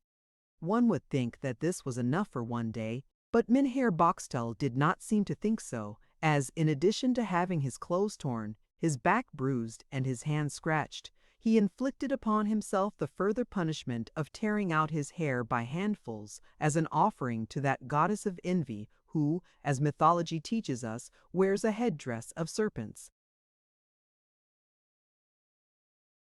Chapter 14. The Pigeons of Dort. It was indeed in itself a great honor for Cornelius van Baerle to be confined in the same prison which had once received the learned master Grotius. But on arriving at the prison he met with an honor even greater. As chance would have it, the cell formerly inhabited by the illustrious Barneveld happened to be vacant when the clemency of the Prince of Orange sent the tulip fancier Van Baerle there. The cell had a very bad character at the castle since the time when Grotius, by means of the device of his wife, made escape from it in that famous book chest which the jailers forgot to examine.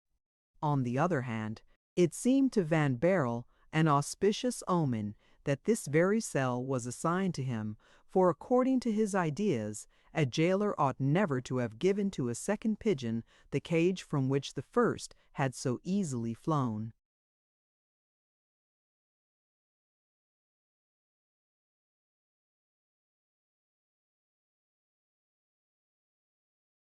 The cell had an historical character. We will only state here that, with the exception of an alcove which was contrived there for the use of Madame Grotius, it differed in no respect from the other cells of the prison, only, perhaps, it was a little higher and had a splendid view from the grated window. Cornelius felt himself perfectly indifferent as to the place where he had to lead an existence which was little more than vegetation. There were only two things now for which he cared, and the possession of which was a happiness enjoyed only in imagination: a flower and a woman, both of them, as he conceived, lost to him forever. Fortunately, the good doctor was mistaken. In his prison cell, the most adventurous life which ever fell to the lot of any tulip fancier was reserved for him.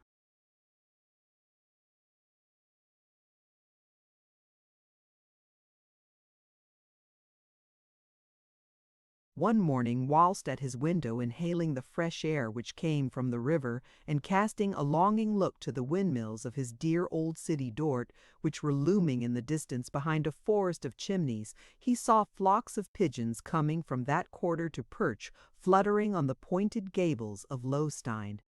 "These pigeons," Van Baerle said to himself, "are coming from Dort and consequently may return there.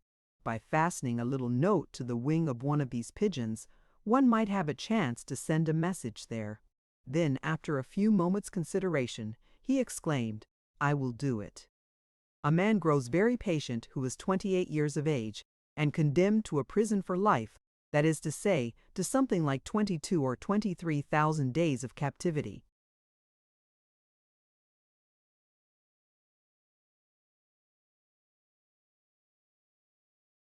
Van Baerle, from whose thoughts the three bulbs were never absent, made a snare for catching the pigeons, baiting the birds with all the resources of his kitchen, such as it was for 8 slivers, 6d. English a day, and, after a month of unsuccessful attempts, he at last caught a female bird. It cost him 2 more months to catch a male bird. He then shut them up together, and having about the beginning of the year 1673, obtained some eggs from them, he released the female, which, leaving the male behind to hatch the eggs in her stead, flew joyously to Dort, with the note under her wing. She returned in the evening. She had preserved the note. Thus it went on for 15 days, at first to the disappointment, and then to the great grief, of Van Baerle. On the 16th day, at last, she came back without it.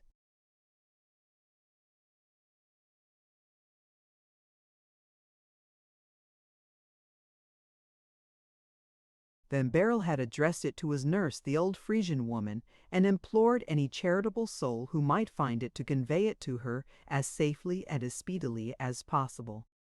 In this letter there was a little note enclosed for Rosa. Van Baerle's nurse had received the letter in the following way: "Leaving Dort, Mynheer Isaac Boxtel had abandoned, not only his house, his servants, his observatory, and his telescope, but also his pigeons. The servant, having been left without wages, first lived on his little savings, and then on his master's pigeons. Seeing this, the pigeons emigrated from the roof of Isaac Boxtel to that of Cornelius van Baerle.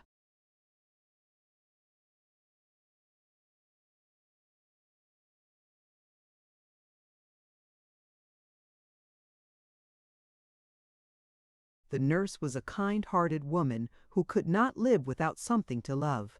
She conceived an affection for the pigeons which had thrown themselves on her hospitality, and when Boxtel's servant reclaimed them with culinary intentions, having eaten the first 15 already, and now wishing to eat the other 15, she offered to buy them from him for a consideration of 6 stivers per head. This being just double their value, the man was very glad to close the bargain, and the nurse found herself in undisputed possession of the pigeons of her master's envious neighbor. In the course of their wanderings, these pigeons with others visited The Hague, Lowenstein, and Rotterdam, seeking variety, doubtless, in the flavor of their wheat or hemp seed. Chance, or rather God, for we can see the hand of God in everything, had willed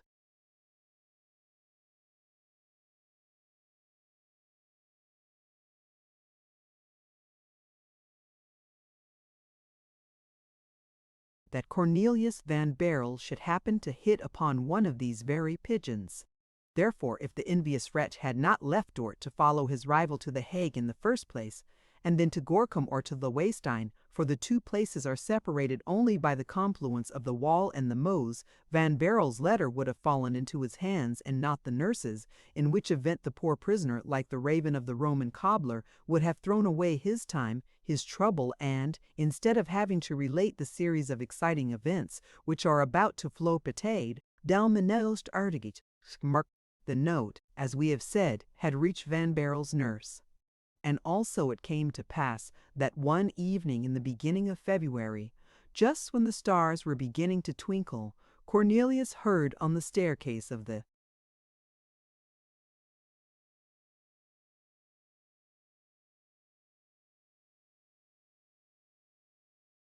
little turret a voice which thrilled through him. He put his hand on his heart and listened. It was the sweet, harmonious voice of Rosa. Let us confess it. Cornelius was not so stupefied with surprise, or so beyond himself with joy, as he would have been but for the pigeon, which, in answer to his letter, had brought back hope to him under her empty wing. And knowing Rosa, he expected, if the note had ever reached her, to hear of her whom he loved, and also of his 3 darling bulbs. He rose, listened once more, and bent forward towards the door. Yes, they were indeed the accents which had fallen so sweetly on his heart at The Hague.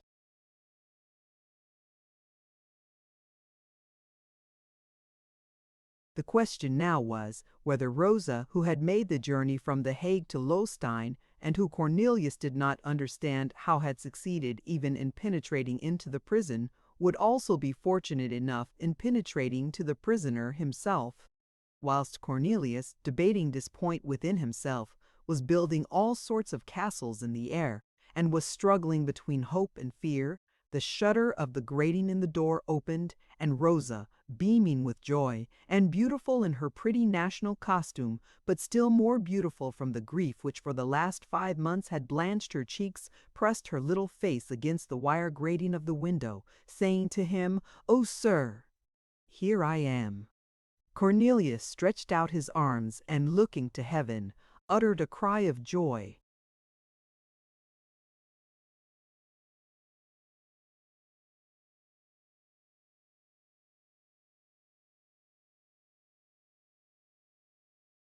"Oh, Rosa, Rosa!" "Hush, let us speak low. My father follows on my heels," said the girl. "Your father?" "Yes, he is in the courtyard at the bottom of the staircase, receiving the instructions of the governor. He will presently come up." "The instructions of the governor?" "Listen to me. I'll try to tell you all in a few words. The stadtholder has a country house, 1 league distant from Leyden, properly speaking a kind of large dairy, and my aunt, who was his nurse, has the management of it. As soon as I received your letter, which, alas, I could not read myself, but which your housekeeper read to me, I hastened to my aunt. There I remained until the prince should come to the dairy, and when he came, I asked him as a favor to allow my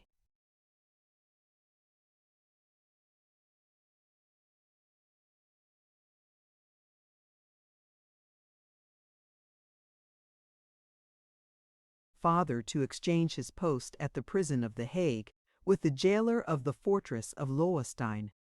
The prince could not have suspected my object. Had he known it, he would have refused my request, but as it is, he granted it. And so you are here, as you see, and thus I shall see you every day, as often as I can manage it. Oh, Rosa, my beautiful Rosa, do you love me a little? A little, she said. You make no great pretensions, Mynheer Cornelius. Cornelius tenderly stretched out his hands towards her, but they were only able to touch each other with the tips of their fingers through the wire grating.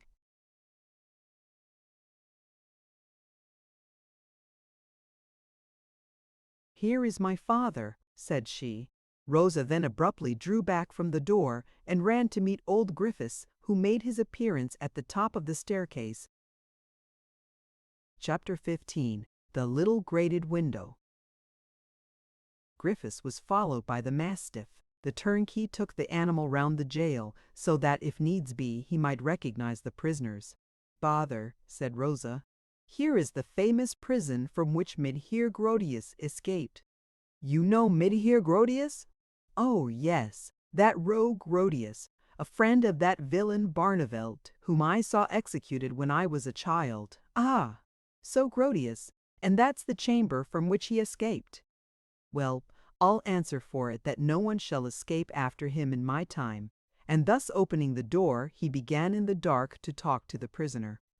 The dog, on his part, went up to the prisoner and, growling, smelled about his legs just as though to ask him what right he had still to be alive after having left the prison in the company of the recorder and the executioner.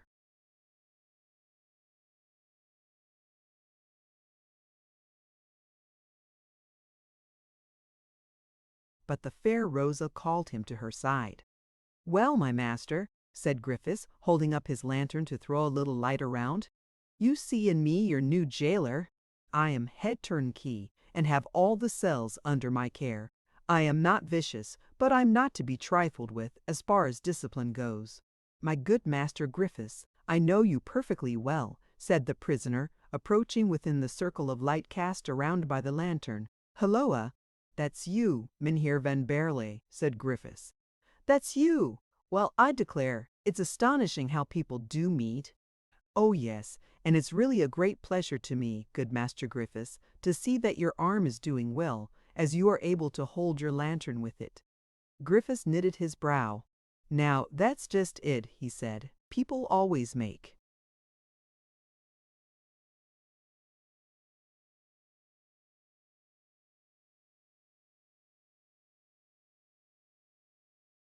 blunders in politics. His Highness has granted you your life. I'm sure I should never have done so. Don't say so, replied Cornelius. Why not? Because you are the very man to conspire again. You learn people have dealings with the devil. Nonsense, Master Griffiths. Are you dissatisfied with the manner in which I have set your arm, or with the price that I asked you? Said Cornelius, laughing. On the contrary, growled the jailer, you have said it only too well. There is some witchcraft in this.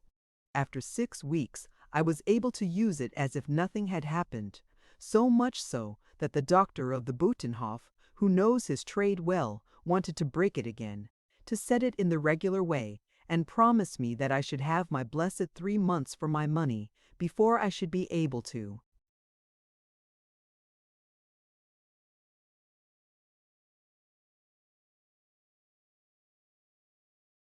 Move it. And you did not want that?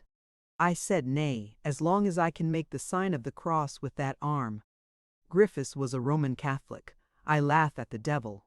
But if you laugh at the devil, Master Griffiths, you ought with so much more reason to laugh at learned people. Ah, learned people, learned people. Why, I would rather have to guard 10 soldiers than 1 scholar. The soldiers smoke, guzzle, and get drunk. They are gentle as lambs if you only give them brandy or moselle. But scholars and drink, smoke and fuddle, ah yes, that's altogether different. They keep sober, spend nothing, and have their heads always clear to make conspiracies. But I tell you, at the very outset, it won't be such an easy matter for you to conspire. First of all,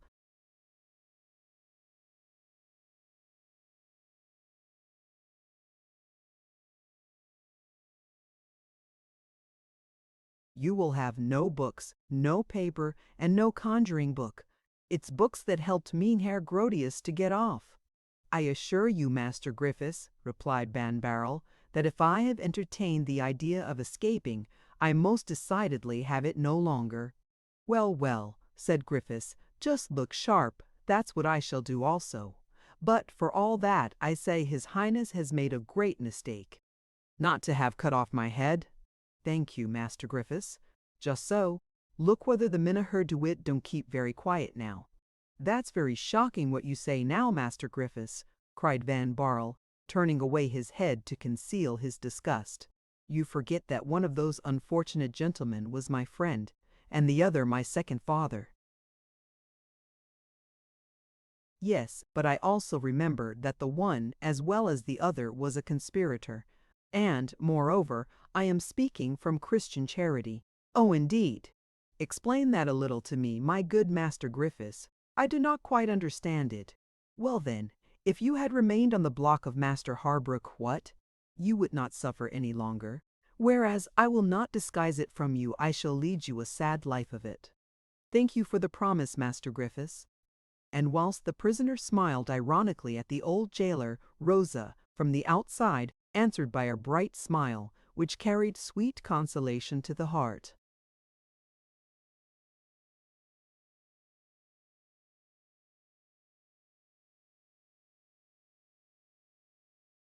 Of Van Baerle.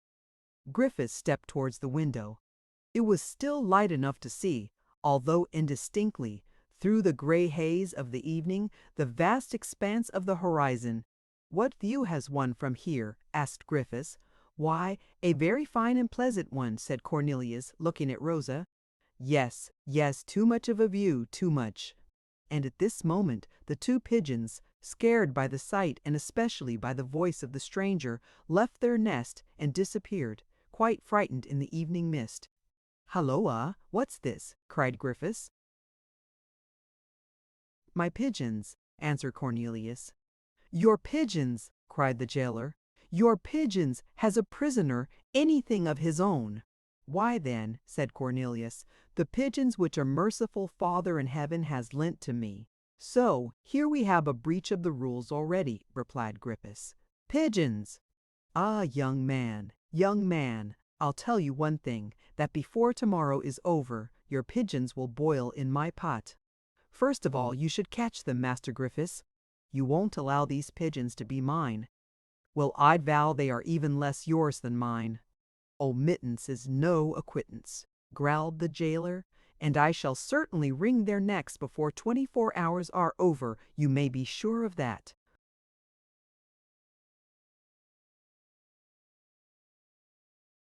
Whilst giving utterance to this ill-natured promise, Griffiths put his head out of the window to examine the nest.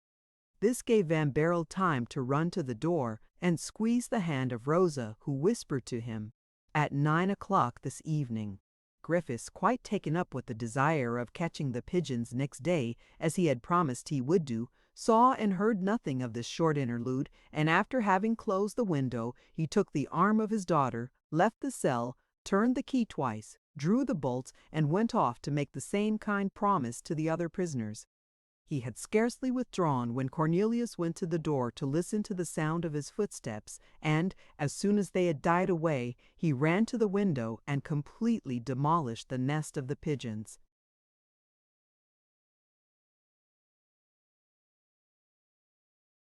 Rather than expose them to the tender mercies of his bullying jailer, he drove away forever those gentle messengers to whom he owed the happiness of having seen Rosa again.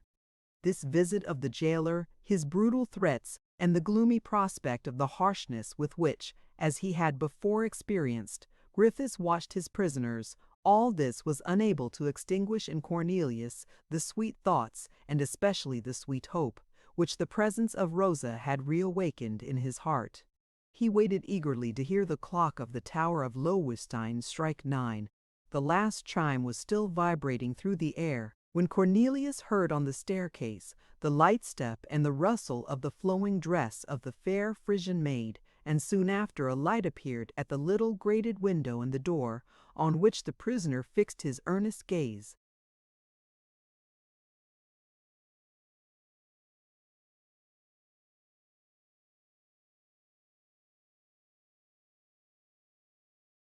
The shutter opened on the outside. "Here I am," said Rosa, out of breath from running up the stairs. "Here I am. Oh, my good Rosa, you are then glad to see me. Can you ask? But how did you contrive to get here? Tell me. Now listen to me. My father falls asleep every evening almost immediately after his supper. I then make him lie down, a little stupefied with his gin. Don't say anything about it, because thanks to this nap, I shall be able to come every evening and chat for an hour with you. Oh, I thank you, Rosa, dear Rosa." Saying these words, Cornelius put his face so near the little window that Rosa,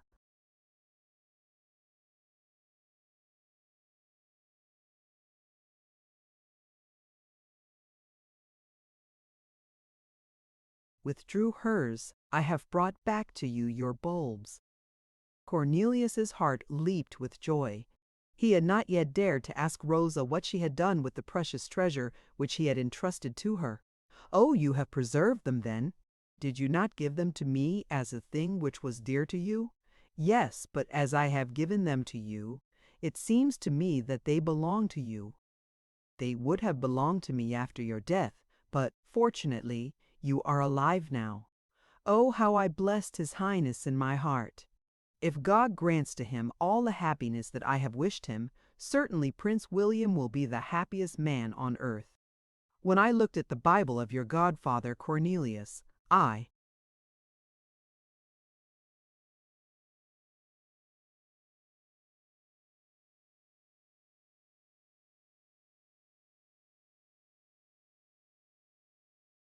was resolved to bring back to you your bulbs, only I did not know how to accomplish it. I had, however, already formed the plan of going to the stadtholder to ask from him for my father the appointment of jailer of Loewestein when your housekeeper brought me your letter. Oh, how we wept together! But your letter only confirmed me the more in my resolution. I then left for Leyden, and the rest you know. What, my dear Rosa, you thought even before receiving my letter of coming to meet me again?" "If I thought of it," said Rosa, allowing her love to get the better of her bashfulness, "I thought of nothing else." And saying these words, Rosa looked so exceedingly pretty that for the second time Cornelius placed his forehead and lips against the wire grating. Of course, we must presume with the laudable desire to thank the young lady.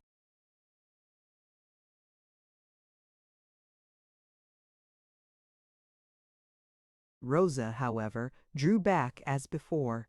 "In truth," she said, with that coquetry which somehow or other is in the heart of every young girl, "I have often been sorry that I am not able to read, but never so much so as when your housekeeper brought me your letter. I kept the paper in my hands which spoke to other people, and which was dumb to poor stupid me." "So you have often regretted not being able to read," said Cornelius. "I should just like to know on what occasions. Troth," she said, laughing, "to read all the letters which were written to me." "Oh, you received letters, Rosa, by hundreds."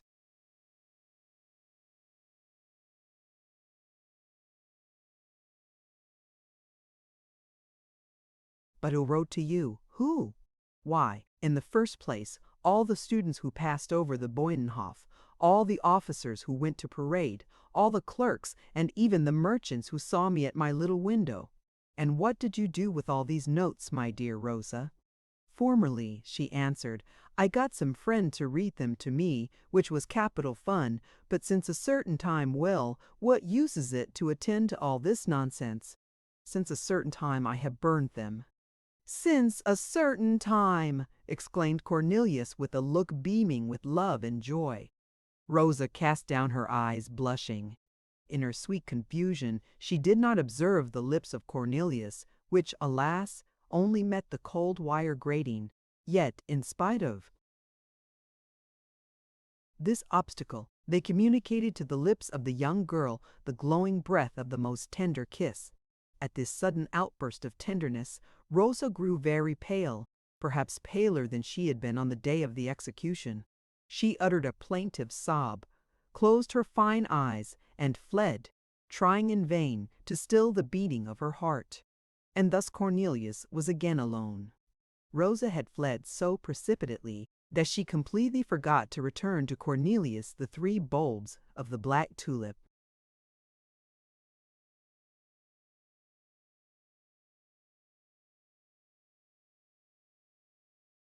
Chapter 16. Master and Pupil.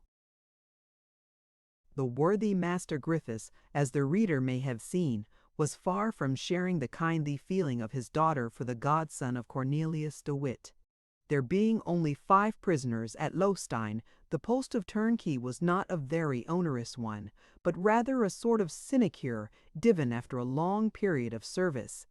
But the worthy jailer, in his zeal, had magnified with all the power of his imagination the importance of his office. To him, Cornelius had swelled to the gigantic proportions of a criminal of the first order. He looked upon him, therefore, as the most dangerous of all his prisoners. He watched all his steps and always spoke to him with an angry countenance, punishing him for what he called his dreadful rebellion against such a clement prince as the stadtholder. 3 times a day he entered Van Baerle's cell, expecting to find him trespassing, but Cornelius had ceased to correspond, since his correspondent was at hand. It is even probable that, if Cornelius had obtained his full liberty, with permission to go wherever he liked, the prison, with Rosa and his bulbs, would have appeared to him preferable to any other habitation in the world without Rosa and his bulbs. Rosa, in fact, had promised to come and see him every evening, and from the first evening she had kept her word. On the following evening she went up as before, with the same mysteriousness and the same precaution. Only she had this time resolved within herself not to approach too near the grating. In order, however, to engage Van Baerle in a conversation from the very first which would seriously occupy his attention, she tendered to him to the grating the 3 bulbs which were still wrapped up in the same paper.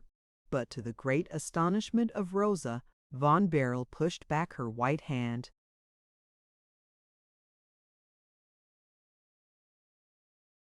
with the tips of his fingers. The young man had been considering about the matter. "Listen to me," he said. "I think we should risk too much by embarking our whole fortune in one ship. Only think, my dear Rosa, that the question is to carry out an enterprise which until now has been considered impossible, namely, that of making the great Black Tulip flower. Let us, therefore, take every possible precaution so that in case of a failure we may not have anything to reproach ourselves with. I will now tell you the way I have traced out for us." Rosa was all attention to what he would say, much more on account of the importance which the unfortunate tulip fancier attached to it than that she felt interested in the matter herself. "I will explain to you, Rosa," he said. "I dare say you have in this fortress a small garden, or some courtyard, or, if not that, at least some terrace." "We have a very fine garden," said Rosa. "It runs along the edge of the wall and is full of fine old trees. Could you bring me some soil from the garden, that I may judge?" "I will do so tomorrow. Take some from a sunny spot and some from a shady, so that I may judge of its properties in a dry and in the moist state." "Be assured I shall." After having chosen the soil and, if it be necessary, modified it, we will divide our 3 bulbs. You will take one and plant it, on the day that I will tell you, in the soil chosen by me. It is sure to flower if you tend it according to my directions. I will not lose sight of it for a minute. You will give me another, which I will try to grow here in my cell, and which will help me to beguile those long weary hours when I cannot see you. I confess to you I have very little hope for the latter one, and I look beforehand on this unfortunate bulb as sacrifice to my selfishness. However, the sun sometimes visits me. I will besides try to convert everything into an artificial help, even the heat and the ashes of my pipe. And lastly, we, or rather you, will keep in reserve the third sucker as our last resource, in case our first two experiments should prove a failure. In this manner, my dear Rosa, it is impossible that we should not succeed in gaining the 100,000 guilders for your marriage portion, and how dearly shall we enjoy that supreme happiness of seeing our work brought to a successful issue.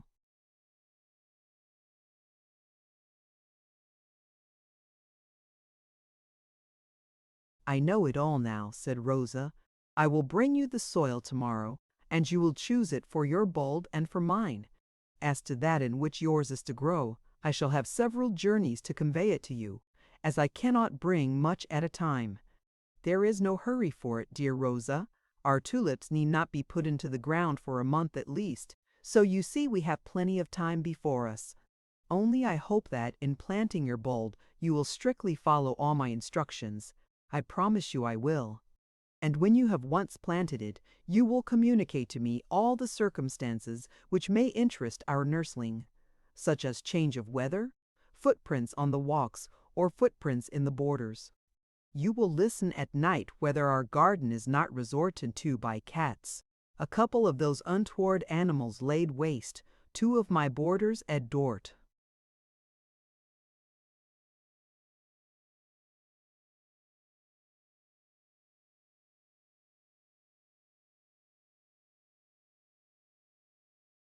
I will listen. On moonlight nights, have you ever looked at your garden, my dear child? The window of my sleeping room overlooks it. Well, on moonlight nights you will observe whether any rats come out from the holes in the wall. The rats are most mischievous by their gnawing everything, and I have heard unfortunate tulip growers complain most bitterly of Noah for having put a couple of rats in the ark. I will observe, and if there are cats or rats, you will apprise me of it, that's right. And, moreover, Van Baerle, having become mistrustful in his captivity, continued, there is an animal much more to be feared than even the cat or the rat.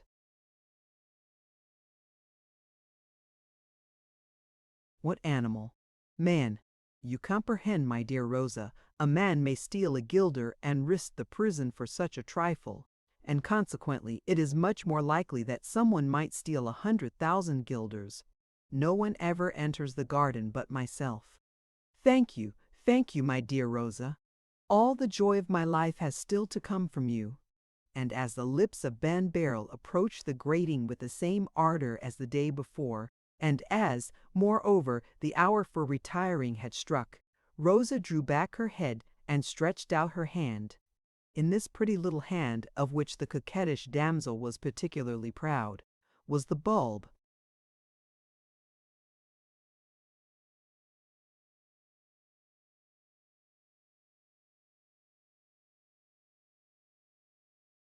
Cornelius kissed most tenderly the tips of her fingers. Did he do so because the hand kept one of the bulbs of the great black tulip, or because this hand was Rosa's? We shall leave this point to the decision of wiser heads than ours. Rosa withdrew with the other 2 suckers, pressing them to her heart. Did she press them to her heart because they were the bulbs of the great black tulip, or because she had them from Cornelius? This point, we believe, might be more readily decided than the other. However that may have been, from that moment life became sweet and again full of interest to the prisoner. Rosa, as we have seen, had returned to him one of the suckers. Every evening she brought to him, handful by handful, a quantity of soil from.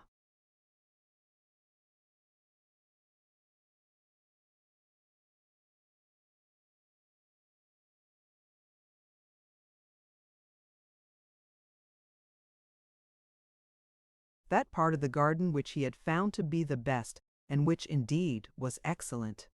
A large jug, which Cornelius had skillfully broken, did service as a flower-pot. He half filled it and mixed the earth of the garden with a small portion of dried river mud, a mixture which formed an excellent soil. Then, at the beginning of April, he planted his first sucker in that jug. Not a day passed on which Rosa did not come to have her chat with Cornelius. The tulips, concerning whose cultivation Rosa was taught all the mysteries of the art, formed the principal topic of the conversation. But, interesting as the subject was, people cannot always talk about tulips. They therefore began to chat also about other things, and the tulip fancier found out to his great astonishment what a vast range of subjects a conversation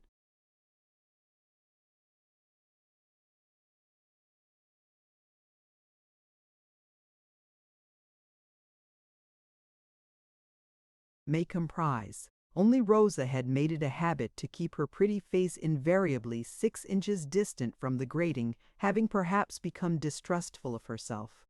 There was one thing especially which gave Cornelius almost as much anxiety as his bulbs, a subject to which he always returned: the dependence of Rosa on her father. Indeed, Van Baerle's happiness depended on the whim of this man. He might one day find Lowenstein dull, or the air of the place unhealthy, or the gin bad, and leave the fortress and take his daughter with him, when Cornelius and Rosa would again be separated. "Of what use would the carrier pigeons then be?" said Cornelius to Rosa, "as you, my dear girl, would not be able to read what I should write to you, nor to write to me your thoughts in return." "Well," answered Rosa, who in her heart was as much afraid of a separation as Cornelius himself, "we have 1 hour every evening. Let us make good use of it." "I don't think we make such a bad use of it as it is. Let us employ it even better," said Rosa, smiling. "Teach me to read and write. I shall make the best of your lessons, believe me, and, in this way, we shall never be separated any more, except by our own will." "Oh, then we have an eternity before us," said Cornelius. Rosa smiled and quietly shrugged her shoulders. "Will you remain forever in prison?" she said. "And after having granted you your life, will not His Highness also grant you your liberty? And will you not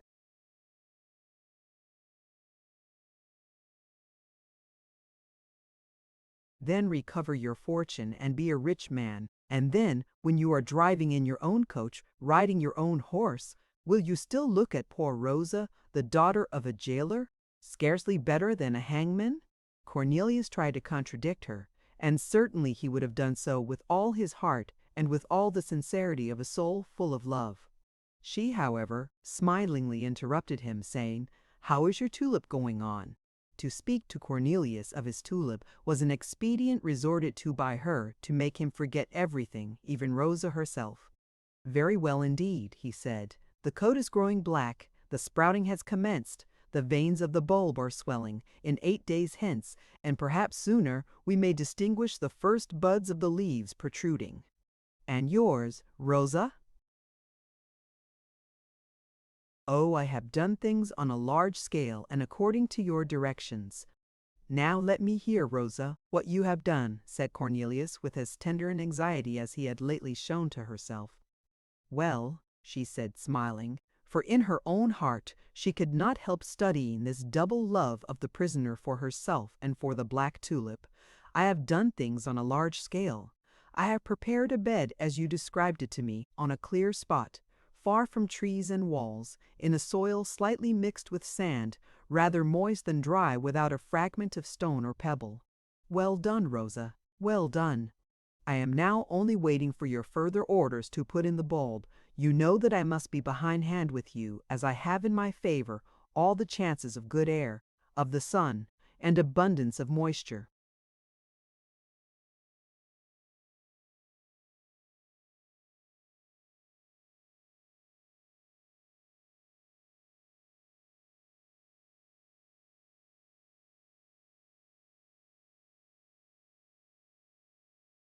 All true," exclaimed Cornelius, clapping his hands with joy. "You are a good pupil, Rosa, and you are sure to gain your 100,000 guilders." "Don't forget," said Rosa, smiling, "that your pupil, as you call me, has still other things to learn besides the cultivation of tulips." "Yes, yes, and I am as anxious as you are, Rosa, that you should learn to read. When shall we begin?" "At once." "No, tomorrow." "Why tomorrow?" "Because today our hour is expired, and I must leave you."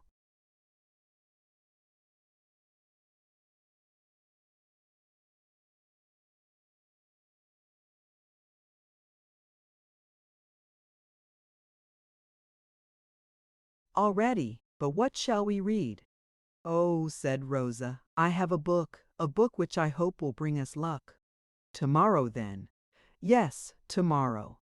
On the following evening Rosa returned with the Bible of Cornelius de Witt.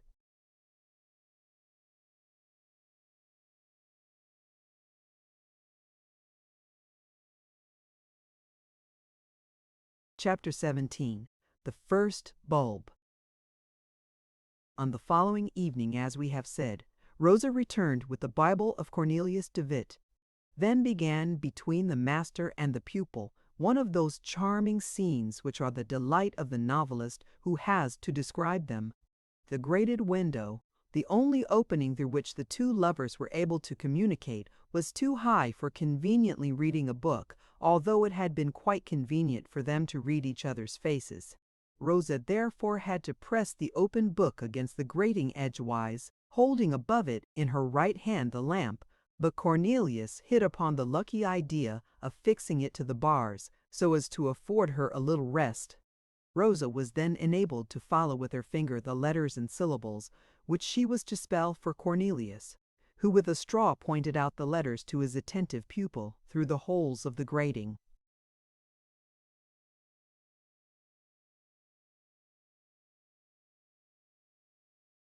The light of the lamp illuminated the rich complexion of Rosa, her blue liquid eyes, and her golden hair under her headdress of gold brocade, with her fingers held up and showing in the blood, as it flowed downwards in the veins, that pale pink hue which shines before the light owing to the living transparency of the flesh tint. Rosa's intellect rapidly developed itself under the animating influence of Cornelius, and when the difficulties seemed too arduous, the sympathy of two loving hearts seemed to smooth them away, and Rosa, after having returned to her room, repeated in her solitude the reading lessons, and at the same time recalled all the delight which she had felt whilst receiving them. One evening she came half an hour later than usual. This was too extraordinary an instance not to call forth at once Cornelius's inquiries after its cause.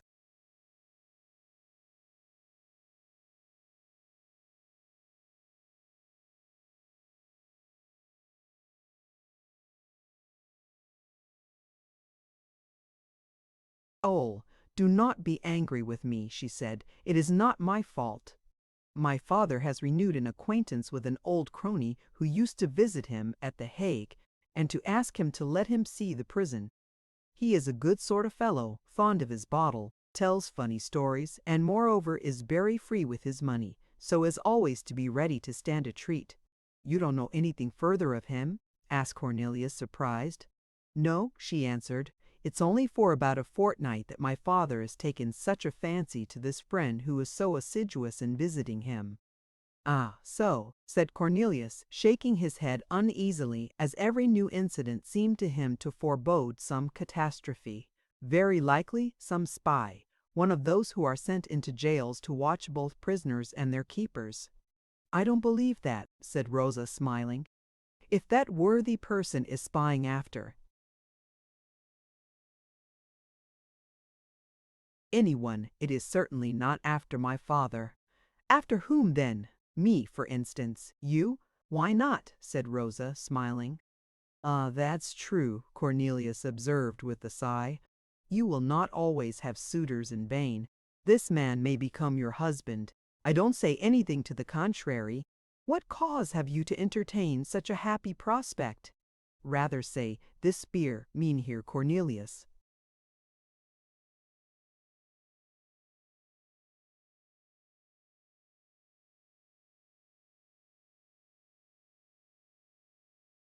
Thank you, Rosa, you are right.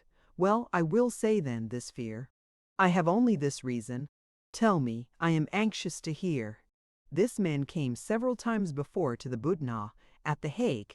I remember now, it was just about the time when you were confined there. When I left, he left too. When I came here, he came after me. At The Hague, his pretext was that he wanted to see you. See me. Yes, it must have undoubtedly been only a pretext for now, when he could plead the same reason, as you are my father's prisoner again. He does not care any longer for you. Quite the contrary, I heard him say to my father only yesterday that he did not know you.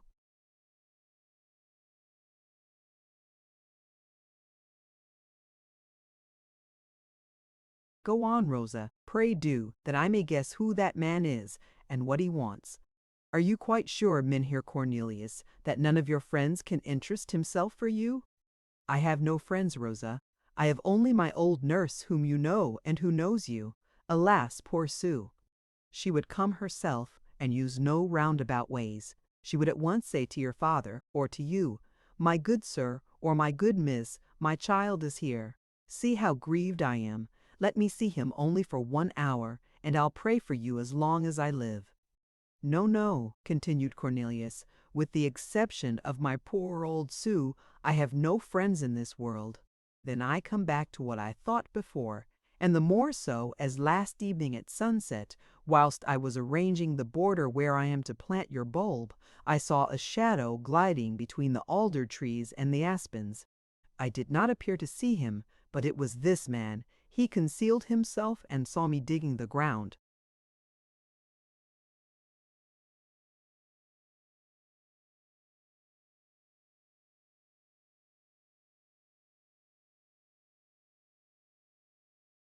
And certainly it was me whom he followed, and me whom he was spying after. I could not move my rake or touch one atom of soil without his noticing it. "Oh yes, yes, he is in love with you," said Cornelius. "Is he young? Is he handsome?" Saying this, he looked anxiously at Rosa, eagerly waiting for her answer. "Young? Handsome?" cried Rosa, bursting into a laugh.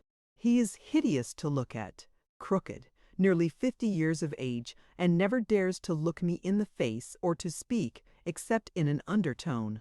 And his name? Jacob Giesels. I don't know him." Then you see that, at all events, he does not come after you. At any rate, if he loves you, Rosa, which is very likely, as to see you is to love you, at least you don't love him. To be sure I don't. Then you wish me to keep my mind easy.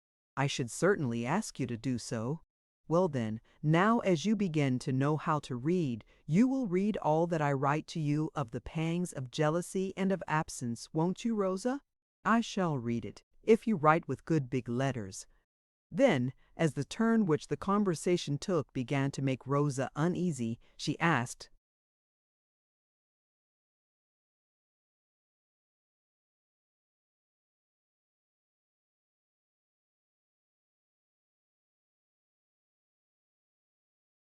"By the by, how is your tulip going on?"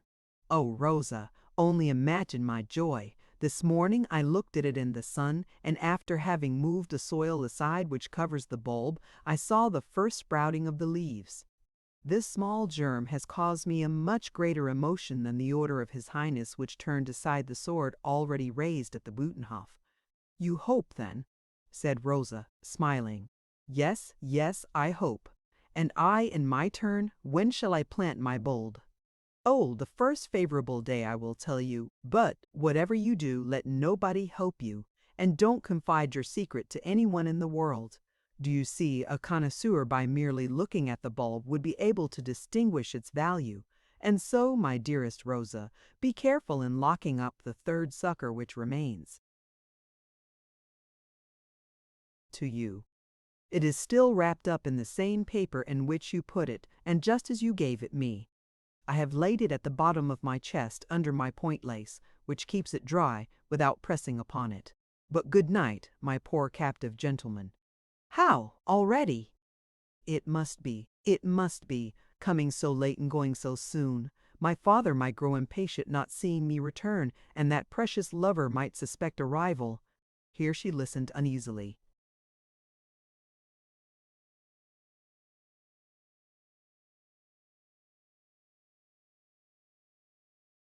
"What is it?" asked Van Baerle. "I thought I heard something." "What then?" "Something like a step creaking on the staircase." "Surely," said the prisoner, "that cannot be Master Griffiths. He is always heard at a distance." "No, it is not my father, I am quite sure. But it might be Mynheer Jacob." Rosa rushed toward the staircase, and a door was really heard rapidly to close before the young damsel had got down the first 10 steps.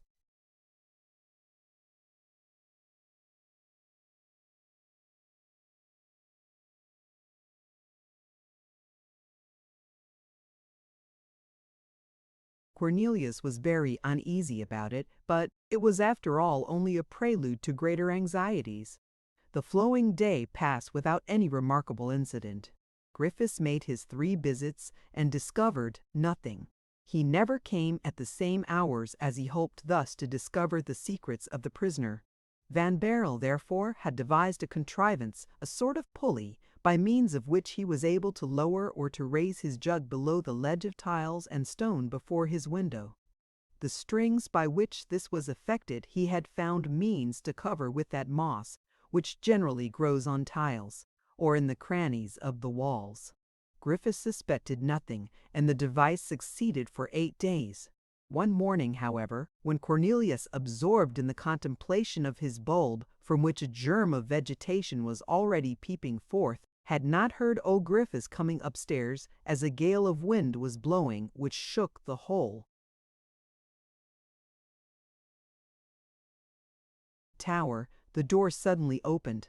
Griffiths, perceiving an unknown and consequently a forbidden object in the hands of his prisoner, pounced upon it with the same rapidity as the hawk on its prey.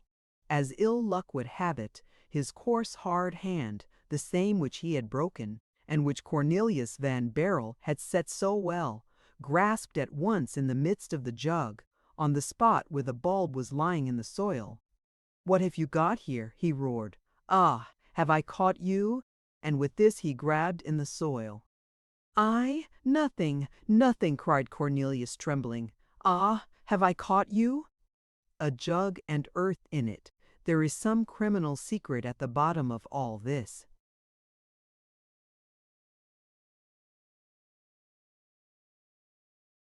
"Oh, my good Master Griffiths," said Van Baerle imploringly and anxious as the partridge robbed of her young by the reaper. In fact, Griffiths was beginning to dig the soil with his crooked fingers. "Take care, sir, take care," said Cornelius, growing quite pale. "Care of what? Zounds, of what?" roared the jailer. "Take care, I say, you will crush it, Master Griffiths." And with a rapid and almost frantic movement, he snatched the jug from the hands of Griffiths and hid it like a treasure under his arms. But Griffiths, obstinate, like an old man, and more convinced that he was discovering here a conspiracy against the Prince of Orange, rushed up to his prisoner, raising his stick, seeing, however, the impassible resolution of the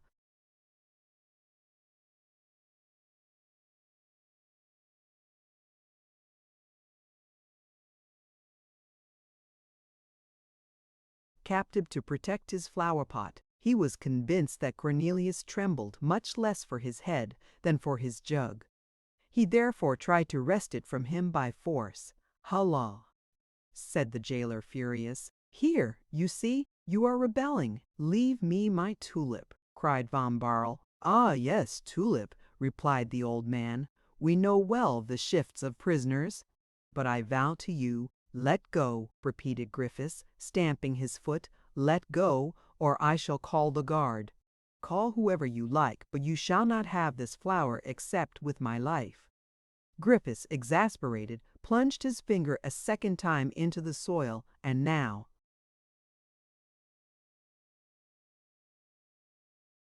he drew out the bulb, which certainly looked quite black. And whilst Van Baerle, quite happy to have saved the vessel, did not suspect that the adversary had possessed himself of its precious contents, Griffiths hurled the softened bulb with all his force on the flags, where almost immediately after it was crushed to atoms under his heavy shoe. Van Baerle saw the work of destruction, got a glimpse of the juicy remains of his darling bulb, and, guessing the cause of the ferocious joy of Griffiths, uttered a cry of agony which would have melted the heart even of that ruthless jailer who some years before killed Pelison's spider. The idea of striking down this spiteful bully passed like lightning through the brain of the tulip fancier. The blood rushed to his brow and seemed like fire in his eyes, which blinded him, and he raised in his 2 hands the heavy jug with all the now useless earth which remained in it. One instant more, and you would have flung it on the bald head of old Griffiths. But a cry stopped him, a cry of agony, uttered by poor Rosa, who, trembling and pale, with her arms raised to heaven, made her appearance behind the grated window, and thus interposed between her father and her friend. Griffiths then understood the danger with which he had been threatened, and he broke out in a volley of the most terrible abuse. "Indeed," said Cornelius to him, "you must be a very mean and spiteful fellow to rob a poor prisoner of his only consolation, a tulip bulb." "For shame, my father," Rosa chimed in. "It is indeed a crime you have committed here." "Ah, is that you, my little chatterbox?" the old man cried, boiling with rage and turning towards her. "Don't you meddle with what don't concern you, but go."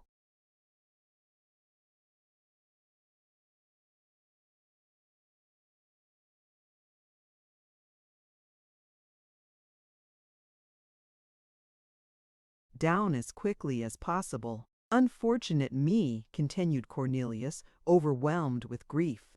"After all, it is but a tulip," Griffiths resumed, as he began to be a little ashamed of himself. "You may have as many tulips as you like. I have 300 of them in my loft." "To the devil with your tulips," cried Cornelius. "You are worthy of each other. Had I 100,000 millions of them, I would gladly give them for the one which you have just destroyed." "Oh, so?" Griffiths said in a tone of triumph. "Now there we have it. It was not your tulip you cared for. There was in that false bulb some witchcraft, perhaps some means of correspondence with conspirators against His Highness, who has granted you your life. I always said they were wrong in not cutting your head off." "Father, father," cried Rosa. "Yes, yes. It is better as it is now," repeated Griffiths, growing warm. "I have destroyed it, and I'll do the same again, as often as you repeat the trick. Didn't I tell you, my fine fellow, that I would make your life a hard one? A curse on you!" Cornelius exclaimed, quite beyond himself with despair, as he gathered with his trembling fingers the remnants of that bulb on which he had rested so many joys and so many hopes. "We shall plant the other tomorrow, my dear." "Mynheer Cornelius," said Rosa in a low voice, who understood the intense grief of the unfortunate tulip fancier, and who, with the pure sacred love of her innocent heart, poured these kind words, like a drop of balm, on the bleeding wounds of Cornelius.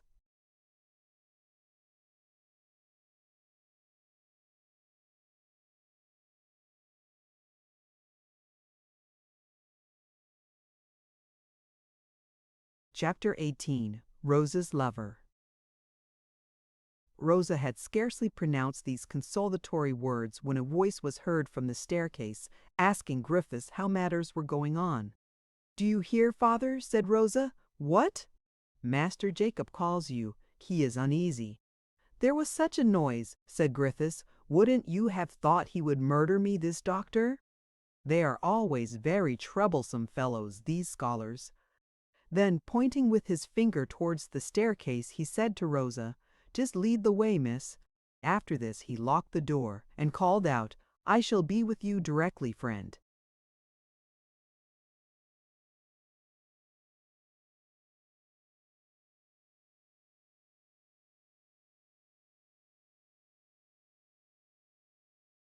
Jacob, poor Cornelius, thus left alone with his bitter grief, muttered to himself, "Ah, you old hangman!" It is me you have trodden under foot. You have murdered me. I shall not survive it." And certainly the unfortunate prisoner would have fallen ill but for the counterpoise which Providence had granted to his grief, and which was called Rosa. In the evening she came back. Her first words announced to Cornelius that henceforth her father would make no objection to his cultivating flowers.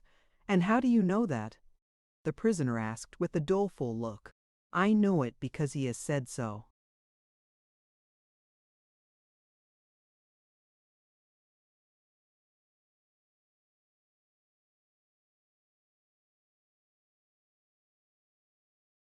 To deceive me, perhaps. No, he repents. Ah, yes, but too late. This repentance is not of himself. And who put it into him? If you only knew how his friends scolded him. Ah, Master Jacob. He does not leave you then, that Master Jacob. At any rate, he leaves us as little as he can help. Saying this, she smiled in such a way that the little cloud of jealousy which had darkened the brow of Cornelius speedily vanished.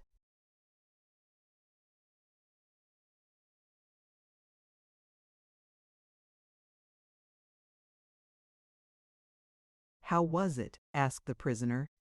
Well, being asked by his friend, my father told at supper the whole story of the tulip, or rather of the bulb, and of his own fine exploit of crushing it. Cornelius heaved a sigh, which might have been called a groan. "Had you only seen Master Jacob at that moment," continued Rosa, "I really thought he would set fire to the castle. His eyes were like two flaming torches, his hair stood on end, and he clenched his fist for a moment. I thought he would have strangled my father. 'You have done that,' he cried. 'You have crushed the bulb.' 'Indeed I have.' 'It is infamous,' said Master Jacob. 'It is odious. You have committed a great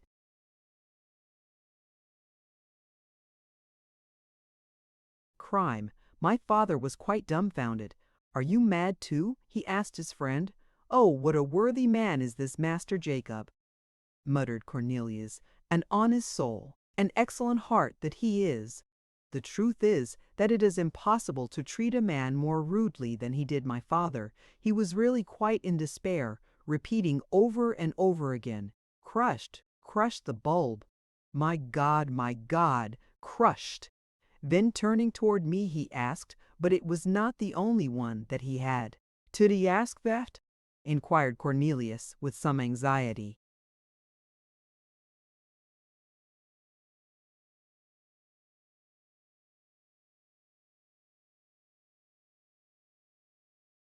"You think it was not the only one," said my father. "Very well, we shall search for the others." "You will search for the others?" cried Jacob, taking my father by the collar. But he immediately loosed him. Then turning towards me he continued, asking, "And what did that poor young man say?" I did not know what to answer, as you had so strictly enjoined me never to allow any one to guess the interest which you are taking in the bulb. Fortunately, my father saved me from the difficulty by chiming in. "What did he say? Didn't he fume and fret?" I interrupted him, saying, "Was it not natural that he should be furious? You were so unjust and brutal, father?" "Well now, are you mad?" cried my father. "What immense misfortune is it to crush a tulip bulb? You may buy 100 of them in the market of Gorcum. Perhaps some less precious one than that was," I quite incautiously replied. "And what did Jacob say or do at these words?" asked Cornelius. At these words, if I must say it, his eyes seemed to flash like lightning. "But," said Cornelius, "that was not all. I am sure he said something in his turn." "So then, my pretty Rosa," he said with a voice as sweet as honey, "so you think that bulb to have been a precious one?" I saw that I had made a blunder. "What do I know?" I said negligently. "Do I understand anything of tulips? I only know as, unfortunately, it is our lot to live with prisoners, that for them any pastime is of value." This poor Mynheer Van Baerle amused himself with this bulb.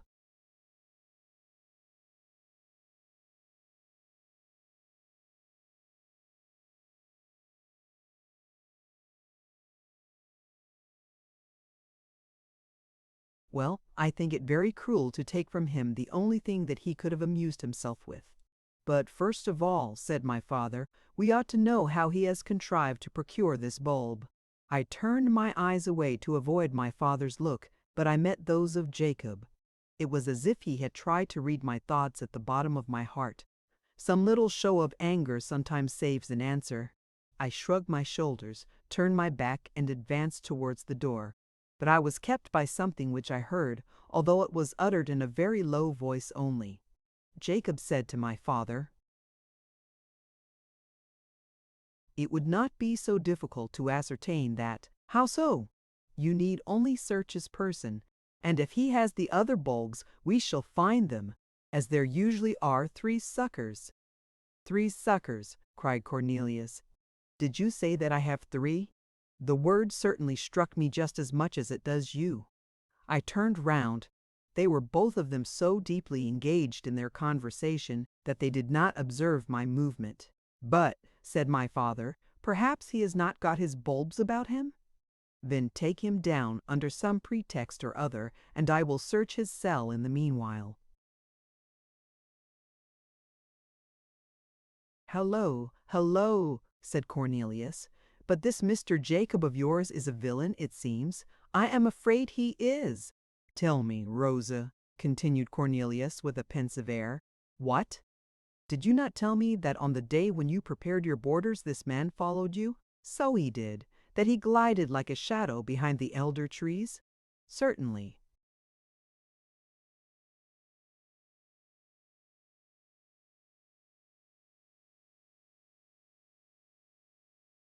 "Then not one of your movements escaped him?" "Not one, indeed." "Rosa," said Cornelius, growing quite pale, "well, it was not you he was after?" "It was that it is not you that he was in love with, but with whom else? He was after my bulb, and is in love with my tulip." "Ah, you don't say so!" "And yet it is very possible," said Rosa.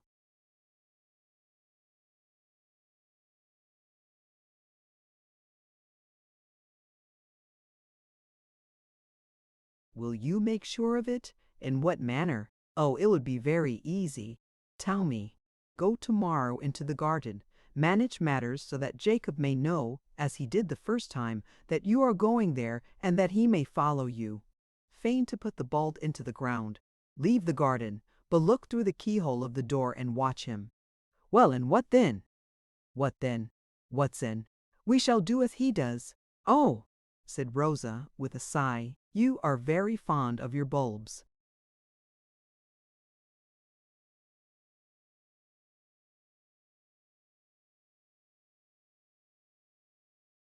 "To tell the truth," said the prisoner, sighing likewise, "since your father crushed that unfortunate bulb, I feel as if part of my own self had been paralyzed."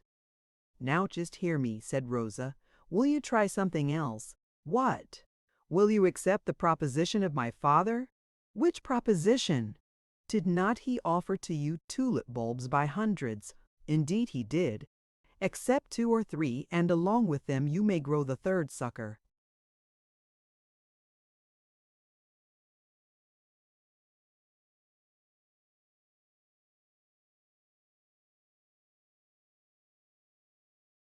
"Yes, that would do very well," said Cornelius, knitting his brow, "if your father were alone, but there is that Master Jacob, who watches all our ways." "Well, that is true, but only think, you are depriving yourself, as I can easily see, of a very great pleasure." She pronounced these words with a smile, which was not altogether without a tinge of irony. Cornelius reflected for a moment. He evidently was struggling against some vehement desire. "No," he cried at last with the stoicism of a Roman of old. "It would be a weakness, it would be a folly, it would be a meanness. If I thus give up the only and last resource which we possess to the uncertain chances of the bad passions of anger and envy, I should never deserve to be forgiven. No, Rosa, no. Tomorrow."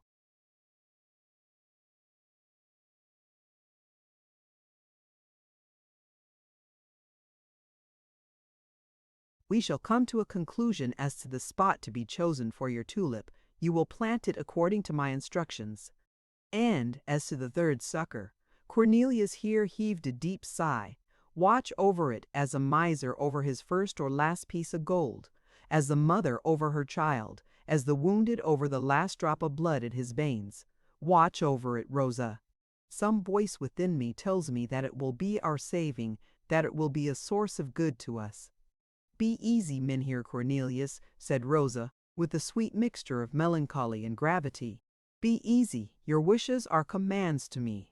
And even, continued Van Baerle, warming more and more with his subject, if you should perceive that your steps are watched, and that your speech has excited the suspicion of your father and of that detestable Master Jacob, well, Rosa, don't hesitate for one moment to sacrifice me, who am only still living through you, me, who have no one in the world but you.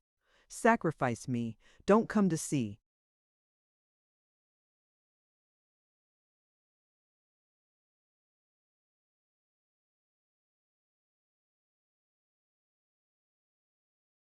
Me any more. Rosa felt her heart sink within her, and her eyes were filling with tears. Alas, she said. What is it? Asked Cornelius. I see one thing. What do you see? I see, said she, bursting out in sobs.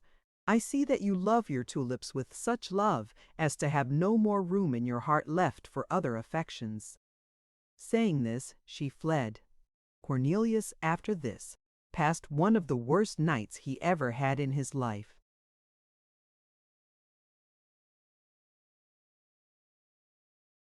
Rosa was vexed with him, and with good reason. Perhaps she would never return to see the prisoner, and then he would have no more news either of Rosa or of his tulips. We have to confess, to the disgrace of our hero and of floriculture, that of his two affections he felt most strongly inclined to regret the loss of Rosa. And when, at about 3 in the morning, he fell asleep overcome with fatigue and harassed with remorse, the grand black tulip yielded precedence in his dreams to the sweet blue eyes of the fair maid of Friesland.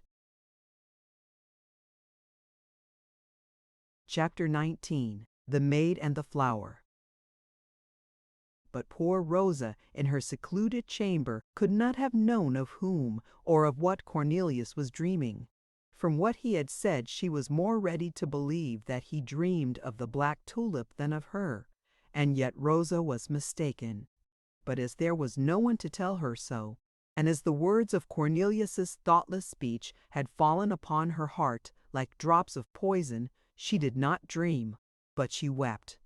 The fact was that, as Rosa was a high-spirited creature of no mean perception and a noble heart, she took a very clear and judicious view of her own social position, if not of her moral and physical qualities. Cornelius was a scholar and was wealthy, at least he had been before the confiscation of his property. Cornelius belonged to the merchant bourgeoisie,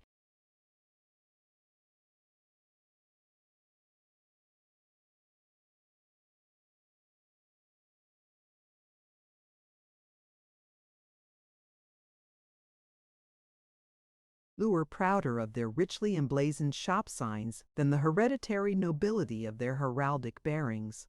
Therefore, although he might find Rosa a pleasant companion for the dreary hours of his captivity, when it came to a question of bestowing his heart, it was almost certain that he would bestow it upon a tulip, that is to say, upon the proudest and noblest of flowers, rather than upon poor Rosa, the jailer's lowly child. Thus Rosa understood Cornelius's preference of the tulip to herself, but was only so much the more unhappy therefore. During the whole of this terrible night the poor girl did not close an eye, and before she rose in the morning she had come to the resolution of making her appearance at the grated window no more. But as she knew with what ardent desire Cornelius looked forward to the news about his tulip, and as, notwithstanding her determination not to see any more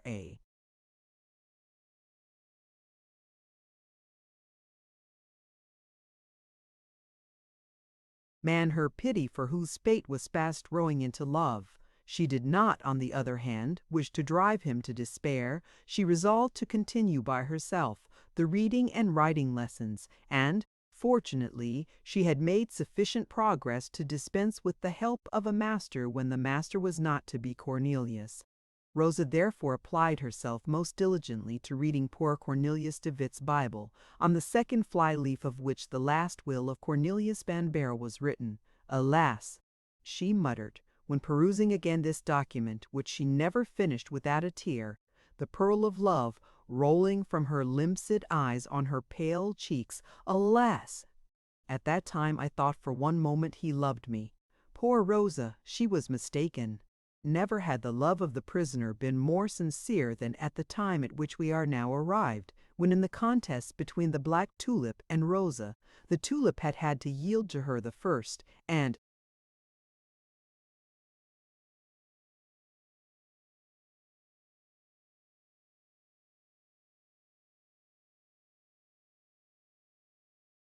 foremost place in Cornelius's heart. But Rosa was not aware of it. Having finished reading, she took her pen and began with as laudable diligence the by far more difficult task of writing.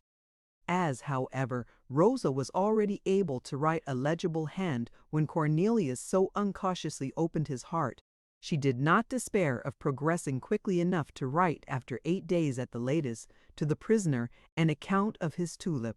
She had not forgotten one word of the directions given to her by Cornelius, whose speeches she treasured in her heart, even when they did not take the shape of directions. He, on his part, awoke deeper in love than ever. The tulip, indeed, was still a luminous and prominent object in his mind, but he no longer looked upon it as a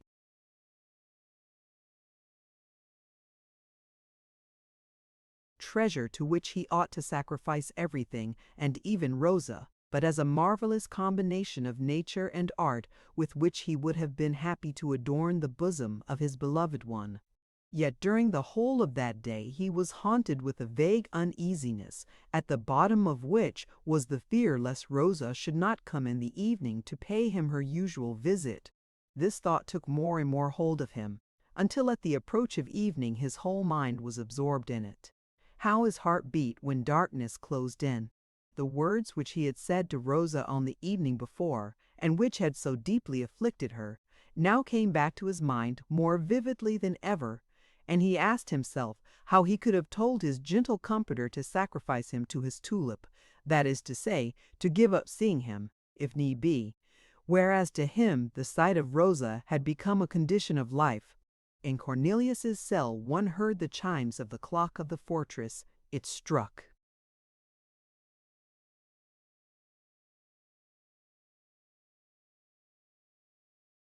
Seven. It struck 8. It struck 9. Never did the metal voice vibrate more forcibly through the heart of any man than did the last stroke, marking the 9th hour, through the heart of Cornelius. All was then silent again. Cornelius put his hand on his heart to repress as it were its violent palpitation, and listened. The noise of her footstep, the rustling of her gown on the staircase, were so familiar to his ear that she had no sooner mounted one step than he used to say to himself, "Here comes Rosa." This evening none of those little noises broke the silence of the lobby. The clock struck 9 and a quarter, the half hour, then a quarter to 10, and at last its deep tone announced, not only to the inmates of the fortress, but also to all the Frores,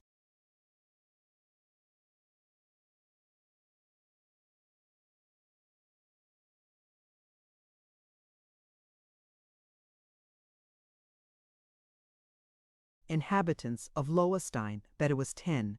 This was the hour at which Rosa generally used to leave Cornelius. The hour had struck, but Rosa had not come. Thus then his foreboding had not deceived him. Rosa, being vexed, shut herself up in her room and left him to himself. Alas, he thought, I have deserved all this. She will come no more, and she is right in staying away. In her place I should do just the same. Yet notwithstanding all this, Cornelius listened, waited, and hoped until midnight. Then he threw himself upon the bed with his clothes on. It was a long and sad night for him, and the day brought no hope to the prisoner.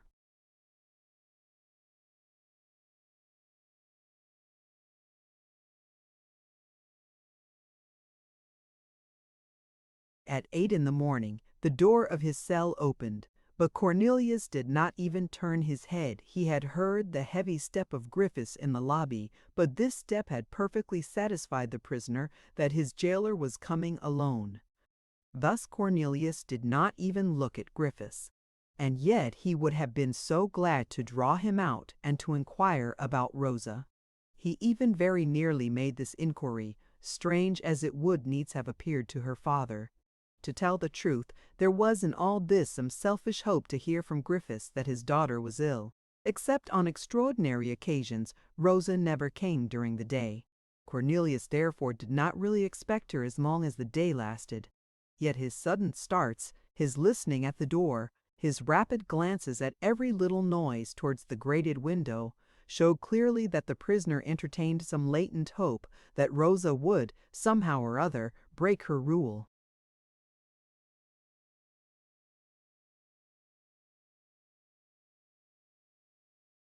At the second visit of Griffiths, Cornelius, contrary to all his former habits, asked the old jailer, with the most winning voice, about her health. But Griffiths contented himself with giving the laconical answer, "All's well." At the third visit of the day, Cornelius changed his former inquiry. "I hope nobody is ill at Loevestein." "Nobody," replied, even more laconically, the jailer, shutting the door before the nose of the prisoner. Griffiths, being little used to this sort of civility on the part of Cornelius, began to suspect that his prisoner was about to try and bribe him. Cornelius was now alone once more. It was 7 o'clock in the evening, and the anxiety of yesterday returned with increased intensity. But another time the hours passed away without bringing the sweet vision which lighted up, through the grated window, the cell of poor Cornelius, and which, in retiring, left light enough in his heart to last until it came back again. Van Baerle passed the night in an agony of despair. On the following day Griffiths appeared to him even more hideous, brutal, and hateful than usual. In his mind, or rather in his heart, there had been some hope that it was the old man who prevented his daughter from coming. In his wrath he would have strangled Griffiths, but would not this have separated him forever from Rosa? The evening closing in, his despair changed into melancholy, which was the more gloomy as, involuntarily, Van Baerle mixed up with it the thought of his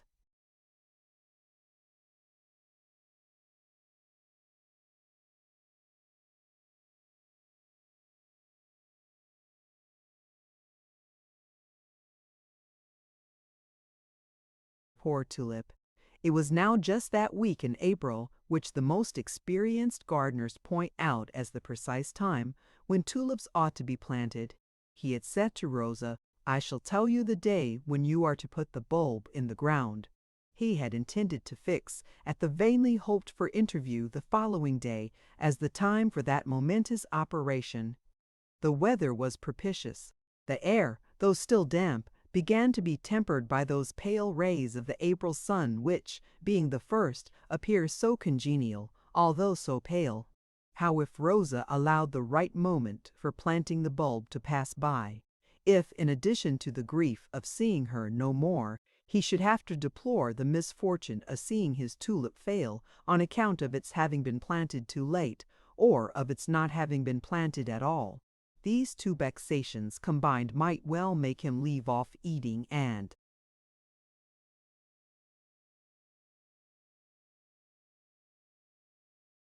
drinking. This was the case on the fourth day. It was pitiful to see Cornelius, dumb with grief and pale from utter prostration, stretch out his head through the iron bars of his window, at the risk of not being able to draw it back again, to try and get a glimpse of the garden on the left, spoken of by Rosa, who had told him that its parapet overlooked the river. He hoped that perhaps he might see, in the light of the April sun, Rosa or the tulip, the two lost objects of his love. In the evening, Griffiths took away the breakfast and dinner of Cornelius, who had scarcely touched them. On the following day he did not touch them at all, and Griffiths carried the dishes away just as he had brought them.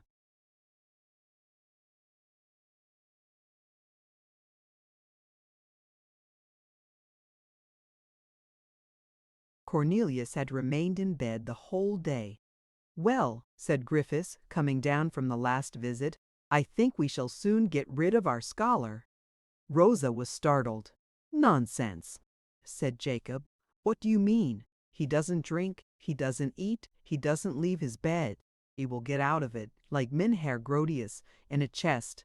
Only the chest will be a coffin." Rosa grew pale as death. "Ah," she said to herself, "he is uneasy about his tulip." And, rising with a heavy heart, she returned to her chamber, where she took a pen and paper, and during the whole of that night busied herself with tracing.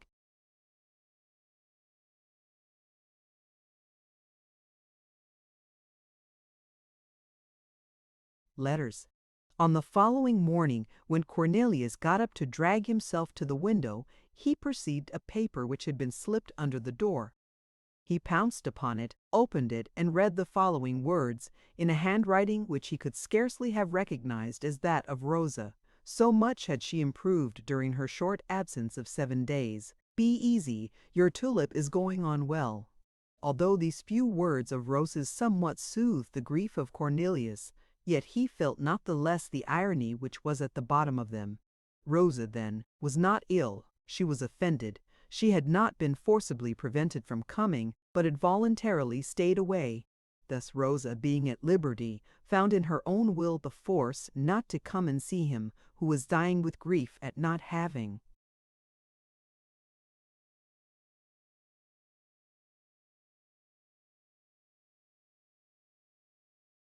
seen her.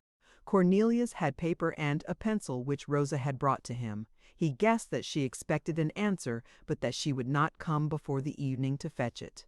He therefore wrote on a piece of paper, similar to that which he had received, "It was not my anxiety about the tulip that has made me ill, but the grief at not seeing you." After Griffiths had made his last visit of the day, and darkness had set in, he slipped the paper under the door and listened with the most intense attention, but he neither heard Rosa's footsteps nor the rustling of her gown. He only heard a voice as feeble as a breath and gentle like a caress, which whispered through the grated little window in the door the word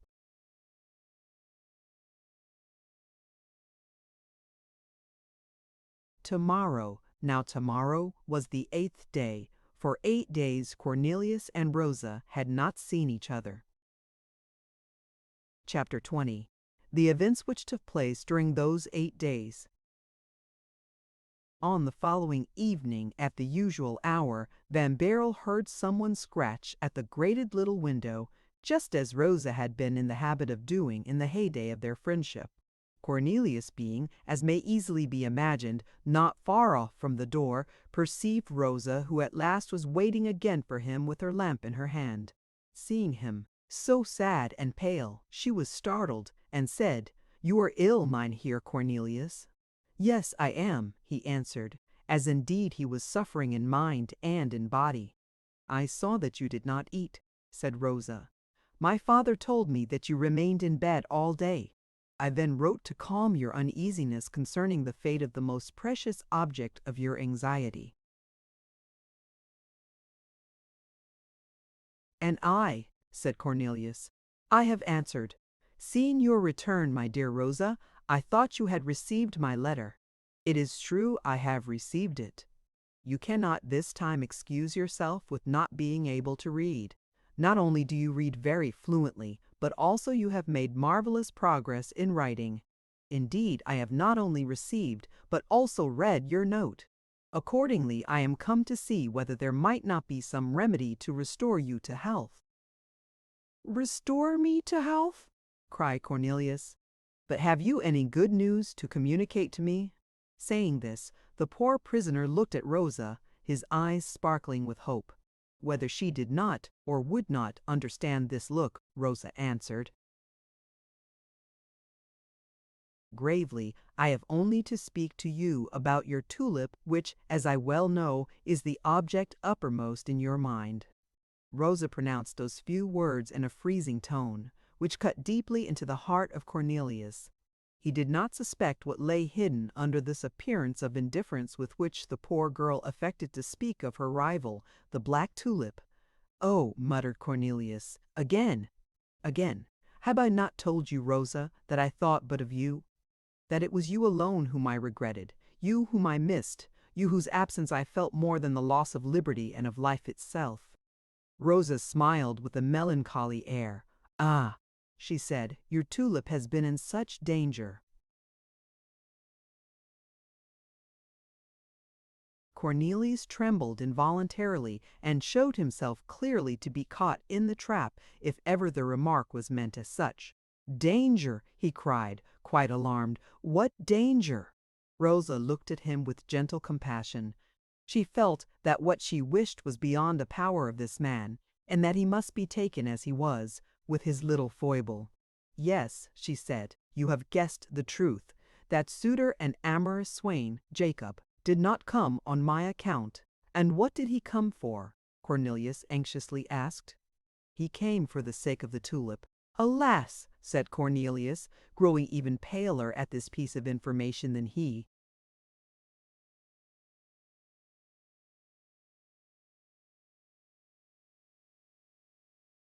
Had been when Rosa, a fortnight before, had told him that Jacob was coming for her sake. Rosa saw this alarm, and Cornelius guessed, from the expression of her face, in what direction her thoughts were running. "Oh, pardon me, Rosa," he said. "I know you, and I am well aware of the kindness and sincerity of your heart. To you, God has given the thought and strength for defending yourself, but to my poor tulip, when it is in danger, God has given nothing of the sort." Rosa, without replying to this excuse of the prisoner, continued, "From the moment when I first knew that you were uneasy on account of the man who followed me and in whom I had recognized Jacob, I was even more uneasy myself. On the day, therefore, after that on which I saw you last, and on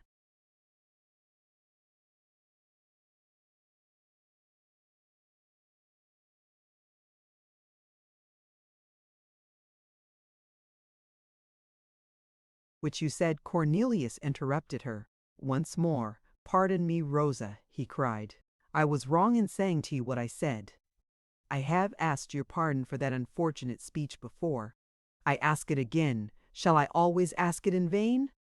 "On the following day," Rosa continued, "remembering what you had told me about the stratagem which I was to employ to ascertain whether that odious man was after the tulip or after me, yes, yes, odious. 'Tell me,' he said, 'do you hate that man?' 'I do hate him,' said Rosa, 'as he is the cause of all the unhappiness I have suffered these 8 days.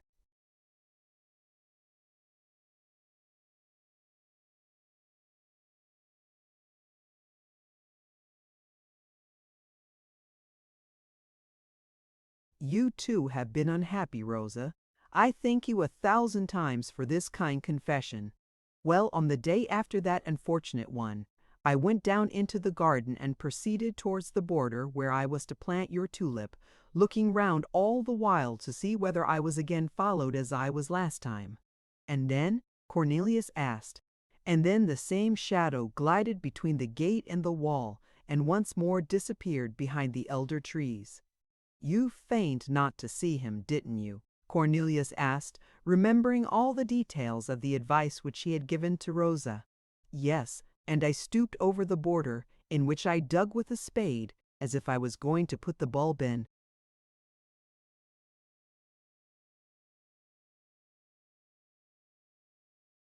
"And he, what did he do during all this time?" "I saw his eyes glisten through the branches of the tree like those of a tiger." "There you see, there you see," cried Cornelius. "Then, after having finished my make-believe work, I retired, but only behind the garden door, I dare say, so that you might see through the keyhole what he was going to do when you had left. He waited for a moment, very likely to make sure of my not coming back, after which he sneaked forth from his hiding-place and approached the border by a long roundabout. At last, Having reached his goal, that is to say, the spot where the ground was newly turned, he stopped with a careless air, looking about in all directions and scanning every corner of the garden, every window of the neighboring houses, and even the sky. After which, thinking himself quite alone, quite isolated and out of everybody's sight, he pounced upon the border, plunged both his hands into the soft soil, took a handful of the mold, which he gently frittered between his fingers to see whether the bulb was in it, and repeated the same thing twice or three times, until at last he perceived that he was outwitted. Then, keeping down the agitation which was raging in his breast, he took up the rake, smoothed the ground so as to leave it on his retiring in the same state as he had found it, and, quite abashed and rueful, walked back to the door, affecting the unconcerned air of an ordinary visitor of the garden. "Oh, the wretch!" muttered Cornelius, wiping the cold sweat from his brow. "Oh, the wretch! I guessed his intentions. But the bulb, Rosa, what have you done with it? It is already rather late to plant it." "The bulb? It has been in the ground for these 6 days. Where and how?" cried Cornelius. "Good heaven, what imprudence! What is?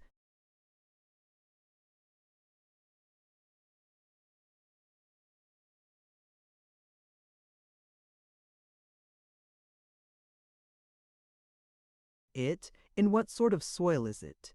In what aspect, good or bad? Is there no risk of having it filched by that detestable Jacob?" "There is no danger of its being stolen," said Rosa, "unless Jacob will force the door of my chamber."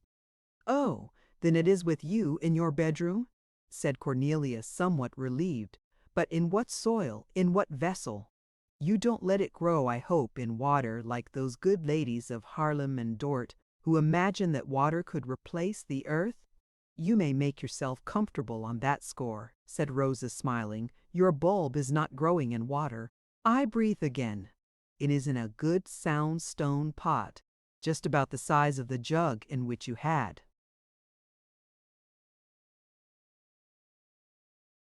"Planted yours. The soil is composed of 3 parts of common mold, taken from the best spot of the garden and one of the sweepings of the road. I have heard you, and that detestable Jacob, as you call him, so often talk about what is the soil best fitted for growing tulips, that I know it as well as the first gardener of Haarlem." "And now what is the aspect, Rosa?"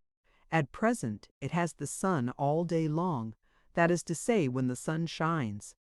But when it once peeps out of the ground, I shall do as you have done here, dear Mynheer Cornelius. I shall put it out of my window on the eastern side from 8 in the morning until 11, and in my window towards the west from 3 to 5 in the afternoon." That's it," cried Cornelius. "And you are a perfect gardener, my pretty Rosa. But I am afraid the nursing of my tulip will take up all your time."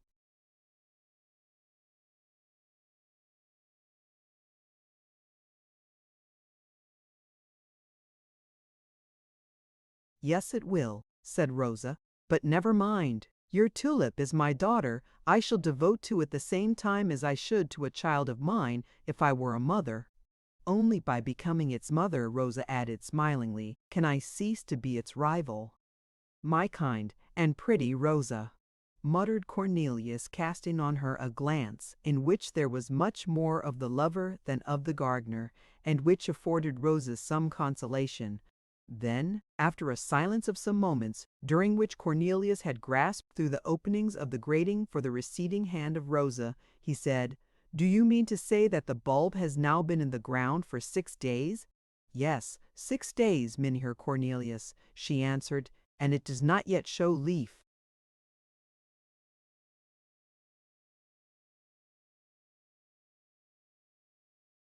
"No, but I think it will tomorrow. Well then, tomorrow you will bring me news about it, and about yourself, won't you, Rosa? I care very much for the daughter, as you called it just now, but I care even much more for the mother." "Tomorrow?" said Rosa, looking at Cornelius askance. "I don't know whether I shall be able to come tomorrow." "Good heavens!" said Cornelius. "Why can't you come tomorrow?" "Mynheer Cornelius, I have lots of things to do." "And I have only one," muttered Cornelius. "Yes," said Rosa, "to love your tulip, to love you, Rosa."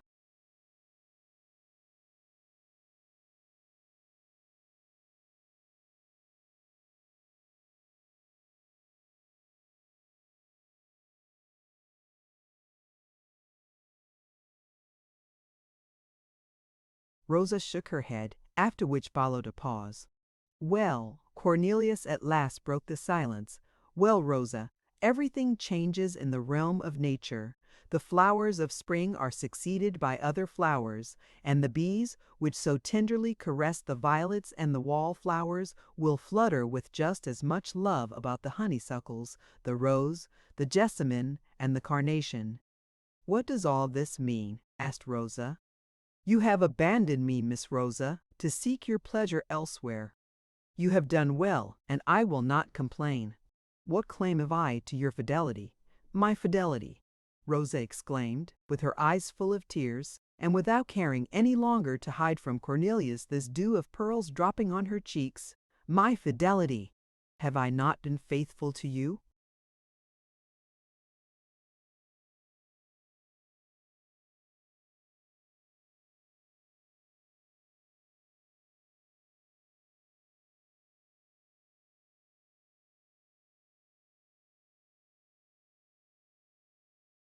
"Do you call it faithful to desert me and to leave me here to die?" "But, Mynheer Cornelius," said Rosa, "am I not doing everything for you that could give you pleasure? Have I not devoted myself to your tulip? You are bitter, Rosa. You reproach me with the only unalloyed pleasure which I have had in this world." "I reproach you with nothing, Mynheer Cornelius, except, perhaps, with the intense grief which I felt when people came to tell me at the Butenhof that you were about to be put to death. You are displeased, Rosa, my sweet girl, with my loving flowers. I am not displeased with your loving them, Mynheer Cornelius, only it makes me sad to think that you love them better than you do me."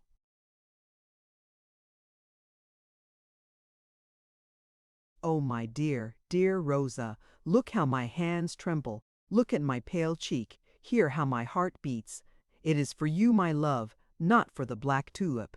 Destroy the bulb. Destroy the germ of that flower. Extinguish the gentle light of that innocent and delightful dream to which I have accustomed myself. But love me, Rosa, love me, for I feel deeply that I love but you." "Yes, after the black tulip," sighed Rosa, who at last no longer coyly withdrew her warm hands from the grating as Cornelius most affectionately kissed them. "Above and before everything in this world, Rosa, may I believe you, as you believe in your own existence. Well then, be it so. But loving me does not bind you too much.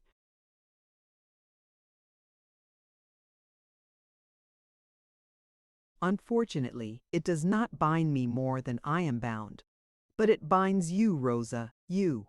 "To what?" "First of all, not to marry." She smiled. "That's your way," she said. "You are tyrants, all of you. You worship a certain beauty, you think of nothing but her. Then you are condemned to death, and whilst walking to the scaffold, you devote to her your last sigh, and now you expect poor me to sacrifice to you all my dreams and my happiness." "But who is the beauty you are talking of, Rosa?" said Cornelius, trying in vain to remember a woman to whom Rosa might possibly be alluding.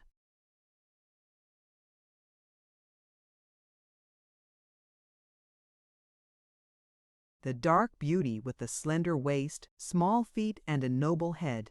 In short, I am speaking of your flower." Cornelius smiled. "That is an imaginary lady love, at all events, whereas, without counting that amorous Jacob, you by your own account are surrounded with all sorts of swains eager to make love to you. Do you remember, Rosa, what you told me of the students, officers, and clerks of The Hague?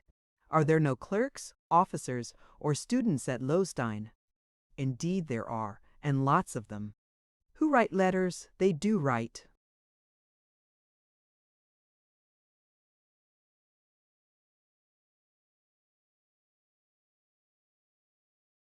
"And now, as you know how to read de Number Till, Here Cornelius heaved a sigh at the thought that, poor captive as he was, to him alone Rosa owed the faculty of reading the love letters which she received. "As to that," said Rosa, "I think that in reading the notes addressed to me and passing the different swains in review who send them to me, I am only following your instructions."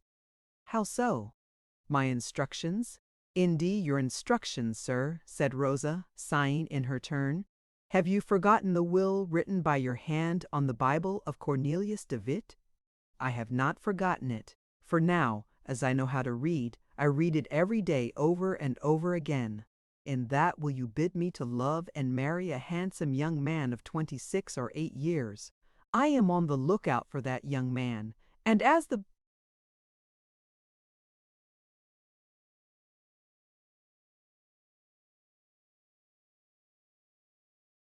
whole of my day is taken up with your tulip, you must needs leave me the evenings to find him." But Rosa, the will was made in the expectation of death, and, thanks to heaven, I am still alive. "Well then, I shall not be after the handsome young man, and I shall come to see you." "That's it, Rosa, come, come, under one condition, granted beforehand, that the black tulip shall not be mentioned for the next 3 days.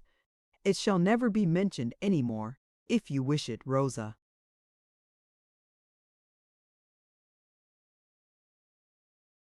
"No, no," the damsel said, laughing, "I will not ask for impossibilities."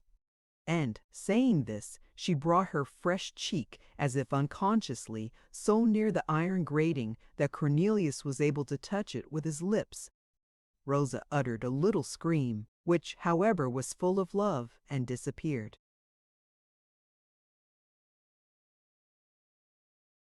Chapter 21. The Second Bulb. The night was a happy one, and the whole of the next day happier still. During the last few days, the prison had been heavy, dark, and lowering, as it were, with all its weight on the unfortunate captive. Its walls were black, its air chilling, the iron bars seemed to exclude every ray of light. But when Cornelius awoke next morning, a beam of the morning sun was playing about those iron bars. Pigeons were hovering about with outspread wings, whilst others were lovingly cooing on the roof or near the still-closed window. Cornelius ran to that window and opened it. It seemed to him as if new life and joy and liberty itself were entering with this sunbeam into his cell, which, so dreary of late, was now cheered and irradiated by the light of love. When Griffiths, therefore, came to see his prisoner in the morning, he no longer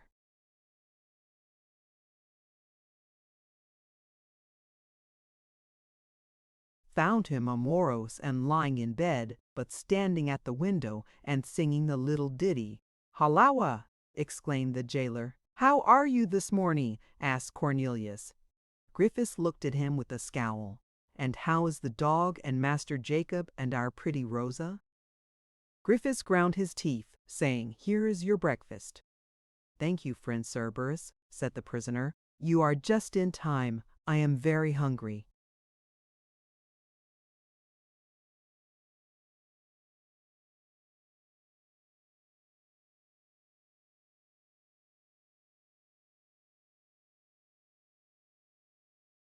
"Oh, you are hungry, are you?" said Griffiths. "And why not?" asked Van Baerle. "The conspiracy seems to thrive," remarked Griffiths. "What conspiracy?" "Very well. I know what I know, Master Scholar. Just be quiet. We shall be on our guard." "Be on your guard, friend Griffiths. Be on your guard as long as you please. My conspiracy, as well as my person, is entirely at your service. We'll see that at noon." Saying this, Griffiths went out.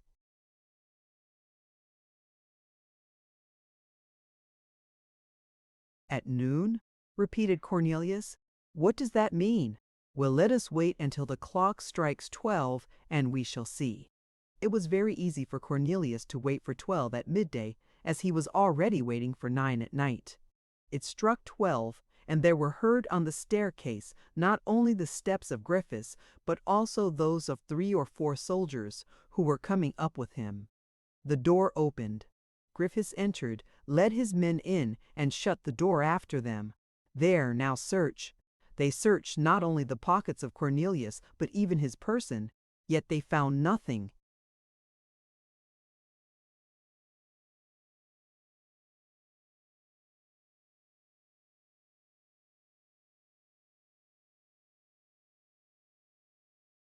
They then searched the sheets, the mattress, and the straw mattress of his bed, and again they found nothing. Now Cornelius rejoiced that he had not taken the third sucker under his own care. Griffiths would have been sure to ferret it out in the search, and would then have treated it as he did the first. And certainly never did prisoner look with greater complacency at a search made in his cell than Cornelius. Griffiths retired with the pencil and the 2 or 3 leaves of white paper which Rosa had given to Van Baerle. This was the only trophy brought back from the expedition. At 6, Griffiths came back again, but alone. Cornelius tried to propitiate him, but Griffiths growled, showed a large tooth like a tusk which he had in the corner of his mouth, and went out backwards, like a man who is afraid of being attacked from behind. Cornelius burst out laughing, to which Griffiths answered through the grating, "Let him laugh that wins." The winner that day was Cornelius. Rosa came at 9. She was without a lantern. She needed no longer a light, as she could now read. Moreover, the light might betray her, as Jacob was dogging her steps more than ever. And lastly, the light would have shown her blushes. Of what did the young people speak that evening? Of those matters of which lovers speak at the house doors in France, or from a balcony into the street in Spain, or down from a terrace into a garden in the East.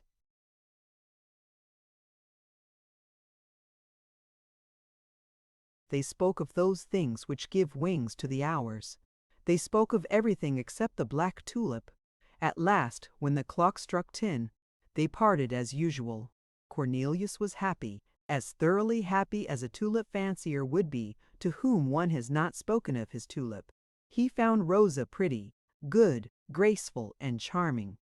But why did Rosa object to the tulip being spoken of? This was indeed a great defect in Rosa. Cornelius confessed to himself, sighing, that woman was not perfect.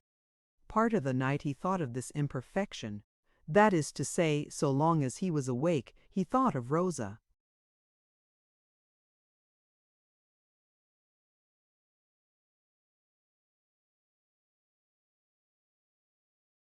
After having fallen asleep, he dreamed of her. But the Rosa of his dreams was by far more perfect than the Rosa of real life. Not only did the Rosa of his dreams speak of the tulip, but also brought to him a black one in a china vase. Cornelius then awoke, trembling with joy, and muttering, "Rosa, Rosa, I love you." And as it was already day, he thought it right not to fall asleep again, and he continued following up the line of thought in which his mind was engaged when he awoke. Ah, if Rosa had only conversed about the tulip, Cornelius would have preferred her to Queen Semiramis, to Queen Cleopatra, to Queen Elizabeth, to Queen Anne of Austria. That is to say, to the greatest or most beautiful queens whom the world has seen, but Rosa had forbidden it under pain of not returning. Rosa had forbidden the least mention of the tulip for 3 days. That meant 72 hours given to the lover, to be sure, but it was 72 hours stolen from the horticulturist. There was one consolation: of the 72 hours during which Rosa would not allow the tulip to be mentioned, 36 had passed already, and the remaining 36 would pass quickly enough. 18 with waiting for the evening's interview, and 18 with rejoicing in its remembrance.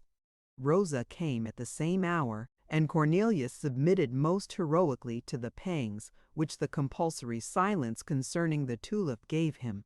His fair visitor, however, was well aware that, to command on the one point, people must yield on another. She therefore no longer drew back her hands from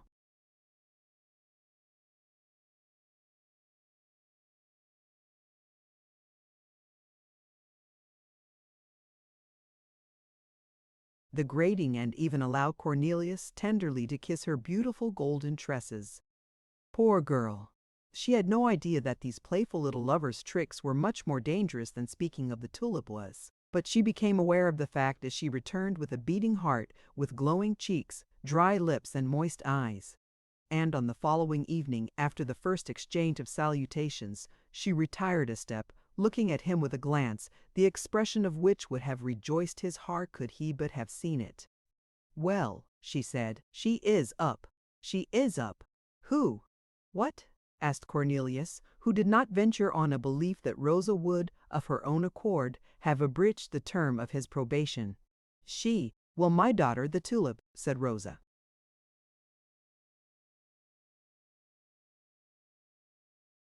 "What?" cried Cornelius. "You give me permission, then?" "I do," said Rosa, with the tone of an affectionate mother who grants a pleasure to her child. "Ah, Rosa," said Cornelius, putting his lips to the grating with the hope of touching a cheek, a hand, a forehead, anything in short. He touched something much better, two warm and half-open lips. Rosa uttered a slight scream. Cornelius understood that he must make haste to continue the conversation.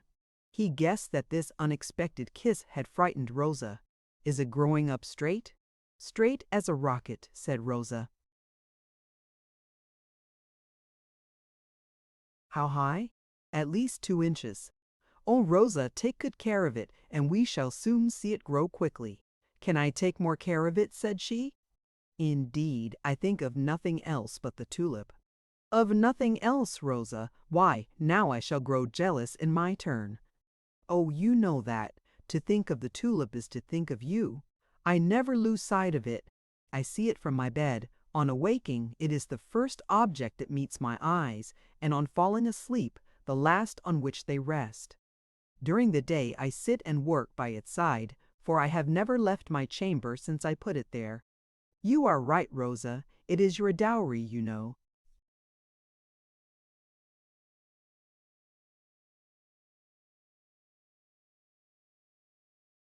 "Yes, and with it I may marry a young man of 26 or 28 years, whom I shall be in love with." "Don't talk in that way, you naughty girl." That evening Cornelius was one of the happiest of men. Rosa allowed him to press her hand in his, and to keep it as long as he would, besides which he might talk of his tulip as much as he liked. From that hour every day marked some progress in the growth of the tulip, and in the affection of the two young people. At one time it was that the leaves had expanded, and at another that the flower itself had formed. Great was the joy of Cornelius at this news, and his questions succeeded one another with a rapidity which gave proof of their importance.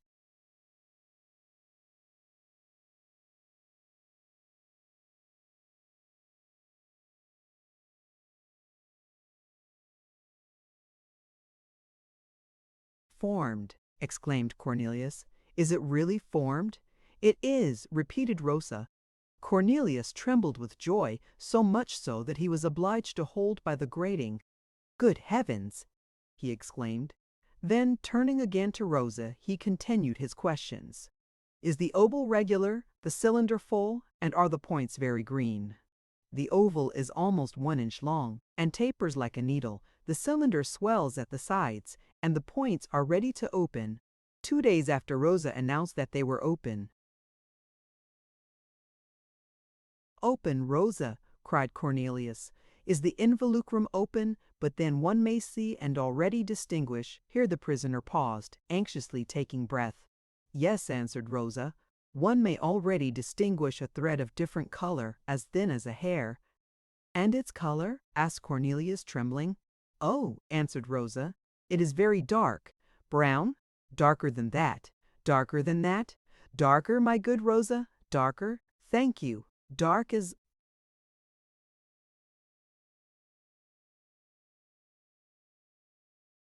"Dark as the ink with which I wrote to you." Cornelius uttered a cry of mad joy. Then, suddenly stopping and clasping his hands, he said, "Oh, there is not an angel in heaven that may be compared to you, Rosa." "Indeed," said Rosa, smiling at his enthusiasm. "Rosa, you have worked with such ardor. You have done so much for me.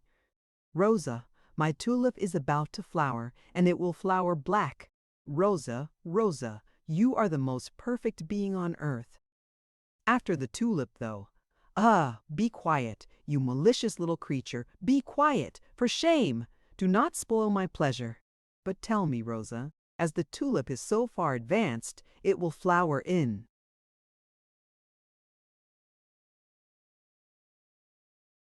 2 or 3 days at the latest, tomorrow or the day after. Ah! And I shall not see it, cried Cornelius, starting back. I shall not kiss it as a wonderful work of the Almighty, as I kiss your hand and your cheek, Rosa, when by chance they are near the grating.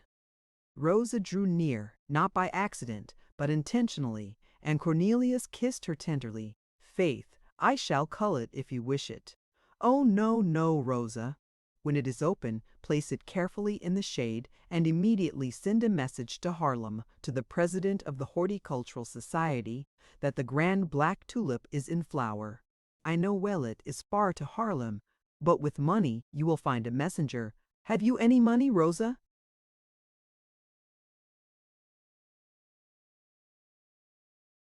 Rosa smiled. Oh, yes, she said.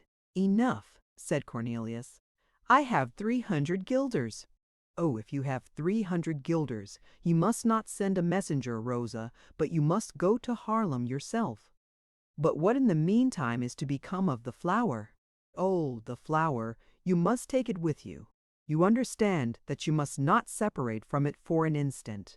But whilst I am not separating from it, I am separating from you, Mynheer Cornelius.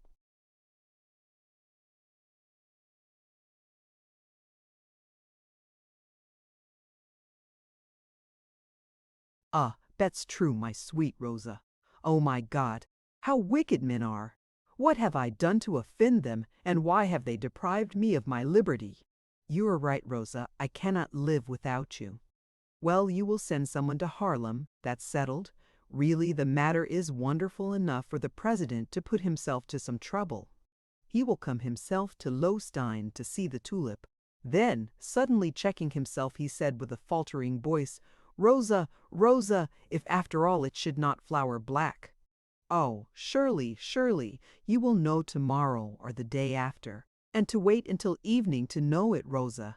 I shall die with impatience. Could we not agree about a signal? I shall do better than that. What will you do? If it opens at night, I shall come and tell you myself.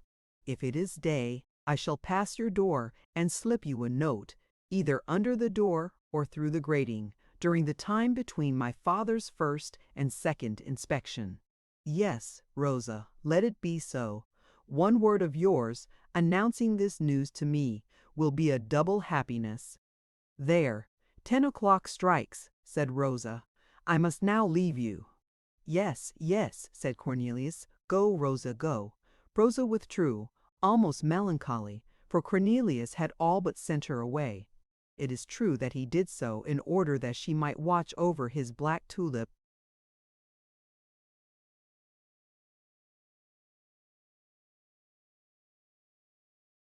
Chapter 22. The Opening of the Flower. The night passed away very sweetly for Cornelius, although in great agitation. Every instant he fancied he heard the gentle voice of Rosa calling him. He then started up, went to the door, and looked through the grating, but no one was behind it, and the lobby was empty. Rosa, no doubt, would be watching too, but happier than he, she watched over the tulip. She had before her eyes that noble flower, that wonder of wonders, which not only was unknown, but was not even thought possible until then.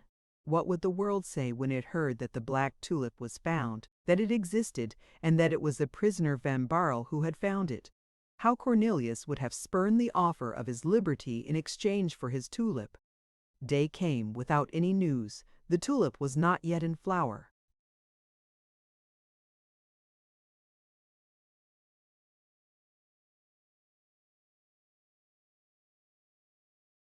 The day passed as the night. Night came, and with it Rosa, joyous and cheerful as a bird. Well, asked Cornelius, well, all is going on prosperously. This night, without any doubt, our tulip will be in flower. And will it flower black? Black as jet, without a speck of any other color, without one speck. Good heavens! My dear Rosa, I have been dreaming all night in the first place of you. Rosa made a sign of incredulity, and then of what we must do. Well, well, and I will tell you now what I have decided on. The tulip once being in flower, and it being quite certain that it is perfectly black, you must find a messenger. If it is no more than that, I have a messenger quite ready. Is he safe? One for whom I will answer. He is one of my lovers. I hope not Jacob. No, be quiet. It is the ferryman of Lowstein, a smart young man of 25. By Jove!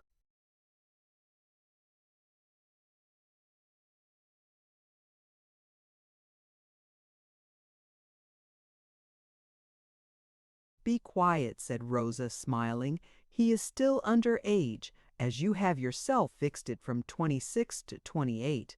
In fine, do you think you may rely on this young man? As on myself. He would throw himself into the wall or the Meuse if I bade him. Well, Rosa, this lad may be at Haarlem in 10 hours. You will give me paper and pencil, and, perhaps better still, pen and ink, and I will write, or rather, on second thoughts, you will, for if I did, being a poor prisoner, people might, like your father, see a conspiracy in it. You will write to the president of the Horticultural Society, and I am sure he will come. But if he tarries? Well, let us suppose that he tarries 1 day, or even 2, but it is impossible. A.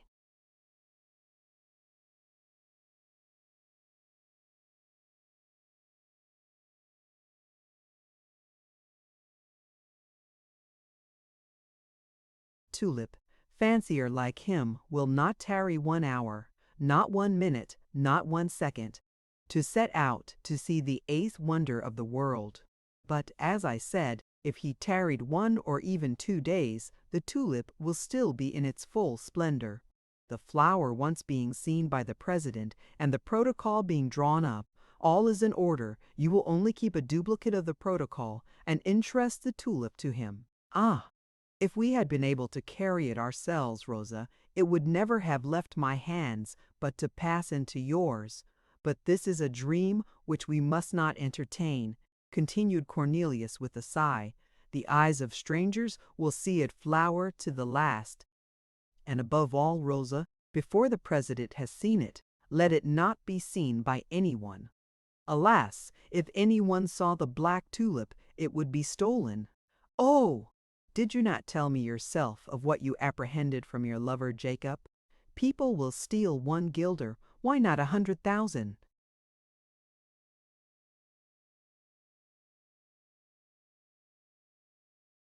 I shall watch. Be quiet. But if it opened whilst you were here? The whimsical little thing would indeed be quite capable of playing such a trick, said Rosa. And if on your return you find it open? Well, oh Rosa, whenever it opens, remember that not a moment must be lost in apprising the president. And in apprising you. Yes, I understand. Rosa sighed, yet without any bitter feeling, but rather like a woman who begins to understand a foible and to accustom herself to it.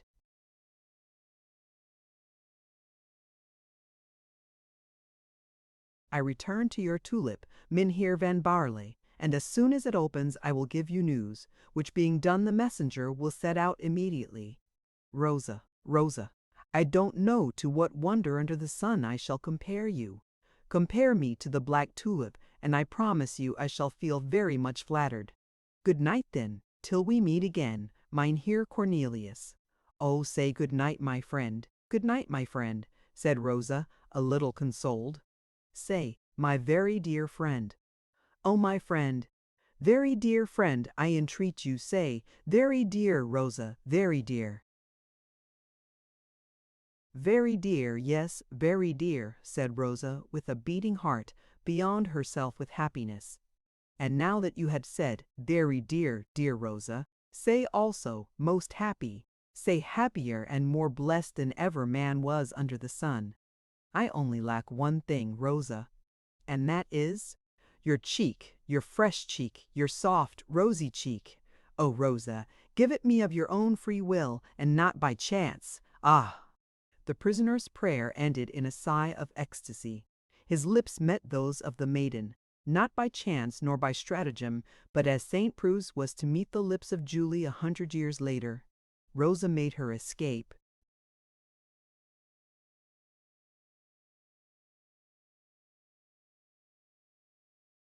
Cornelius stood with his heart upon his lips, and his face glued to the wicket in the door.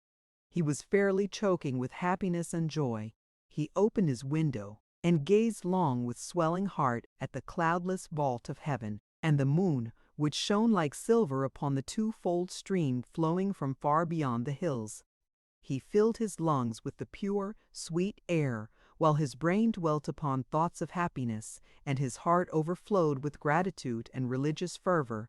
"O thou art always watching from on high, my God," he cried, half prostrate, his glowing eyes fixed upon the stars. "Forgive me that I almost doubted thy existence during these latter days, for thou didst hide thy face behind the clouds, and wert for a moment lost to my sight. O thou merciful God, thou pitying Father everlasting! But today, this evening, and tonight again I see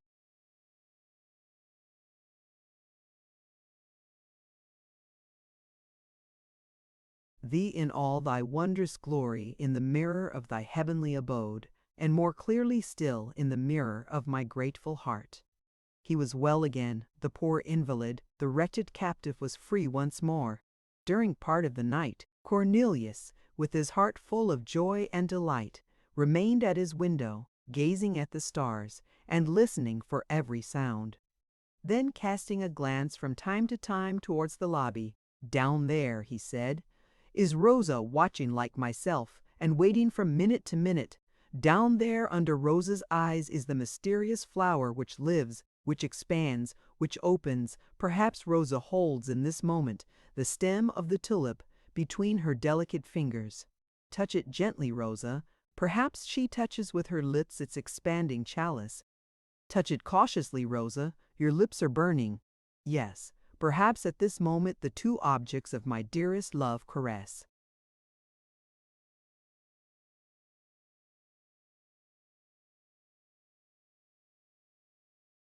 each other under the eye of heaven." At this moment a star blazed in the southern sky and shot through the whole horizon, falling down, as it were, on the fortress of Loewstein. Cornelius felt a thrill run through his frame. "Ah," he said, "here is heaven sending a soul to my flower." And as if he had guessed correctly, nearly at that very moment the prisoner heard in the lobby a step light as that of a sylph, and the rustling of a gown, and a well-known voice which said to him, "Cornelius, my friend, my very dear friend, and very happy friend, come quickly." Cornelius darted with one spring from the window to the door. His lips met.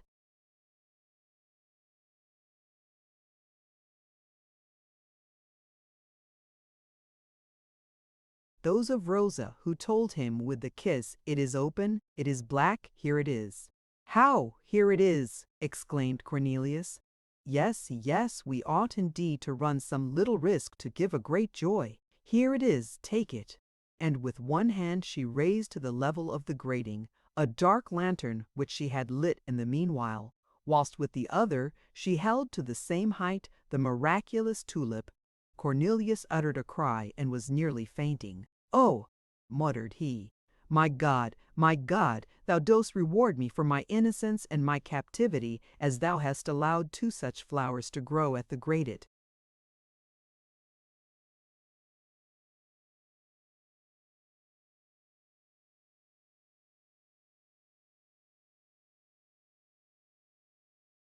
Window of my prison. The tulip was beautiful, splendid, magnificent. Its stem was more than 18 inches high. It rose from out of 4 green leaves, which were as smooth and straight as iron lance heads. The whole of the flower was as black and shining as jet. "Rosa," said Cornelius, almost gasping, "Rosa, there is not one moment to lose in writing the letter." "It is written, my dearest Cornelius," said Rosa. "Is it indeed?" "Whilst the tulip opened, I wrote it myself, for I did not wish to lose a moment. Here is the letter, and tell me whether you approve of it.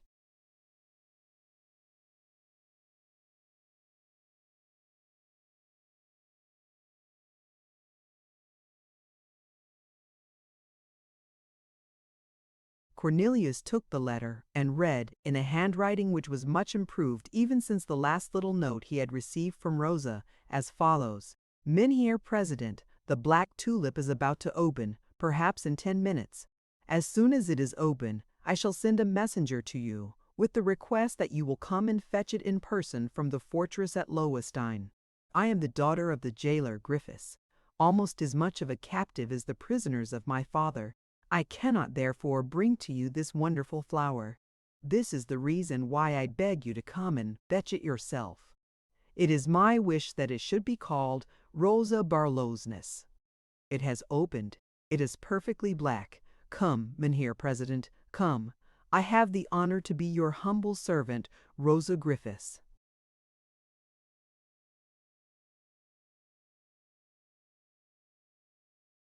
That's it, dear Rosa, that's it. Your letter is admirable. I could not have written it with such beautiful simplicity. You will give to the committee all the information that will be required of you. They will then know how the tulip has been grown, how much care and anxiety, and how many sleepless nights it has cost. But for the present, not a minute must be lost. The messenger, what's the name of the president? Give me the letter, I will direct it. Oh, he is very well known. It is Mynheer van Sistens, the burgomaster of Haarlem. Give it to me, Rosa, give it to me. And with a trembling hand, Cornelius wrote the address to Mynheer Peter van Sistens, burgomaster and president of the Horticultural Society of Haarlem.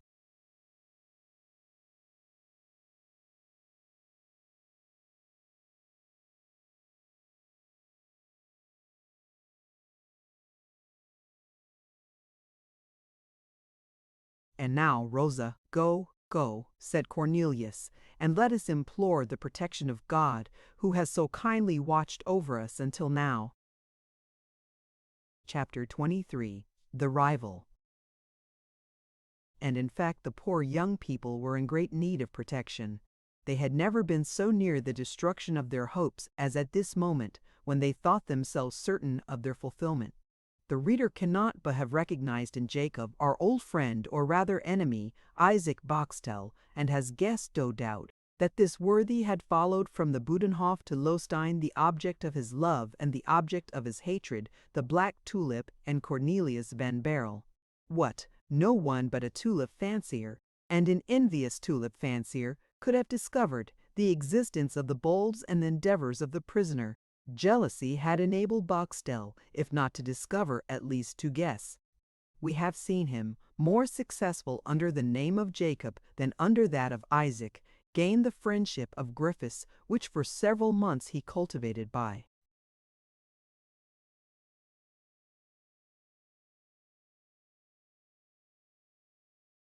means of the best Genever distilled from the Texel to Antwerp, and he lulled the suspicion of the jealous turnkey by holding out to him the flattering prospect of his designing to marry Rosa.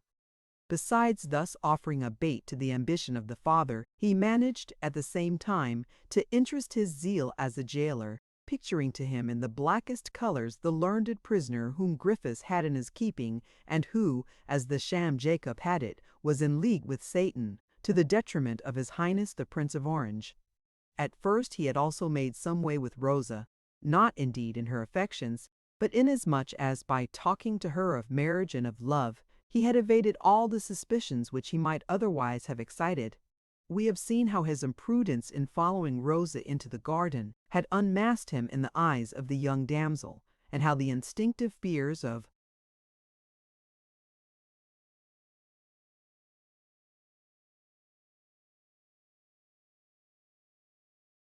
Cornelius had put the two lovers on their guard against him. The reader will remember that the first cause of uneasiness was given to the prisoner by the rage of Jacob when Griffiths crushed the first bulb.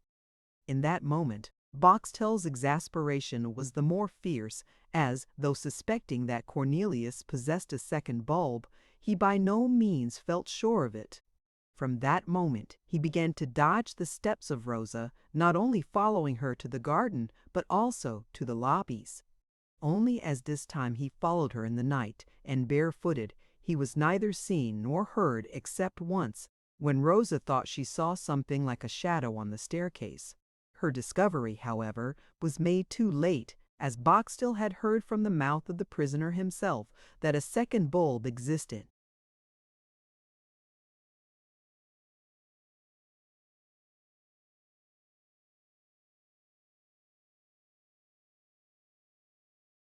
Taken in by the stratagem of Rosa, who had feigned to put it in the ground, and entertaining no doubt that this little farce had been played in order to force him to betray himself, he redoubled his precaution, and employed every means suggested by his crafty nature to watch the others without being watched himself. He saw Rosa conveying a large flower pot of white earthenware from her father's kitchen to her bedroom. He saw Rosa washing in pails of water her pretty little hands, begrimed as they were with the mold which she had handled, to give her tulip the best soil possible. And at last he hired, just opposite Rosa's window, a little attic, distant enough not to allow him to be recognized with the naked eye, but sufficiently near to enable him, with the help of his telescope, to watch everything that was going on at the Lowstein in Rosa's room, just as at Dort he had watched the dry room of Rosamond.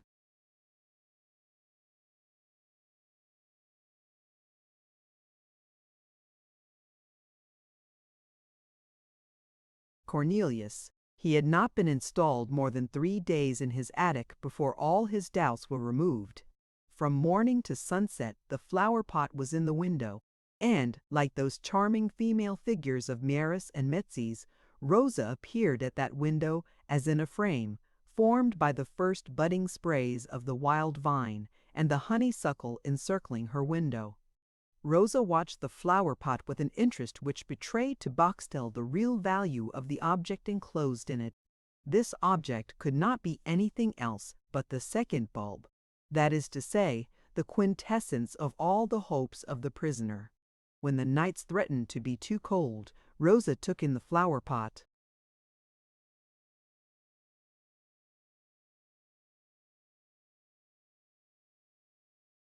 Well, it was then quite evident she was following the instructions of Cornelius, who was afraid of the bulb being killed by frost.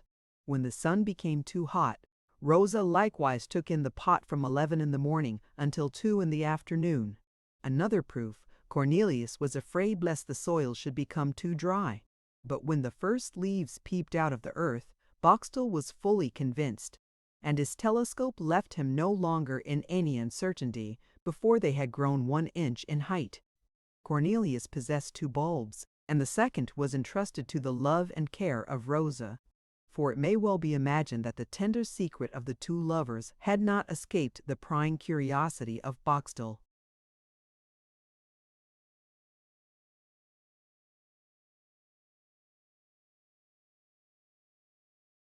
The question, therefore, was how to wrest the second bulb from the care of Rosa. Certainly this was no easy task. Rosa watched over her tulip as a mother over her child, or a dove over her eggs. Rosa never left her room during the day, and, more than that, strange to say, she never left it in the evening. For 7 days Boxtel in vain watched Rosa. She was always at her post. This happened during those 7 days which made Cornelius so unhappy, depriving him at the same time of all news of Rosa and of his tulip. Would the coolness between Rosa and Cornelius last forever? This would have made the theft much more difficult than Mynheer Isaac had at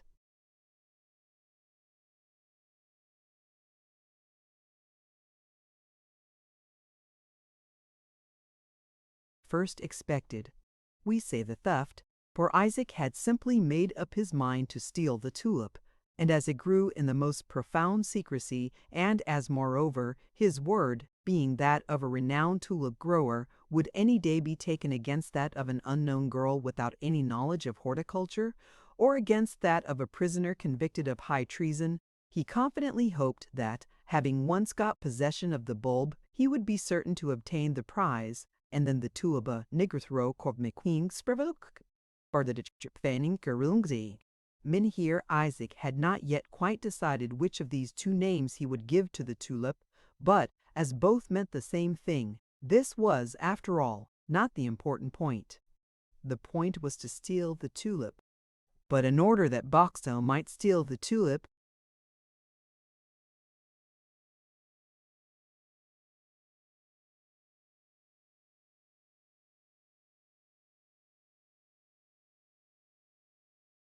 it was necessary that Rosa should leave her room.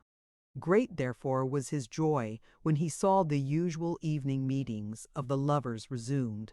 He first of all took advantage of Rosa's absence to make himself fully acquainted with all the peculiarities of the door of her chamber. The lock was a double one, and in good order, but Rosa always took the key with her. Boxtel at first entertained an idea of stealing the key, but it soon occurred to him, not only that it would be exceedingly difficult to abstract it from her pocket, but also that, when she perceived her loss, she would not leave her room until the lock was changed, and then Boxtel's first theft would be useless. He thought it, therefore, better to employ a different expedient. He collected as many keys as he could, and tried all of them during one of those delightful hours.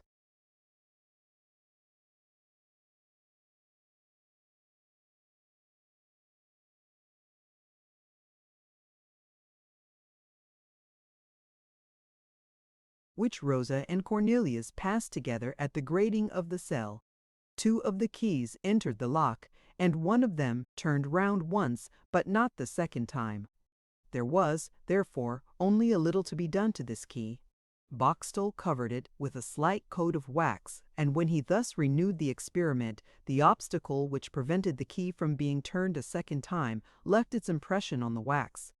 It cost Boxtel 2 days more to bring his key to perfection with the aid of a small file.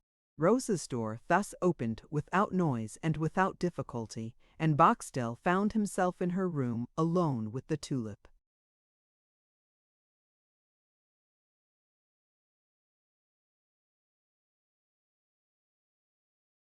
The first guilty act of Boxtel had been to climb over a wall in order to dig up the tulip, the second to introduce himself into the dry room of Cornelius through an open window, and the third to enter Rosa's room by means of a false key. Thus envy urged Boxtel on with rapid steps in the career of crime. Boxtel, as we have said, was alone with the tulip. A common thief would have taken the pot under his arm and carried it off. But Boxtel was not a common thief, and he reflected. It was not yet certain, although very probable, that the tulip would flower black. If, therefore, he stole it now, he not only might be committing a useless crime, but also the theft might be discovered in the time which must elapse until the flower should open.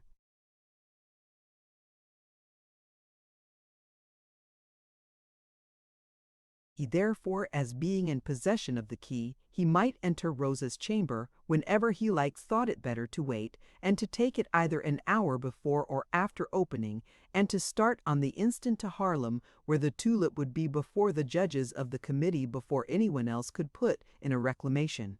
Should anyone then reclaim it, Boxtel would in his turn charge him or her with theft.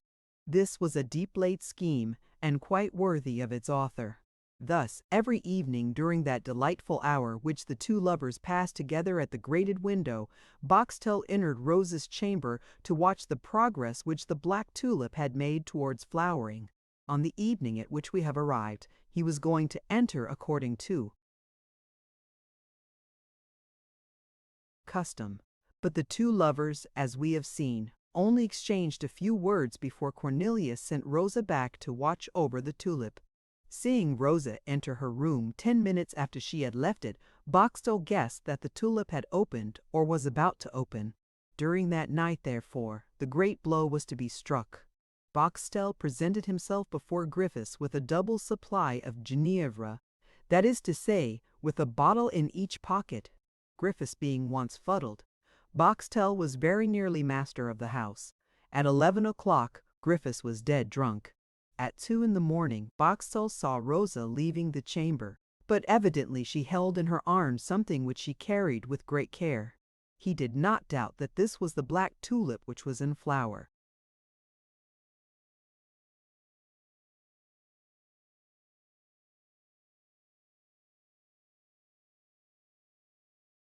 But what was she going to do with it? Would she set out that instant to Haarlem with it? It was not possible that a young girl should undertake such a journey alone during the night. Was she only going to show the tulip to Cornelius? This was more likely. He followed Rosa in his stocking feet, walking on tiptoe. He saw her approach the grated window. He heard her calling, "Cornelius." By the light of the dark lantern he saw the tulip open and black as the night in which he was hidden. He heard the plan concerted between Cornelius and Rosa to send a messenger to Haarlem. He saw the lips of the lovers meet and then heard Cornelius send Rosa away.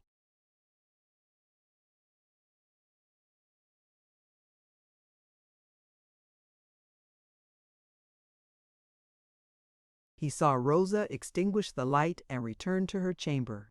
10 minutes after, he saw her leave the room again and lock it twice.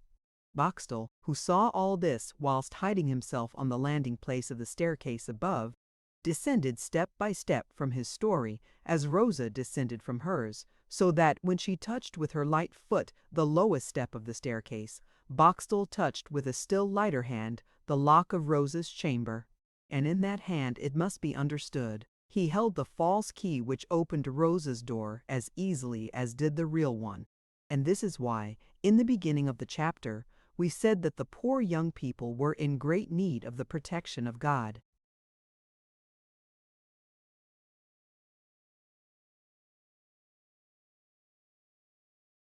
Chapter 24. The Black Tulip Changes Masters. Cornelius remained standing on the spot where Rosa had left him. He was quite overpowered with the weight of his twofold happiness. Half an hour passed away. Already did the first rays of the sun enter through the iron grating of the prison, when Cornelius was suddenly startled at the noise of steps which came up the staircase and of cries which approached nearer and nearer. Almost at the same instant he saw before him the pale and distracted face of Rosa. He started and turned pale with fright. "Cornelius! Cornelius!" she screamed, gasping for breath. "Good heaven, what is it?" asked the prisoner.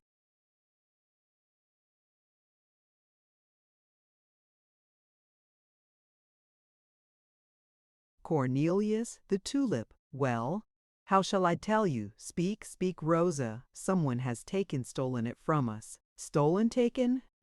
said Cornelius.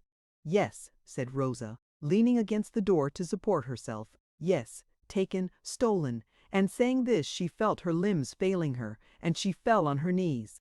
"But how? Tell me, explain to me. Oh, it is not my fault, my friend."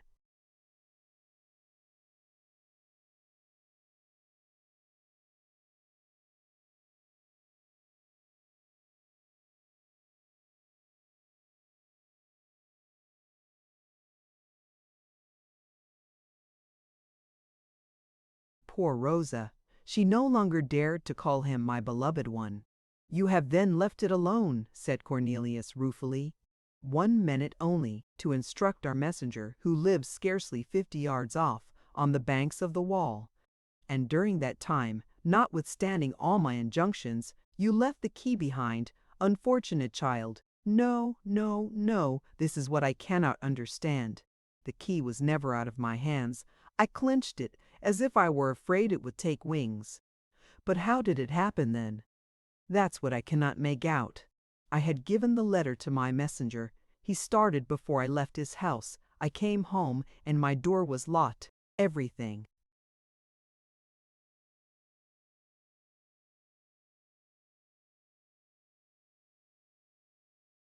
In my room was as I had left it, except the tulip, that was gone. Someone must have had a key for my room, or have got a false one made on purpose." She was nearly choking with sobs, and was unable to continue.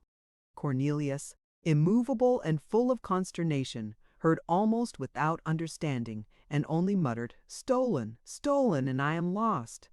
"Oh, Cornelius, forgive me, it will kill me."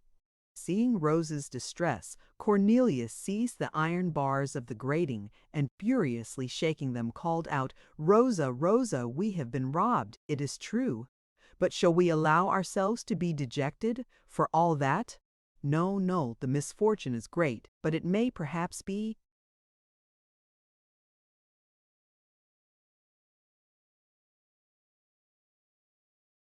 remedied. Rosa, we know the thief. Alas, what can I say about it? But I say that it is no one else but that infamous Jacob. Shall we allow him to carry to Haarlem the fruit of our labor, the fruit of our sleepless nights, the child of our love? Rosa, we must pursue, we must overtake him. But how can we do all this, my friend, without letting my father know we were in communication with each other? How should I, a poor girl with so little knowledge of the world and its ways, be able to attain this end, which perhaps you could not attain yourself? Rosa, Rosa, open this door to me, and you will see whether I will not find the thief, whether I will not make him confess his crime and beg for mercy." "Alas," cried Rosa, sobbing, "can I open the door for you? Have I the keys? If I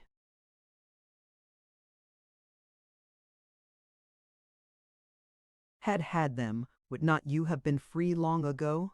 Your father has them, your wicked father, who has already crushed the first bulb of my tulip.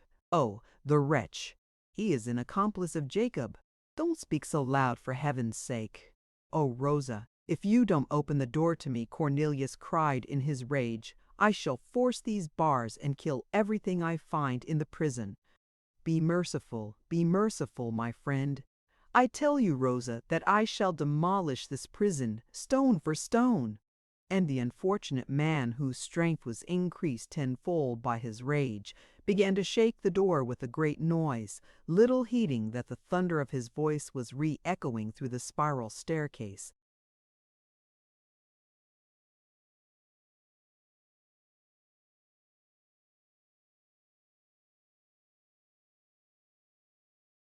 Rosa, in her fright, made vain attempts to check this furious outbreak.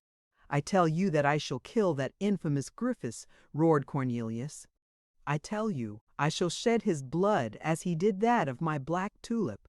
The wretched prisoner began really to rave. "Well then, yes," said Rosa, all in a tremble. "Yes, yes, only be quiet. Yes, yes, I will take his keys. I will open the door for you. Yes, only be quiet, my own dear Cornelius." She did not finish her speech, as a growl by her side interrupted her. "My father!" cried Rosa. "Griffiths!" roared Van Baerle. "Oh, you villain!" Old Griffiths, in the midst of all the noise, had ascended the staircase without. Being heard, he rudely seized his daughter by the wrist. "So you will take my keys," he said, in a voice choked with rage. "Ah! This dastardly fellow, this monster, this gallows bird of a conspirator is your own dear Cornelius, is he? Ah, Missy has communications with prisoners of state. Ah, won't I teach you, won't I?" Rosa clasped her hands in despair. "Ah," Griffiths continued, passing from the madness of anger to the cool irony of a man who has got the better of his enemy. "Ah, you innocent tulip fancier, you gentle scholar, you will kill me and drink my blood. Very well, and you have my daughter for an accomplice. Am I, forsooth, in a den of thieves, in a cave of brigands? Yes, but the governor shall know all tomorrow."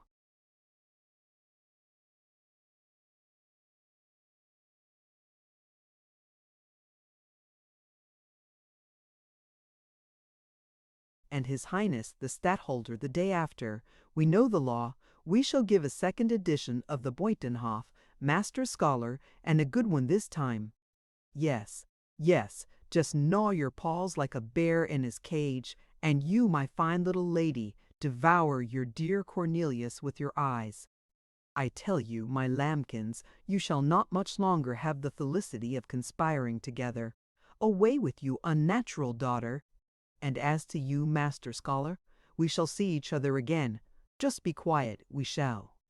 Rosa, beyond herself with terror and despair, kissed her hands to her friend. Then, suddenly struck with a bright thought, she rushed toward the staircase, saying, "All is not yet lost, Cornelius. Rely on me, my Cornelius."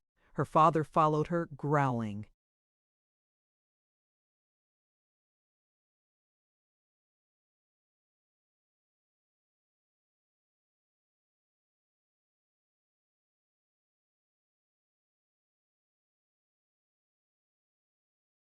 As to poor Cornelius, he gradually loosened his hold of the bars, which his fingers still grasped convulsively. His head was heavy, his eyes almost started from their sockets, and he fell heavily on the floor of his cell, muttering, "Stolen! It has been stolen from me!" During this time Boxtel had left the fortress by the door which Rosa herself had opened.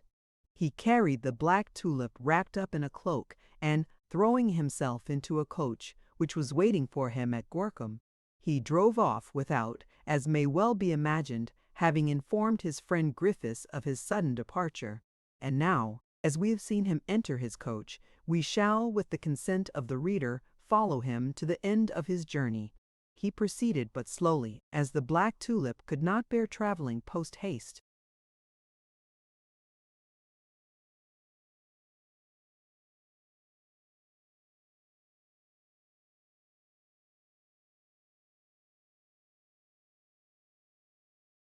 But Boxtel, fearing that he might not arrive early enough, procured at Delft a box, lined all round with fresh moss, in which he packed the tulip. The flower was so lightly pressed upon all sides with a supply of air from above, that the coach could now travel full speed without any possibility of injury to the tulip. He arrived next morning at Haarlem, fatigued but triumphant, and, to do away with every trace of the theft, he transplanted the tulip, and, breaking the original flower pot, threw the pieces into the canal. After which he wrote the president of the Horticultural Society a letter, in which he announced to him that he had just arrived at Haarlem with a perfectly black tulip, and with his flower all safe, took up his quarters at a good hotel in the town, and there he waited.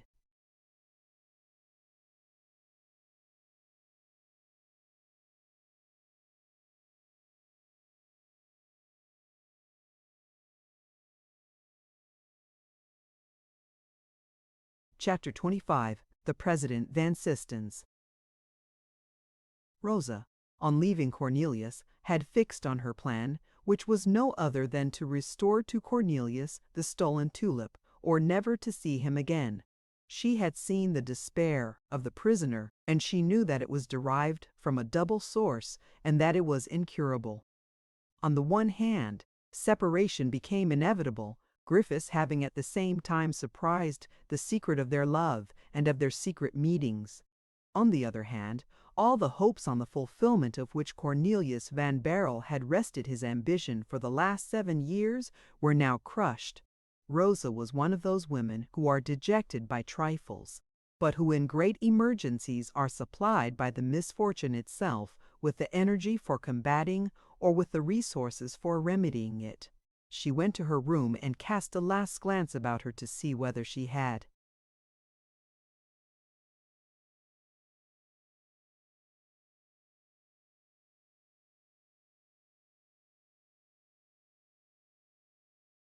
not been mistaken, and whether the tulip was not stowed away in some corner where it had escaped her notice. But she sought in vain. The tulip was still missing. The tulip was indeed stolen. Rosa made up a little parcel of things indispensable for a journey, took her 300 guilders, that is to say, all her fortune, fetched the third bulb from among her lace, where she had laid it up, and carefully hid it in her bosom. After which she locked her door twice to disguise her flight as long as possible, and, leaving the prison by the same door which an hour before had let out Boxtel, she went to a stable keeper to hire a carriage. The man had only a 2-wheeled chaise, and this was the vehicle which Boxtel had hired since last evening, and in which he was now driving along the road to Delft. For the road from Loewestein to Haarlem, owing to the many canals, rivers, and rivulets intersecting the country, is exceedingly circuitous. Not being able to procure a vehicle, Rosa was obliged to take a horse, with which the stable-keeper readily entrusted her, knowing her to be the daughter of the jailer of the fortress. Rosa hoped to overtake her messenger, a kind-hearted and honest lad, whom she would take with her, and who might at the same time serve her as a guide and a protector. And in fact she had not proceeded more than a league before she saw him hastening along one of the side paths of a very pretty road by the river. Setting her horse off at a canter, she soon came up with him. The honest lad was not aware of the important character of his message. Nevertheless, he used as much speed as if he had known it, and in less than an hour he had already gone a league and a half. Rosa took from him the note, which had now become useless, and explained to him what she wanted him to do for her. The boatman placed himself entirely at her disposal, promising to keep pace with the horse if Rosa would allow him to take hold of either the croup or the bridle of her horse. The two travelers had been on their way for 5 hours and made more than 8 leagues, and yet Griffiths had not the least suspicion of his daughter having left the fortress. The jailer, who was of a very spiteful and cruel disposition, chuckled within himself at the idea of having struck such terror into his daughter's heart. But whilst he was congratulating himself on having such a nice story to tell to his boon companion, Jacob, that worthy, was on his road to Delft, and, thanks to the swiftness of the horse, had already the start of Rosa and her companion by 4 leagues. And whilst the affectionate father was rejoicing at the thought of his daughter,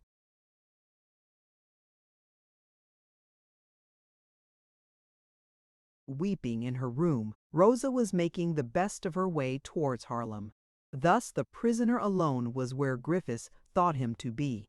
Rosa was so little with her father since she took care of the Tulip that at his dinner hour, that is to say at 12 o'clock, he was reminded for the first time by his appetite that his daughter was fretting rather too long. He sent one of the under-turnkeys to call her, and when the man came back to tell him that he had called and sought her in vain, he resolved to go and call her himself. He first went to her room, but, loud as he knocked, Rosa answered not. The locksmith of the fortress was sent for. He opened the door, but Griffiths no more found Rosa than she had found the tulip.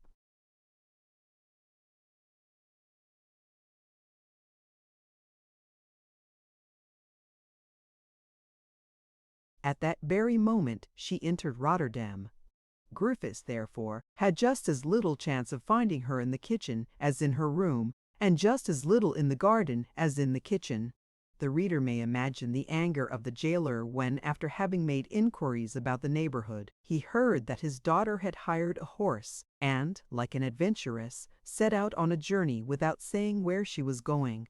Griffiths again went up in his fury to Van Baerle, abused him, threatened him, knocked all the miserable furniture of his cell about, and promised him all sorts of misery, even starvation and flogging. Cornelius, without even hearing what his jailer said, allowed himself to be ill-treated, abused, and threatened, remaining all the while sullen, immovable, dead.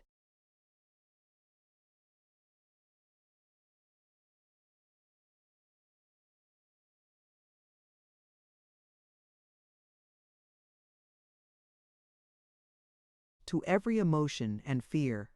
After having sought for Rosa in every direction, Griffiths looked out for Jacob and, as he could not find him either, he began to suspect from that moment that Jacob had run away with her. The damsel, meanwhile, after having stopped for 2 hours at Rotterdam, had started again on her journey. On that evening she slept at Delft, and on the following morning she reached Haarlem, 4 hours after Boxtel had arrived there. Rosa, first of all, caused herself to be led before Meneer Herr van Sistens, the president of the Horticultural Society of Haarlem. She found that worthy gentleman in a situation which, to do justice to our story, we must not pass over in our description.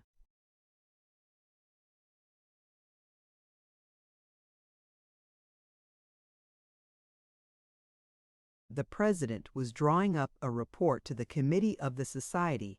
This report was written on large-sized paper in the finest handwriting of the president.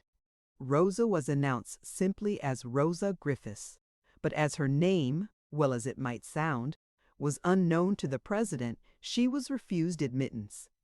Rosa, however, was by no means abashed, having bowed in her heart in pursuing her cause, not to allow herself to be put down either by refusal or abuse or even brutality.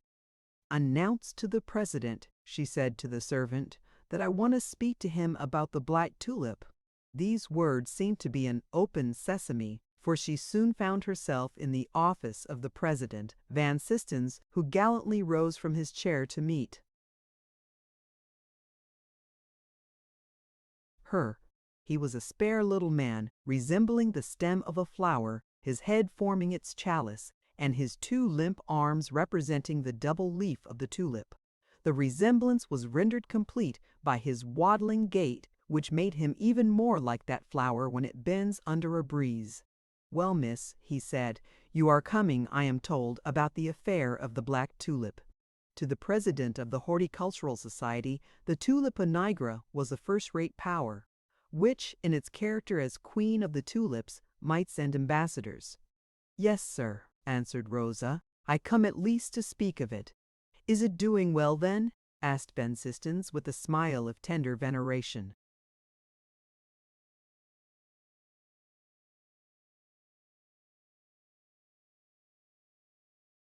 "Alas, sir, I don't know," said Rosa. "How is that? Could any misfortune have happened to it?" "A very great one, sir, yet not to it, but to me." "What?" "It has been stolen from me." "Stolen?" "The Black Tulip." "Yes, sir." "Do you know the thief?" "I have my suspicions, but I must not yet accuse anyone. But the matter may very easily be ascertained."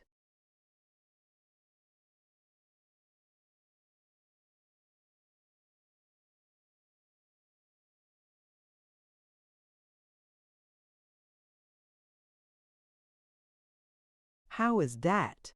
As it has been stolen from you, the thief cannot be far off." "Why not?" "Because I have seen the Black Tulip only 2 hours ago." "You have seen the Black Tulip!" cried Rosa, rushing up to Mynheer Van Sistens. "As I see you, miss." "But where?" "Well, with your master, of course." "With my master?" "Yes. Are you not in the service of Master Isaac Boxtel?"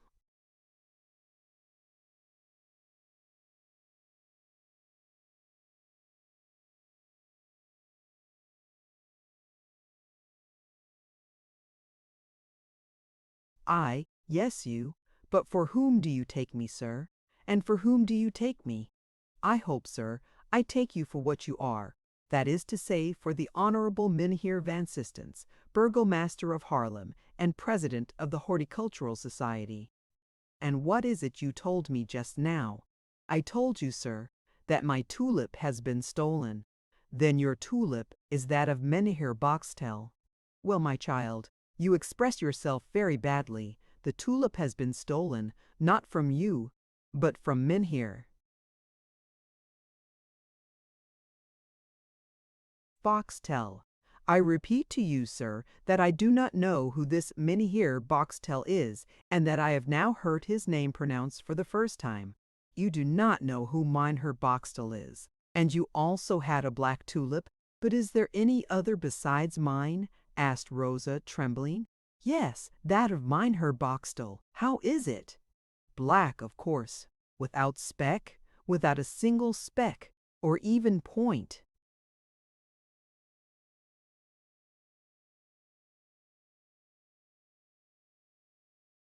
"And you have this tulip, you have it deposited here?" "No, but it will be, as it has to be exhibited before the committee previous to the prize being awarded." "Oh, sir!" cried Rosa. "This Boxtel, this Isaac Boxtel, who calls himself the owner of the Black Tulip. And who is its owner? Is he not a very thin man, bald?" "Yes, with sunken eyes?"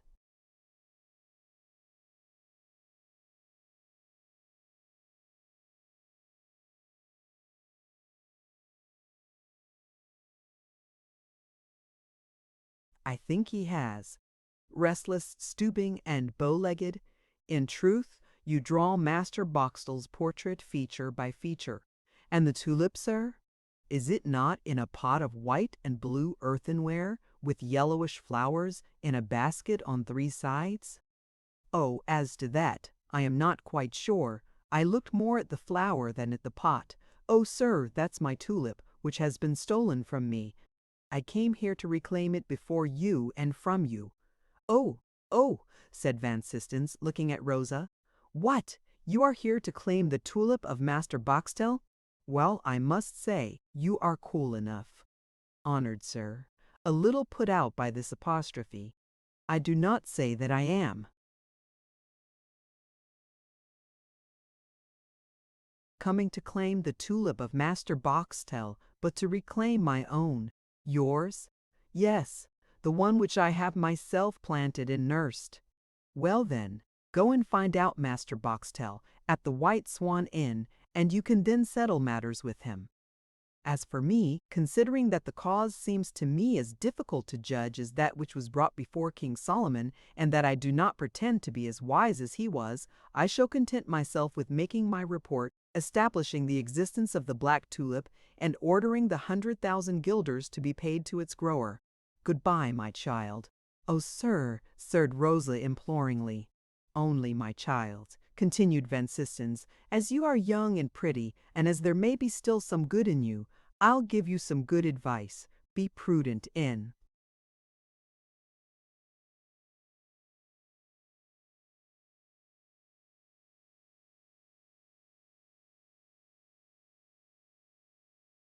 this matter, for we have a court of justice and a prison here at Haarlem, and, moreover, we are exceedingly ticklish as far as the honor of our tulips is concerned. Go, my child, go, remember Master Isaac Boxtel at the White Swan Inn. And Mynheer Van Sistens, taking up his fine pen, resumed his report, which had been interrupted by Rosa's visit.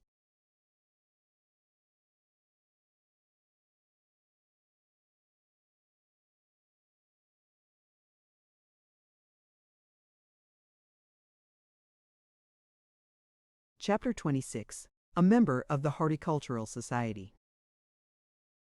Rosa, beyond herself and nearly mad with joy and fear at the idea of the black tulip being found again, started for the White Swan, followed by the boatman, a stout lad from Frisia, who was strong enough to knock down a dozen Boxtels single-handed. He had been made acquainted in the course of the journey with the state of affairs, and was not afraid of any encounter. Only he had orders in such a case to spare the tulip. But on arriving in the great marketplace, Rosa at once stopped. A sudden thought had struck her, just as Homer's Minerva seizes Achilles by the hair at the moment when he is about to be carried away by his anger. Good heaven, she muttered to herself, I have made a grievous blunder. It may be, I have ruined Cornelius the tulip and myself. I have given the alarm, and perhaps awakened suspicion. I am but a woman. These men may league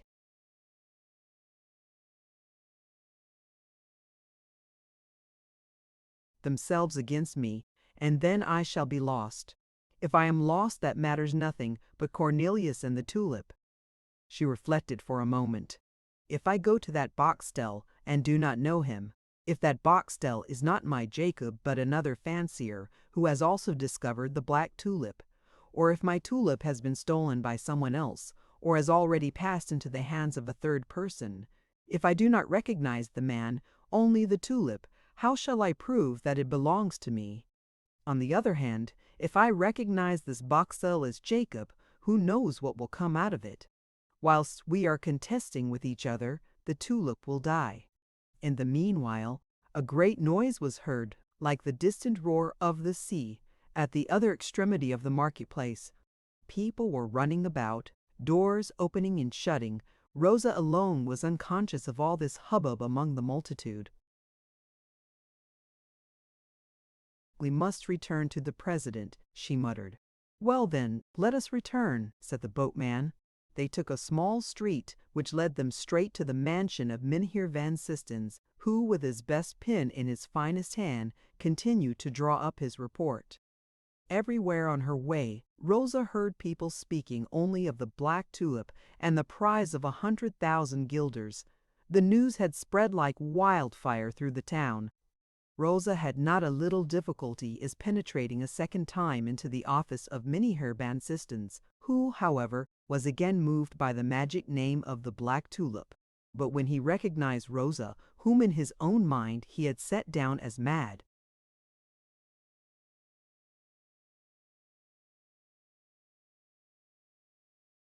or even worse, he grew angry and wanted to send her away.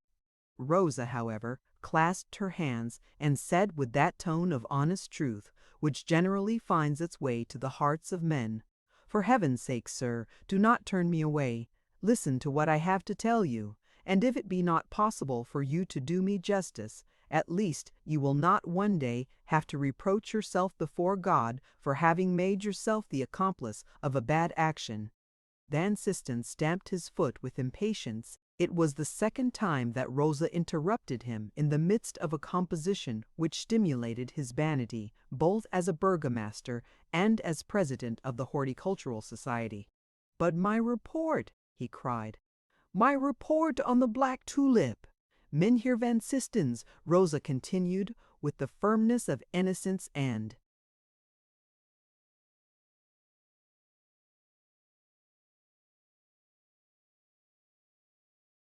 truth, your report on the Black Tulip will, if you don't hear me, be based on crime or on falsehood. I implore you, sir, let this Master Boxtel, whom I assert to be Master Jacob, be brought here before you and me, and I swear that I will leave him in undisturbed possession of the tulip if I do not recognize the flower and its holder." "Well, I declare, here is a proposal," said Van Systens. "What do you mean? I ask you what can be proved by your recognizing them." "After all," said Rosa in her despair, "you are an honest man, sir. How would you feel if one day you found out that you had given the prize to a man for something which he not only had not produced, but which he had even stolen?" Rosa's speech seemed to have brought a certain conviction into the heart of Van Systens, and he was going to answer her in a gentler tone, when at once a great noise was heard in the street, and loud cheers shook the house. "What is this?" cried the burgomaster. "What is this? Is it possible? Have I heard aright?" And he rushed towards his anteroom without any longer heeding Rosa, whom he left in his cabinet.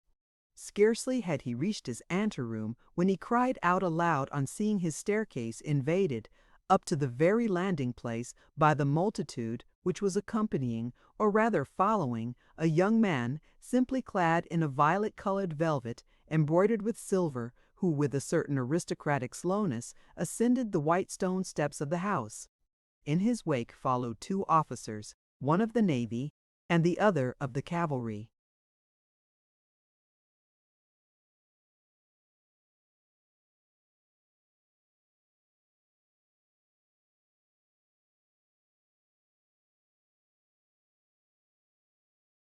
Van Systens, having found his way through the frightened domestics, began to bow, almost to prostrate himself before his visitor, who had been the cause of all this stir.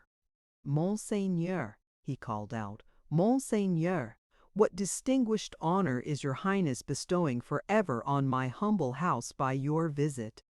"Dear Mynheer van Systens," said William of Orange, with a serenity which, with him, took the place of a smile, "I am a true Hollander. I am fond of the water, of beer, and of flowers, sometimes even of that cheese the flavor of which seems so grateful to the French. The flower which I prefer to all others is, of course, the tulip. I heard at Leyden that the city of Haarlem at last possessed the Black Tulip, and, after having satisfied myself of the truth of news which seemed so incredible, I have come to know all about it from the president of the Horticultural Society."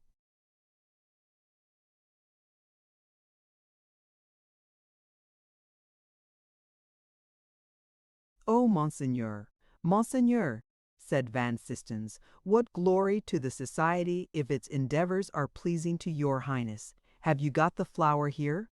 said the prince, who very likely already regretted having made such a long speech. "I am sorry to say we have not." "And where is it?" "With its owner." "Who is he?" "An honest tulip grower of Dort." His name?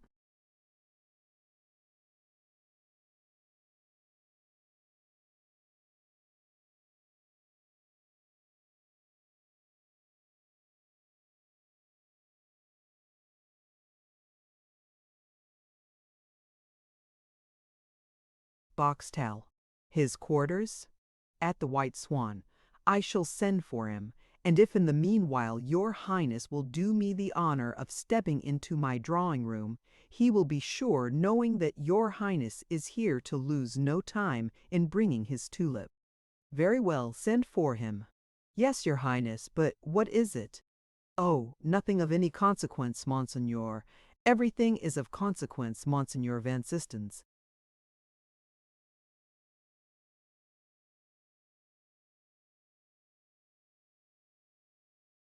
Well then, Monseigneur, if it must be said, a little difficulty has presented itself. What difficulty? This tulip has already been claimed by usurpers. It's true that it is worth 100,000 guilders. Indeed, yes, Monseigneur, by usurpers, by forgers. This is a crime, Mynheer van Sistens. So it is, your Highness. And have you any proofs of their guilt?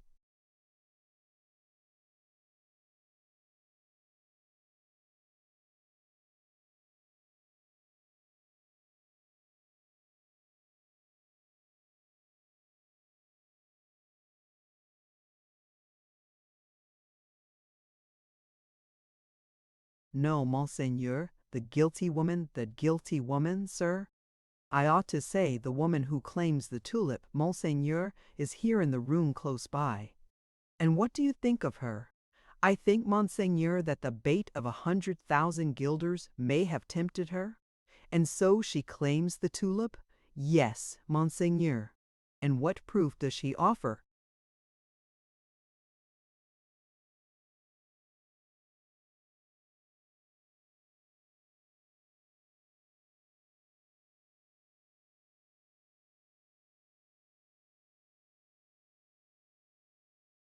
I was just going to question her when your Highness came in. Question her, Mynheer van Sistens, question her. I am the first magistrate of the country. I will hear the case and administer justice. I have found my King Solomon, said Van Sistens, bowing and showing the way to the prince. His Highness was just going to walk ahead, but suddenly recollecting himself, he said, Go before me, and call me plain, Mynheer. The two then entered the cabinet. Rosa was still standing at the same place, leaning on the window and looking through the panes into the garden.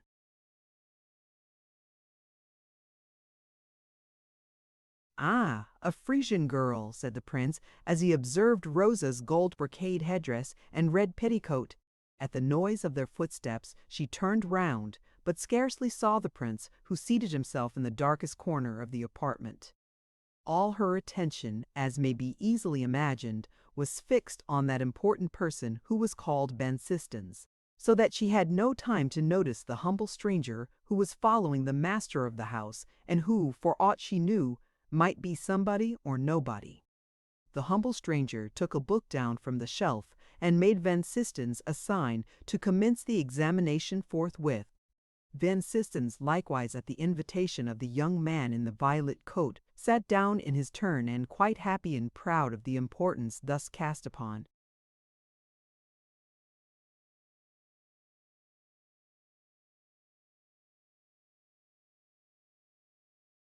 him, began, My child, you promised to tell me the truth and the entire truth concerning this tulip? I promise. Well then, speak before this gentleman. This gentleman is one of the members of the Horticultural Society. What am I to tell you, sir, said Rosa, beside that which I have told you already? Well then, what is it? I repeat the question I have addressed to you before. Which?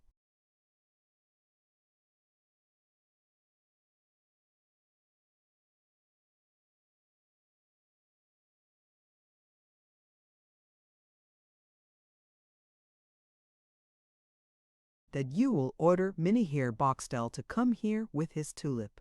If I do not recognize it as mine, I will frankly tell it, but if I do recognize it, I will reclaim it, even if I go before His Highness the Stadtholder himself, with my proofs in my hands. You have, then, some proofs, my child. God, who knows my good right, will assist me to some. Van Sistens exchanged a look with the prince, who, since the first words of Rosa, seemed to try to remember her, as if it were not for the first time that this sweet voice rang in his ears. An officer went off to fetch Boxtel, and Van Sistens in the meanwhile continued his examination. And with what do you support your assertion that you are the real owner of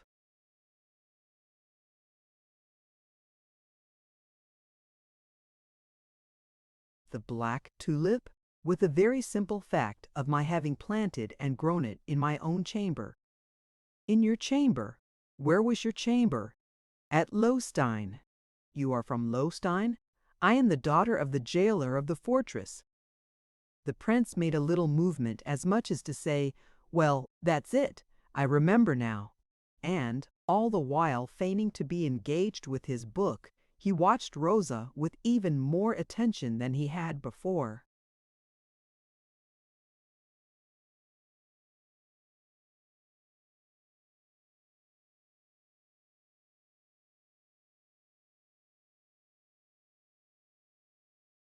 "And you are fond of flowers?" continued Mynheer Van Sistens. "Yes, sir. Then you are an experienced florist, I dare say." Rosa hesitated a moment. Then, with the tone which came from the depth of her heart, she said, "Gentlemen, I am speaking to men of honor." There was such an expression of truth in the tone of her voice that Van Sistens and the prince answered simultaneously by an affirmative movement of their heads. "Well, then, I am not an experienced florist. I am only a poor girl, one of the people, who, 3 months ago, knew neither how to read nor how to write. No."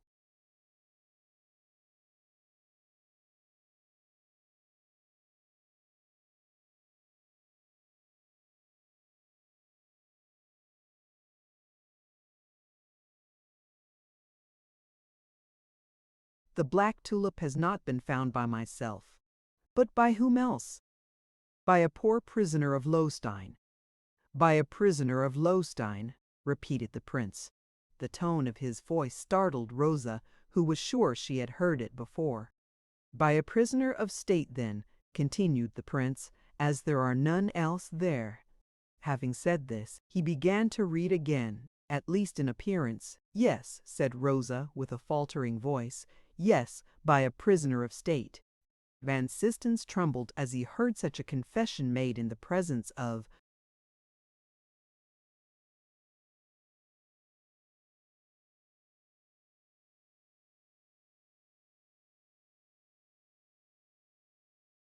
such a witness. "Continue," said William dryly, to the president of the Horticultural Society.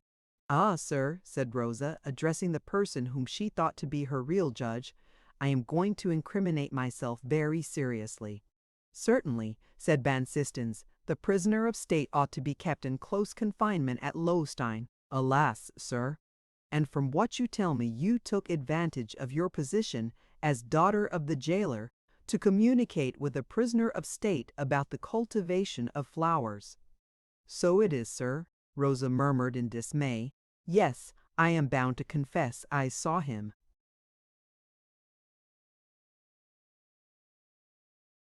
"Every day." "Unfortunate girl!" exclaimed Van Sistens. The prince, observing the fright of Rosa and the pallor of the president, raised his head and said in his clear and decided tone, "This cannot signify anything to the members of the Horticultural Society. They have to judge on the Black Tulip and have no cognizance to take of political offences." "Go on, young woman, go on." Van Sistens, by means of an eloquent glance, offered, in the name of the tulip, his thanks to the new member of the Horticultural Society. Rosa, reassured by this sort of encouragement which the stranger was giving her, related all that had happened for the last 3 months, all that she had done, and all that she had suffered. She described the cruelty of Griffiths, the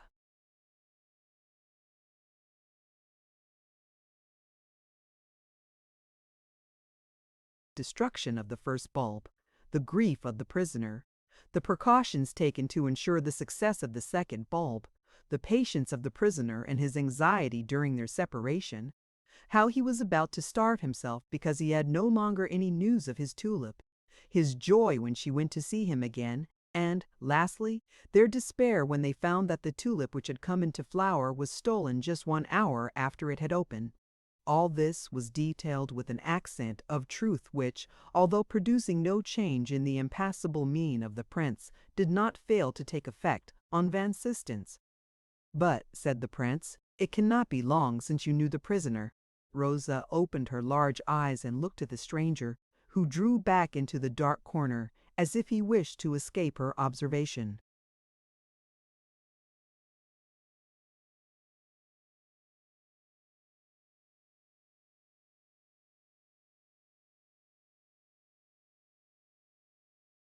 "Why, sir?" she asked him. "Because it is not yet 4 months since the jailer Griffiths and his daughter were removed to Lowenstein." "That is true, sir." "Otherwise, you must have solicited the transfer of your father, in order to be able to follow some prisoner who may have been transported from The Hague to Lowenstein." "Sir," said Rosa, blushing. "Finish what you have to say," said William. "I confess I knew the prisoner at The Hague." "Happy prisoner," said William, smiling.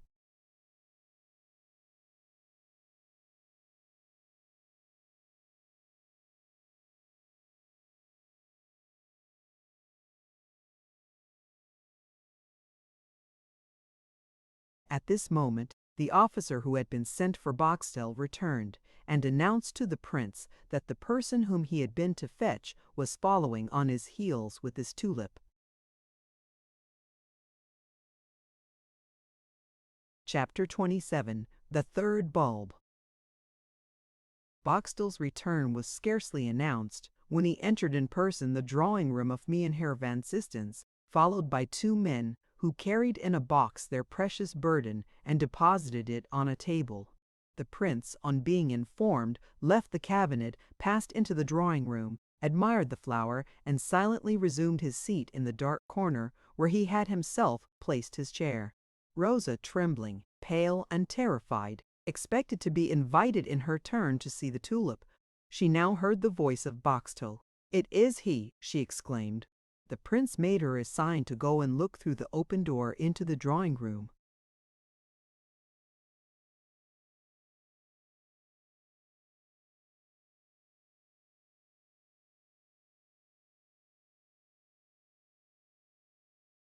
"It is my tulip," cried Rosa.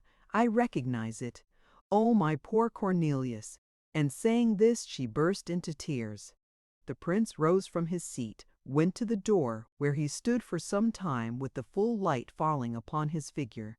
As Rosa's eyes now rested upon him, she felt more than ever convinced that this was not the first time she had seen the stranger. "Master Boxtel," said the prince, "come in here, if you please." Boxtel eagerly approached, and finding himself face to face with William of Orange, started back. "His Highness!" he called out. "His Highness!" Rosa repeated in dismay.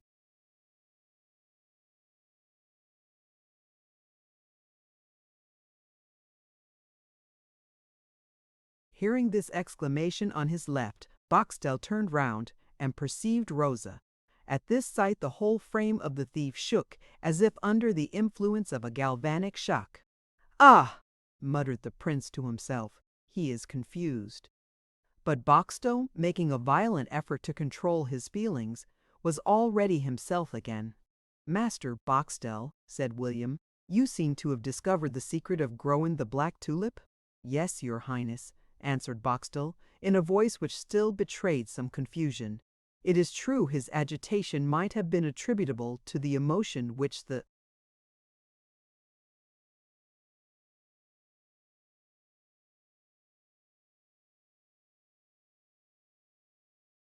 man must have felt on suddenly recognizing the prince. "But," continued the stadtholder, "here is a young damsel who also pretends to have found it." Boxtel, with a disdainful smile, shrugged his shoulders. William watched all his movements with evident interest and curiosity. "Then you don't know this young girl?" said the prince. "No, your Highness." "And you, child, do you know Master Boxtel?" "No, I don't know Master Boxtel, but I know Master Jacob." "What do you mean?"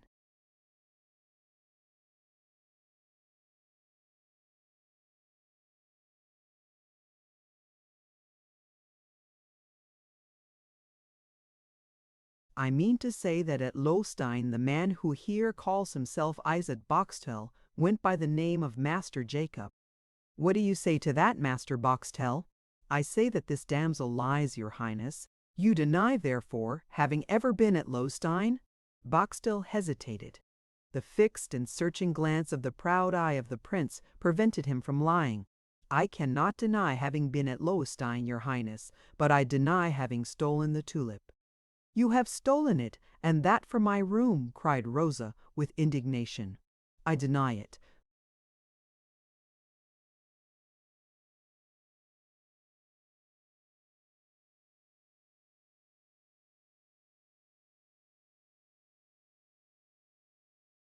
Now listen to me. Do you deny having followed me into the garden on the day when I prepared the border where I was to plant it? Do you deny having followed me into the garden when I pretended to plant it? Do you deny that, on that evening, you rushed after my departure to the spot where you hoped to find the bulb?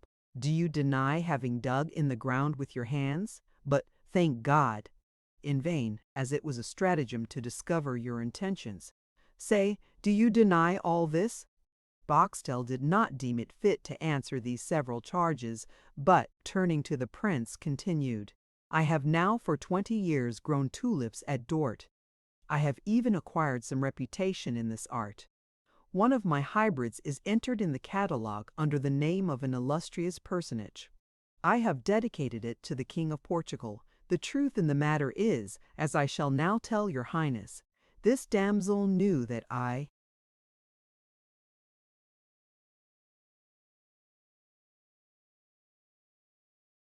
had produced the Black Tulip, and, in concert with a lover of hers in the fortress of Lowenstein, she formed the plan of ruining me by appropriating to herself the prize of 100,000 guilders, which, with the help of your highness's justice, I hope to gain.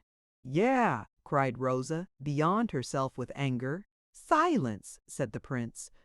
Then, turning to Boxtel, he said, And who is that prisoner to whom you allude as the lover of this young woman? Rosa nearly swooned, for Cornelius was designated as a dangerous prisoner and recommended by the prince to the especial surveillance of the jailer. Nothing could have been more agreeable to Boxtel than this question. This prisoner, he said, is a man whose name in itself will prove to your highness what trust you may place in his probity. He is a prisoner of state who was once condemned to death. And his name? Rosa hid her face in her hands with a movement of despair. His name is Cornelius van Baerle, said Boxtel, and he is godson of that villain Cornelius de Witt. The prince gave a start. His generally quiet eye flashed, and a death-like paleness spread over his impassible features. He went up to Rosa, and with his finger gave her a sign to remove her hands.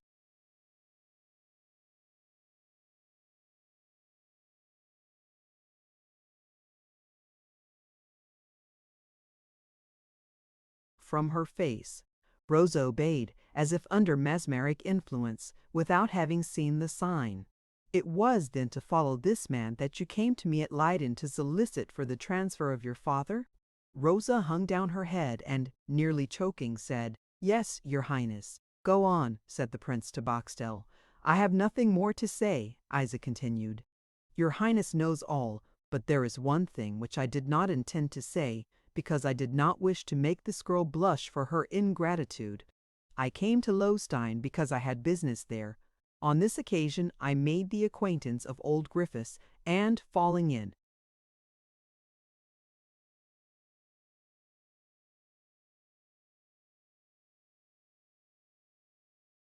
love with his daughter, made an offer of marriage to her, and not being rich, I committed the imprudence of mentioning to them my prospect of gaining 100,000 guilders, in proof of which I showed to them the Black Tulip. Her lover having himself made a show at Dort of cultivating tulips to hide his political intrigues, they now plotted together for my ruin. On the eve of the day when the flower was expected to open, the tulip was taken away by this young woman. She carried it to her room, from which I had the good luck to recover it at the very moment when she had the impudence to dispatch a messenger to announce to the members of the Horticultural Society that she had produced the grand Black Tulip. But she did not stop there. There is no doubt that during the few hours which she kept the flower in her room, she showed it to some persons whom she may now call as witnesses. But, fortunately, your Highness has now been warned against this impostor and her witnesses." "Oh, my God, what infamous falsehoods!" said Rosa, bursting into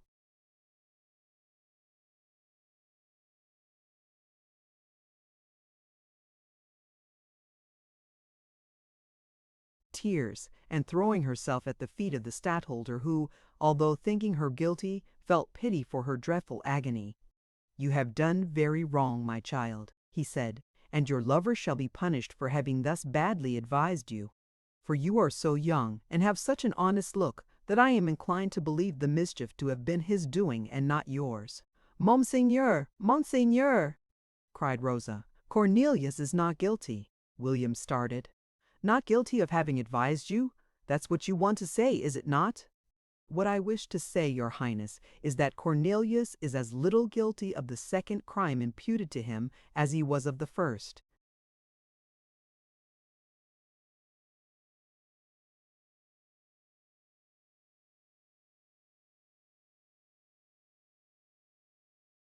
"Of the first?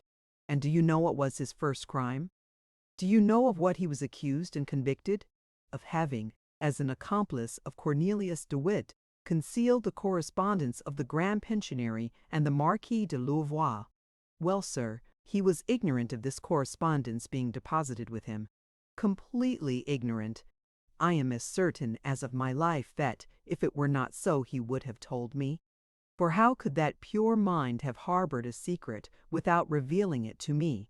No, no, your Highness, I repeated, and even at the risk of incurring your displeasure, Cornelius is no more guilty of the first crime than of the second, and of the second no more than of the first." "Oh, would to heaven that you knew my Cornelius, Monseigneur! He is a De Witt," cried Boxtel. "His Highness knows only too much of him, having once granted him his life."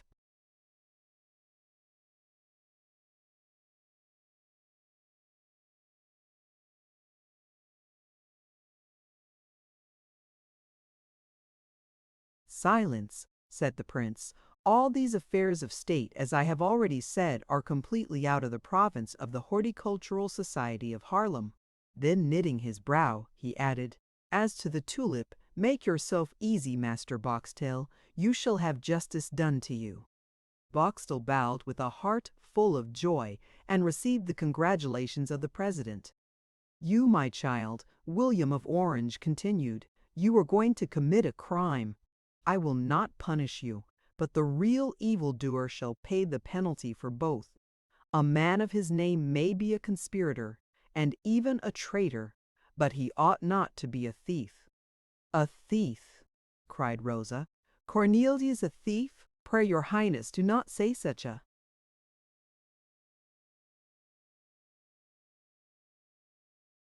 "Word. It would kill him if he knew it. If theft there has been, I swear to you, sir, no one else but this man has committed it." "Prove it," Boxtel coolly remarked. "I shall prove it. With God's help I shall." Then, turning towards Boxtel, she asked, "The tulip is yours?" "It is." "How many bulbs were there of it?" Boxtel hesitated for a moment, but after a short consideration he came to the conclusion that she would not ask this question if there were none besides the 2 bulbs of which he had known already.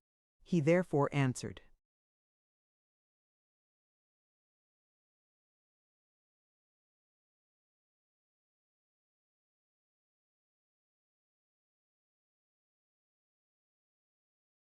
"3.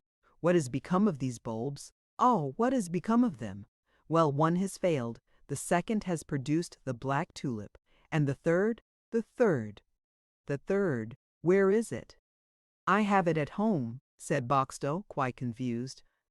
"At home? Where? At Lowstein or at Dort?" "At Dort," said Boxtel.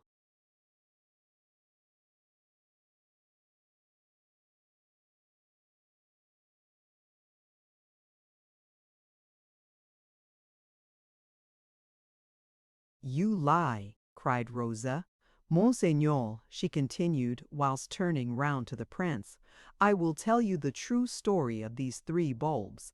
The first was crushed by my father in the prisoner's cell, and this man is quite aware of it, for he himself wanted to get hold of it, and, being balked in his hope, he very nearly fell out with my father, who had been the cause of his disappointment.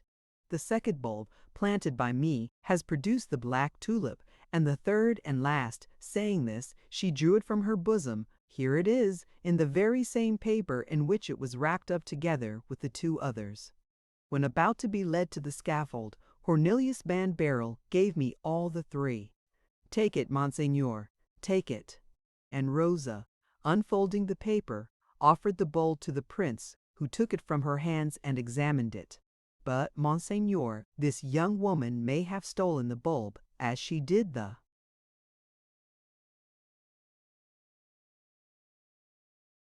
tulip," Boxtel said, with a faltering voice, and evidently alarmed at the attention with which the prince examined the bulb, and even more at the movements of Rosa, who was reading some lines written on the paper which remained in her hands. Her eyes suddenly lighted up. She read, with breathless anxiety, the mysterious paper over and over again, and at last, uttering a cry, held it out to the prince and said, "Read, Monseigneur, for heaven's sake. Read, Monseigneur, for heaven's sake." William handed the 3rd bulb to Van Sistens, took the paper, and read. No sooner had he looked at it than he began to stagger. His hand trembled, and very nearly let the paper fall to the ground. And the expression of pain and compassion in his features was really frightful to see. It was that fly-leaf, taken from the Bible, which Cornelius de Witt had sent to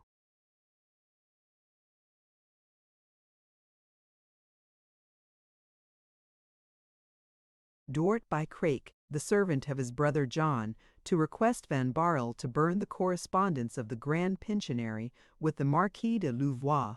This request, as the reader may remember, was couched in the following terms: "My dear godson, burn the parcel which I have entrusted to you. Burn it without looking at it and without opening it, so that its contents may forever remain unknown to yourself. Secrets of this description are death to those with whom they are deposited. Burn it, and you will have saved John and Cornelius de Witt. Farewell, and love me. Cornelius de Witt." August 20, 1672. This slip of paper offered the proofs both of Van Baerle's innocence and of his claim to the property of the tulip. Rosa and the stadtholder exchanged one look only. That of Rosa was meant to express, "Here you see yourself." That of the stadtholder signified, "Be quiet and wait." The prince wiped the cold sweat from his forehead and slowly folded up the paper, whilst his thoughts were wandering in that labyrinth without a goal and without a goal, and without a guide, which is called remorse and shame for the past. Soon, however, raising his head with an effort, he said in his usual voice, "Go, Mr. Boxtel. Justice shall be done, I promise you."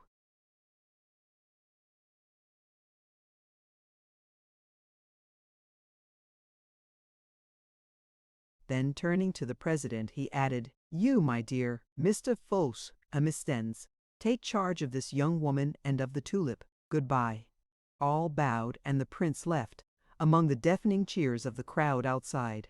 Boxtel returned to his inn, rather puzzled and uneasy, tormented by misgivings about that paper which William had received from the hand of Rosa, and which his Highness had read, folded up, and so carefully put in his pocket.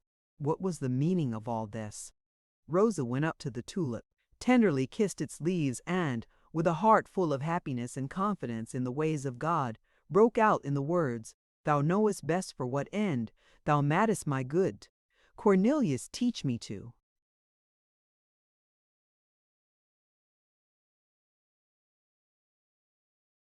Read. The end. Thank you for listening to this story. I hope you enjoyed the journey, the characters, and the world they carried with them. If you enjoyed this audiobook, please subscribe to the channel and leave a comment below. Your support helps keep these stories alive and allows more timeless books to be shared with listeners around the world. Until next time, Thank you for listening.